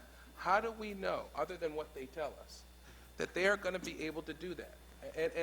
And again, I get your argument about economies of scale. You've put a lot of people together here, and you've gotten us a good deal. I get that. I also get the fact that these are monies that the schools could spend anyway. I get that. But what he's talking about is making sure we move that meter, that we graduate more kids. That how do we know, other than what they tell us, that they can do that? First of all, we have moved the needle. And I know that, and I've said this publicly a number of times, every city has one metric by which they measure success. And for Rochester's graduation rate, nothing else matters. But when you look at suspension, when you look at school tone, when you look at literacy and mathematics, when you look at school attendance, all that stuff matters as well, too. We can graduate 100% of the kids. If none of them qualify for college, we've done nothing. All that aside, the fact that this is coming from state funds, SUR and CINI funds for the most part, right? Funds that the schools have, funds that they're going to spend, and I'll get back to that in a second. Bottom line is, in all honesty, you have 60 principals in our district. We've entrusted them with running a school. We have to also sort of follow their lead as well and say they want something. If 20 out of 60, 1/3 of our principals say they want something, I think we shouldn't question too much because they are being held liable, responsible. If they don't improve achievement, they lose their jobs. Folks, in all honesty, let's be completely frank. The people who lose their jobs in this district more than others are the principals, not the teachers, not the other people. They're the ones whose neck on the line on a regular basis. They're the ones who are chastised publicly when their schools make a list. So you know what? They're the ones every single day making decisions every single day about kids. We're not there to make it for them. If 1/3 of my principals tell me they want something, by golly, I'm going to listen to them. Because you know what? I'm going to say, look, you want this? You've got the funds. Let's do it. They've invited me to come and see the efficacy. They provided data. And I caution us to, again, we should hold them accountable. But if one-third say they want it, let's not tell them they can't have it and then say, well, how come you didn't? It's important that people have some autonomy in making decisions. The fact is, not one program, there is no single silver bullet that will ever fix this. Urban education, for that matter, education is complex. It's a web. It requires different kinds of services, multiple services to get to where we need to get to. So each program may move something. The last thing I'll say very quickly is about going by the dollars and budget piece. A few days ago, we got an email from State Ed. We got over $2 million in STEM, in academy, and other stuff. They just tossed this at us a few days ago. Money has to be spent by August 1st. So when we begin to present these resolutions for hundreds of thousands of dollars, we're going to get questions. You know what? State gives us money.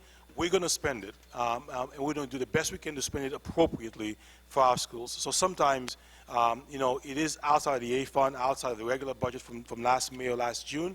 As we get federal grants or state grants that come at us, again, over $2 million. My CFO hasn't seen it yet. I just gave her the email this morning. And we're going to get $4.5 million for the 9 high schools that we have to redo. So money keeps coming at us. It is not that we're not being fiscally responsible, but when it gives you monies in certain categories, you've got to spend it.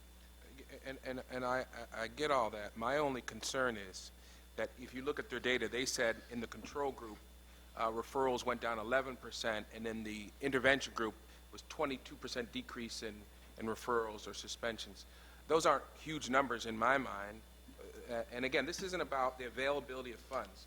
This is about taking money that we've been blessed to receive and making the best of it. And my question is, how do we know that, and your point is, well, because the principals say they want it.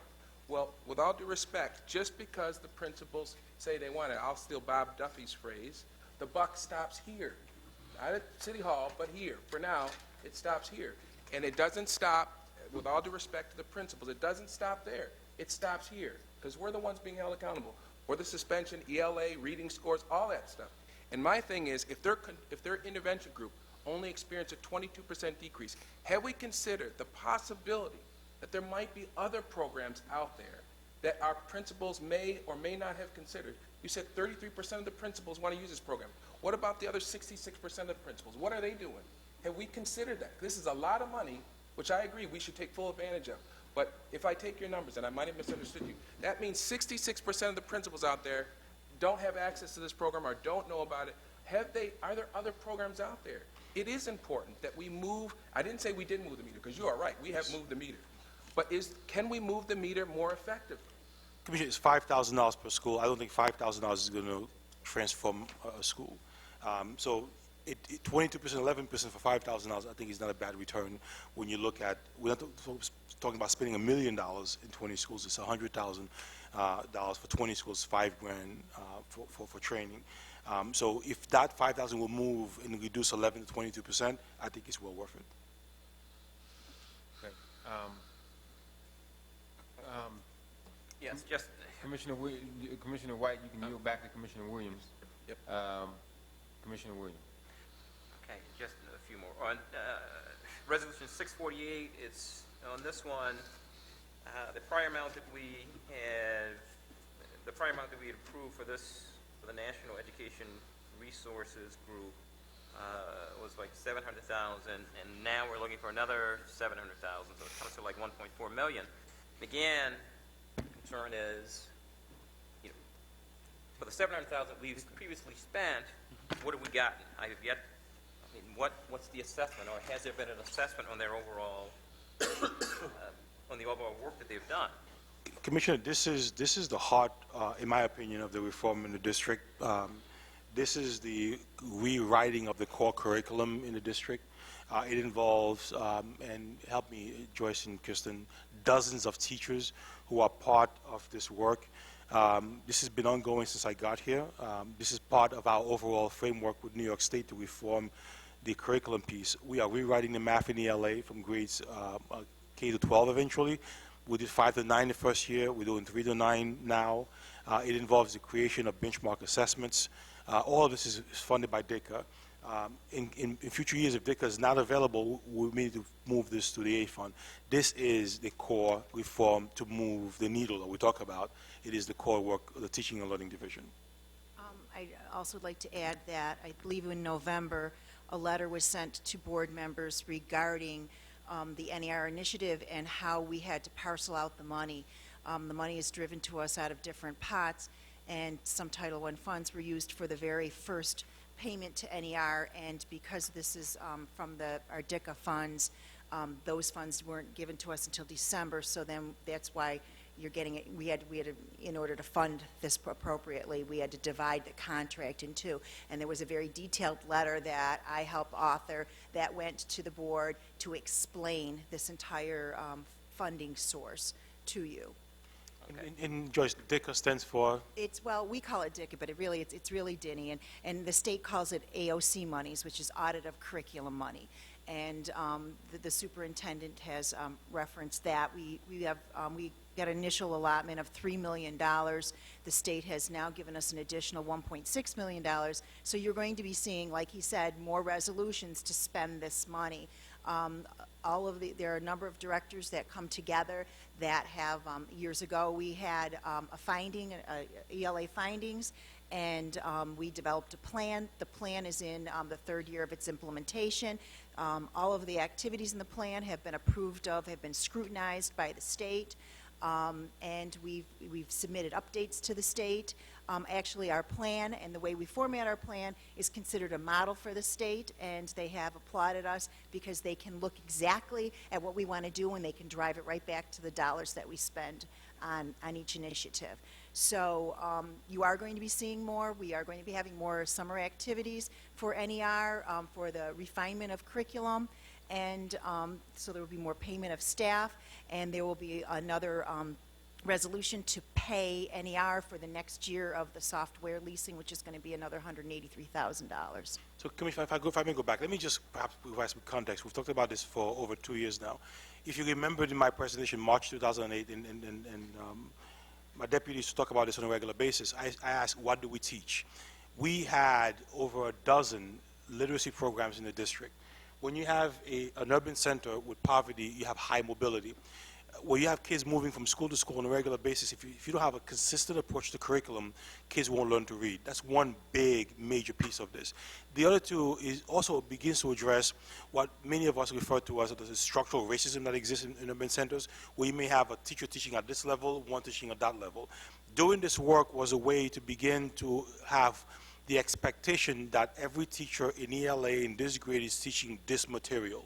How belongs to them, but the what we often talked about is our expectation.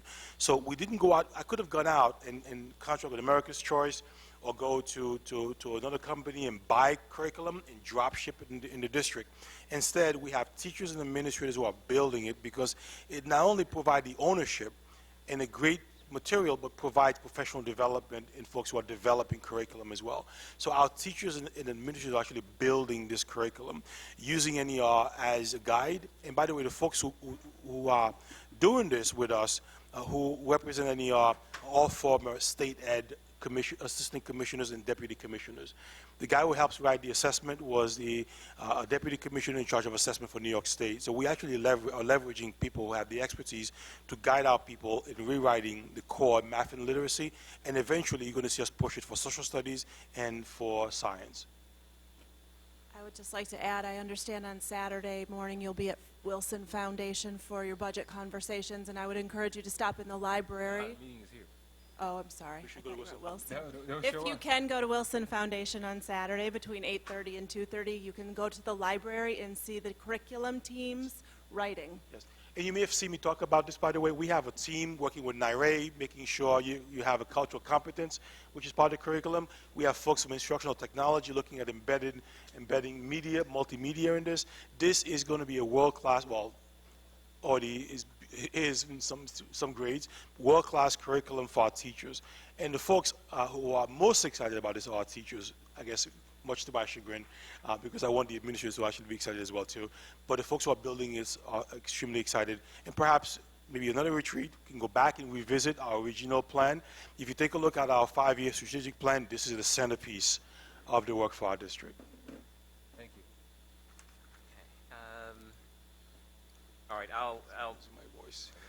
I'll leave that. I still have one more. Last question, Commissioner Williams. The last question, it has to do with Resolution 653. 653. 3.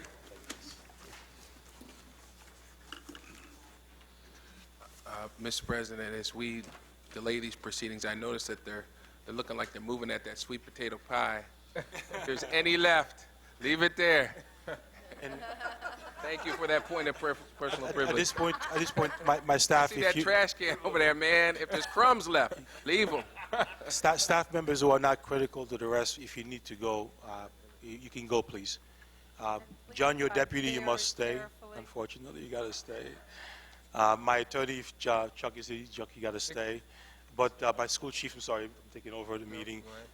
Folks, if you're part of my staff, you need to go. I totally understand if you get home. Please drive safely. 653, Commissioner Williams. 653, yes. And on this one here, well, to start with, there's more to it than just us approving the job titles.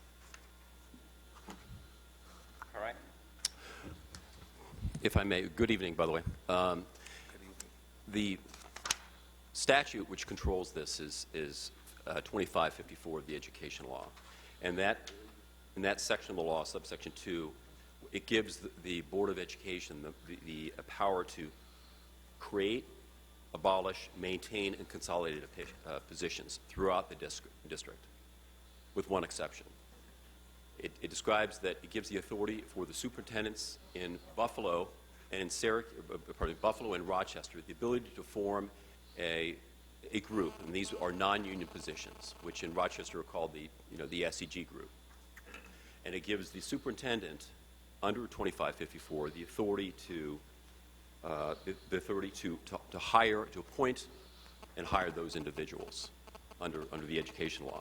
And it's found not only just there, but it's also found in the SEG rules, which are in fact rules of the Board of Education, which gives the authority of the superintendent to appoint, hire, transfer individuals within the superintendent's employee group.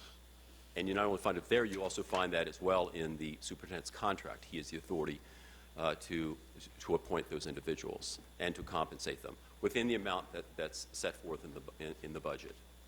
And so the SEG group is unique in that respect, based on the exception built right into the education law and found in the SEG rules of the board as well as the superintendent's contract. If I may add to that, Commissioner, this part of this was presented last April as part of an SEG. We made some proposals for changes, not just in the titles, but also in the regulation. I believe you were the one who tabled it, or offered to table it last April, but we didn't come back to it again, so we felt we would reintroduce and update the list. I still will ask, perhaps not at this venue right now, but the issue around the raises and the leverage is something I would love for us to revisit as well. We're going to have a conversation, and also I had this on a topic for the study session so we could have had an extended discussion about this, because I know this has been the interest of Commissioner Williams. But we're going to have a meeting sometime in March. I'm working with the Auditor General to schedule to rework on the entire SEG and BEG piece also. And Mr. Commissioner Williams, you still have the floor. Right. Although under Article 4, the superintendent has the authority to appoint, compensate, discontinue the service of, and I think it's, evaluate, employ the individuals under what's covered, as he covered under Article 4. But only the board has the power to create the positions as well as determine the compensation levels of those positions via the budgeting process. If we go back to 2554, it describes that the superintendent has the authority to appoint individuals within the amounts budgeted, set out in the budget by the Board of Education. Certainly, the Board of Education establishes that budget. The SEG rules under Section 3 describes that the superintendent has the authority, and I'll read right from it, appoint, compensate, and employ and discontinue the service of the persons that are subject to the rules. And those positions historically have been positions created by the board and then from time to time discontinued by the board. Right. The titles. Okay. Well, the titles and the positions. Or they're one in the, they are one and the same. The superintendent has the authority to appoint, but the actual job title itself is created by the Board of Education. Correct. And the board also funds it. The issue that I have is, for the most part, these, when I look at it, positions have been created, already in existence. They've already been funded, or the compensation levels of these various positions have been set, all without board approval. Well, a couple of things about that. First of all, as the superintendent mentioned, he had brought he brought titles to the board as part of the amendments to the SEG group last April. They were not considered at that time. Historically, the superintendent appoints, and then the updating of positions in SEG have come after the fact. They've not come first, they have come after the fact. In fact, many of the positions you see here are people that are still within the organization. They're moving from one title to another. So, a number of these positions, there are changes in nomenclature. A chief human resources officer becomes chief of human capital initiatives, for example. There's a number of that are in that category. So, if we go back many, many years, when the last time the board actually acted on this, there was a chief human resources officer. So now it's chief human capital. The same way there were, I believe, associate superintendents on the list. Now we have a deputy superintendent. So it's changing nomenclature. But like I said, Commissioner, we tried this last April. We're looking to clean this up. We're looking to catch up. We did offer this almost a year ago. It was tabled. Again, I believe you were the one who made the motion to table the resolution, looking to get outside counsel to look at the entire regulation, to go deeper than perhaps we were looking to go.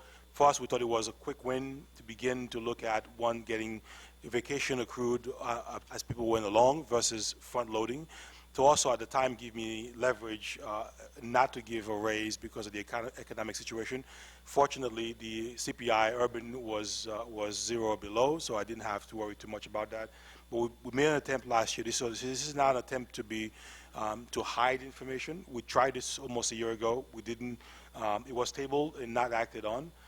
So we brought it back again, I believe, now back in, I guess, February 2010. Yeah, but the tabling didn't come from.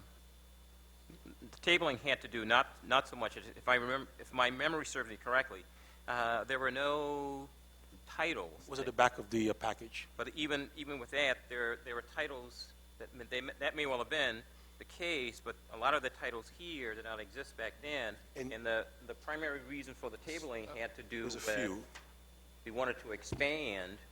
I wanted the board to do more in terms of more oversight and control. At that point, the board couldn't get a majority of the board to act. The Commissioner, I said that, and I said you wanted to go deeper than we were. We felt that what we proposed at the time were quick wins. It was around salary. It was around accrual vacation. And by the way, even before I came to the board with this, I sat with my SEG group, and we talked about this. And they all thought that was also fair, that no one should be getting, say, vacations front-loaded every single year. You should earn as you go. This point of order real quick. This resolution is not about any of that. This is just about the cleaning up the titles. Yes. And we need to have a separate conversation about the whole revamping of the SEG, which I've been trying to schedule with the board, but I can't get people to come to meetings. I agree. No, I think this is more than just the titles, because if we approve this, then in essence, we will have approved everything that has gone on prior to this. We will approve not only the title, we will have approved the creation of the jobs, these positions. We will have expanded the SEG group. We will also have, in essence, approved the compensation levels. None of which the board has had, to my knowledge, has had any kind of input on. With respect to the, Mr. Johnson, and then let's move on. Go ahead. The budget has already been established by the Board of Education, and it's not being expanded by the by approving these titles. The budget that was approved by the board it remains the budget. And the superintendent has the authority under the education law to appoint within the confines of the budget that were approved by the Board of Education. Yeah, correct, and I agree, appoint, but can't create a position. The superintendent can appoint, but a job title must be created by the Board of Education. Yeah, when we had this discussion last meeting, and one of the things that we said was, next meeting, we were going to bring a list of all the titles to make sure that we cleaned it up, to make sure that the board was then, by agreeing to the appointment of those people at the same time when doing that. So this is what Resolution 653 was. And then the other outcome that was supposed to come out of that meeting was Tuesday night session was supposed to be an extended discussion of exactly what we're talking about now in terms of is it the entire budget, is it the people, and all those discussions. So this 653 is an outcome of last meeting when we said that we were going to try to put all the names on a sheet of paper to approve them. And I will say again, we need to schedule a follow-up meeting, and I'm looking at our Auditor General again to next month, March, to finish the conversation that we started on SEG and BEG with David Farmello and letting know the superintendent, letting you know what our expectations are for SEG going forward, because that's long overdue. Okay. Commissioner White, anything on 643 through 670? No. Commissioner Campbell? No. Commissioner Powell? No. Commissioner Elliott? Yes, Mr. President.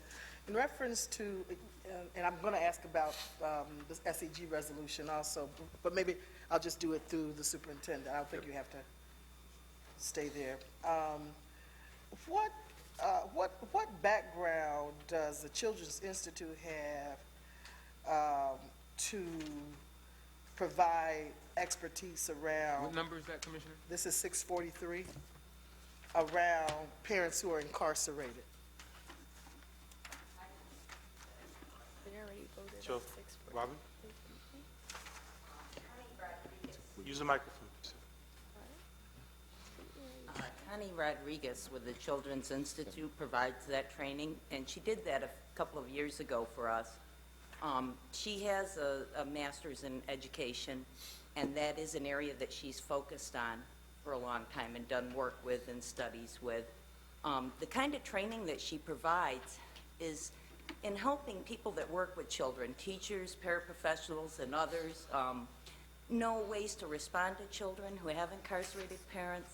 The big message that she helps give to them is that you shouldn't avoid talking about it if the child brings it up, and that it should be treated as something more natural, not to give it a stigma or a fear to bring it up or talk about it, because a lot of times those topics are avoided, and that sends a message to children that it can't be talked about, and it creates fear and apprehension.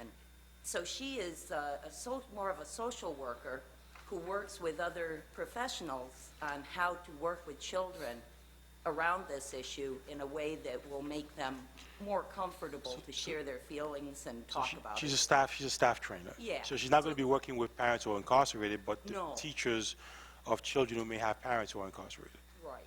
But my question still was, what expertise does she have around, And parents who are incarcerated? that's her That's still my background, question. Okay, is working in this area, okay, so.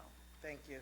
And then with regard to 653, what is the total number of positions that we have in the SEG group?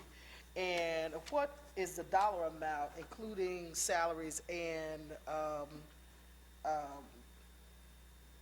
health insurance benefits? Yeah, what is the total amount? I have to get that back to you, Commissioner. I don't, my brain power is only so much. I can give you the numbers, I can give you salaries, I can give you the total amounts, et cetera. The health benefits are very similar to what other employees get in the district. Okay, and let me just ask this question here. Kim, can you take that? No. Sorry, take notes so we can get that back to the Commissioner, the question. Thank you. I guess my concern is that we have Do we still have a deputy superintendent for teaching and learning? I guess I'm confused why we really need a chief for innovation. Because if we have 3 chiefs who are responsible for the schools, then it would seem to me, now this is just me thinking, and me trying to save money, that we would not need a chief of innovation, but that the deputy superintendent for teaching and learning could do the kind of innovative work and proceed with the innovative work, and we could save that money for that position. You mean, I believe you mean the Senior Director for Innovation, Commissioner, not the Chief of Excuse Innovation. me? It's a Senior Director for School Innovation. You know what I'm talking about, whatever. Absolutely. You know what I'm talking about. Commissioner, when you look at that position, when you look at what's been done in other urbans that have done this kind of work, you need an innovation office that is outside of the traditional structure of a school district to give them the leverage, to allow them room to innovate. If you take a look at all the new schools we've created, everything has been done around that has come from that office. It really is about someone looking forward and seeing what is happening other places to begin to recreate that in the district. Otherwise, they get caught up into the traditional buckets or silos that you have within organizations. Chicago has a similar office. In fact, Arnie Duncan, Obama just created one in the US DOE, being led by Jim Shelton. The race to the top, the changes you may see in the SEA is coming out of the Office of Innovation. So it is sort of your R&D that you may find in places like Kodak. It is the part of the organization that looks forward, looks around the corner, but looks to agitate the system to keep it moving. It is, by the way, one of the reasons why Franklin, Edison, and others failed in this district, because you did not have an outside group making sure that the vision, innovation did not get lost in the bureaucracy. So people whose sole job is to not just to create, but once they create, to make sure the vision doesn't get lost by watching placement, watching budget, watching what is going on, and making sure the schools continue to flourish. I think if we had this foresight in the past, schools like Franklin would not have been in many ways bastardized. The vision would have been bastardized, in other words. And if you take a look at places that have done well with this, Chicago, New York, and to name a few, they all have offices of innovation, including now the US DOE in Washington, D.C. Well, let me just argue the counterpoint to that. I don't think it is because we didn't have a chief of innovation. What I think is that central office, and I'm not saying you, Mr. Superintendent, but central office didn't provide the supports that were necessary to ensure that those schools made it. You just heard Charlie talk about the fact that there was a student who wanted to be in biosciences, I believe, and they put him in finance. So in terms of what needs to be done in central office to provide support to those schools, we haven't done that. So I would argue that we need a chief of innovation to do that, when in fact, if we would just dot our I's and cross our T's, the fundamentals, in my view, we would be able to see really what we need. I don't think that we can really tell whether or not we need a chief of innovation at this point, maybe sometime in the future, because we haven't done the fundamental work. So that's my argument. I would just argue that. You actually made my point for me. Excuse me? You actually made my point for me. Well, I still don't think you need a chief of innovation for that. Okay. I'd love to discuss that with you, but I believe you made my point for me. But and then on Resolution 646, I guess I'm just a little unclear. To evaluate the Enhanced Education Through Technology grant, you got to evaluate the grant itself? Just clarify if I may, that Tim, for I think I may have the answer to this one. Most grants have come with an evaluation arm that has to be written into the grant. So, in other words, the program itself, not the grant. You're not talking about... Well, the program, exactly. The program. Okay. Yes, Right. the grant requires an outside evaluator. It is written into the grant. Thank you. Can I help you, Tim? Okay. Roll call vote on resolutions, starting with I'm sorry, Jose, anything on 643 through 670? No. Okay. Roll call vote on... Mr. President, Yes. can I, just one comment, on 670, Yep, comment on 670. Commissioner, go ahead. and you have within 670, it includes all of the board committees, including audit. The only problem that I have is, when the legislation was created, when it created the audit committee, it also set out the requirements for members of that committee. And those requirements are a lot broader than we have that's in this resolution. And the resolution here, it really narrows or makes it a lot more restrictive. Mr. President, that did come up in the policy committee, and I mentioned that specifically. The gathering applications, as it were, doesn't translate instantaneously into membership on that committee or liaisonship on that committee. I agree with your point, Commissioner Williams, that not just the legislation, but the committee's charter, and the audit committee is the only committee that has a charter, has a more elaborate process for an outside member. But that does, I think it's still, I don't have a problem with it being on here, because if it helps us identify another person who could potentially be an outside member, all it does is identify that person. It doesn't promise anybody a seat anywhere. Okay, I mean, as long as it doesn't conflict with state law, because if it did, it would render the resolution null and void. Okay. Okay, roll call vote. Commissioner Cruz on Resolution 643 through 670. Yes to all except for 651. I have to abstain. Okay, Commissioner Elliott. No to 645, 653, 647, 648, 650, 651, 653, 654. Okay, Commissioner Powell. Yes to all. Commissioner Campos. Yes. Commissioner White. Yes, no to 647, and I realize that I would like to reconcile my vote with respect to 611. I voted in favor of 611 because we hadn't had any discussion on 647. Okay.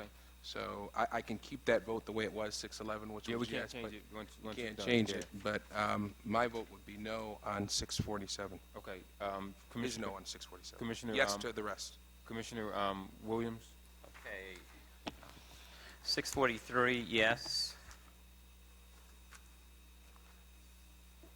645, no. 646, yes. 647, no. 648, no. 650, no. 651, yes.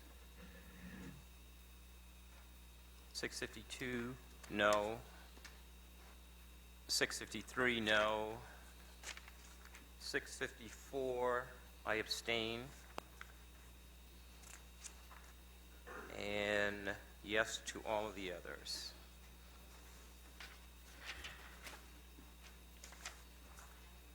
And I vote yes to all except for abstaining on, even though it's a gift, 668. I'm on the board, and abstain on 651.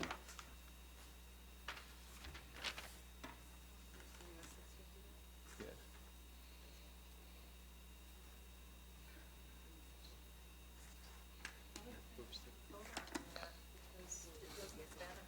Yeah.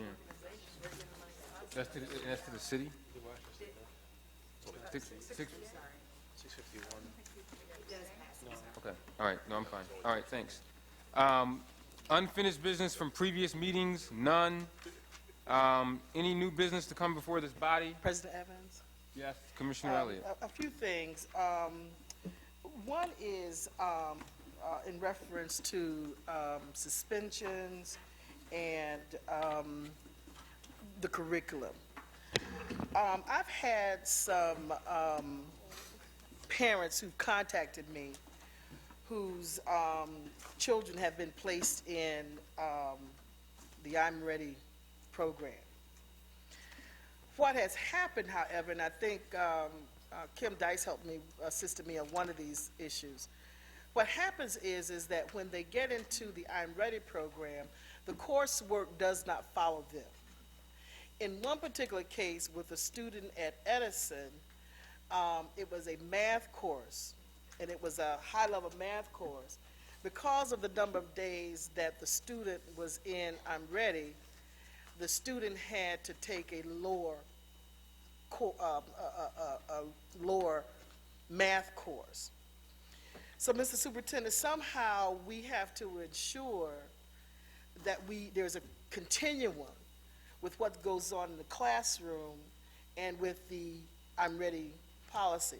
I am a strong supporter of in-school suspension, but something still is awry there, and I've had a number of calls from parents with regard to that the curriculum does not follow the student into the I'm Ready program. So I would like, Mr. Superintendent, if you can investigate that and find out what the problem, how we could straighten that out.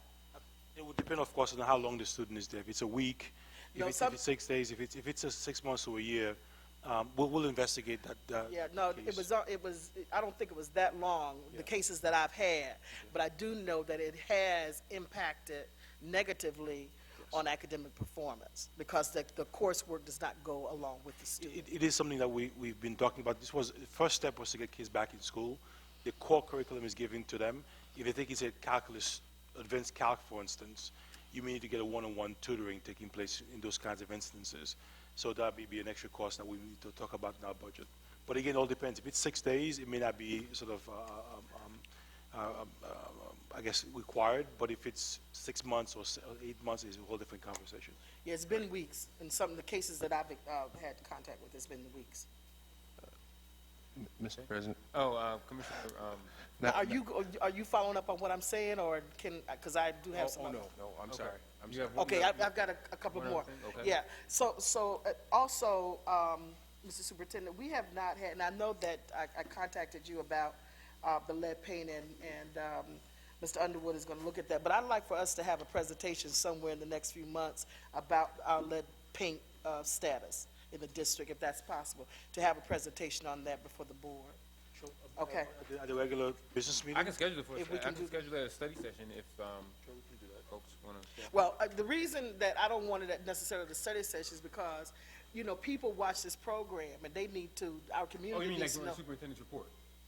Yeah, if that's okay. possible. All right, yeah. Yeah. Okay. So that the community knows where we are with this whole lead paint issue. We have not brought this up in a very long time You asked for a now. presentation on the Office of Accountability. I believe it's scheduled for March. Okay. So we can talk about maybe April, May, or June. That's fine. Okay. That's fine. And then I want to thank you, Mr. Superintendent, and Mr. Underwood for the report on the food service. And I'd also am going to be would like to take a visit over there to see just where we are with that, and I'll probably have some more questions with regard to it. I just appreciate the work that Mr. Underwood has done. We appreciate you with saying thank regard, you, Commissioner. To this. Well, I know how to whoop on you, but I also know how to give compliments when it's true compliments. So, when the work is being done. So I really do appreciate that. And then I'm also going to want to talk about the issue with regard to and bring policy up. And Mr. President, I'll talk to you about this at another time. But the transportation policy for elementary students. You moved me from the chair as policy committee, and we did not finish that work.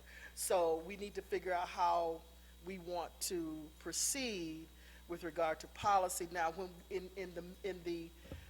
when I chaired it, we talked about the fact that if we strictly enforce the zones, that's a dollar amount versus if we don't. And so I'd like to be able to talk more about that very soon. I don't know if it's next meeting. I'll send an email around.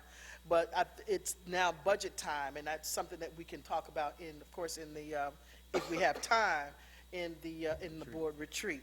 And then lastly, one of the things that concerns me with regard to, particularly with the audit that came out, is that we need to look at, as board members, to having a conflict of interest form to complete as board members.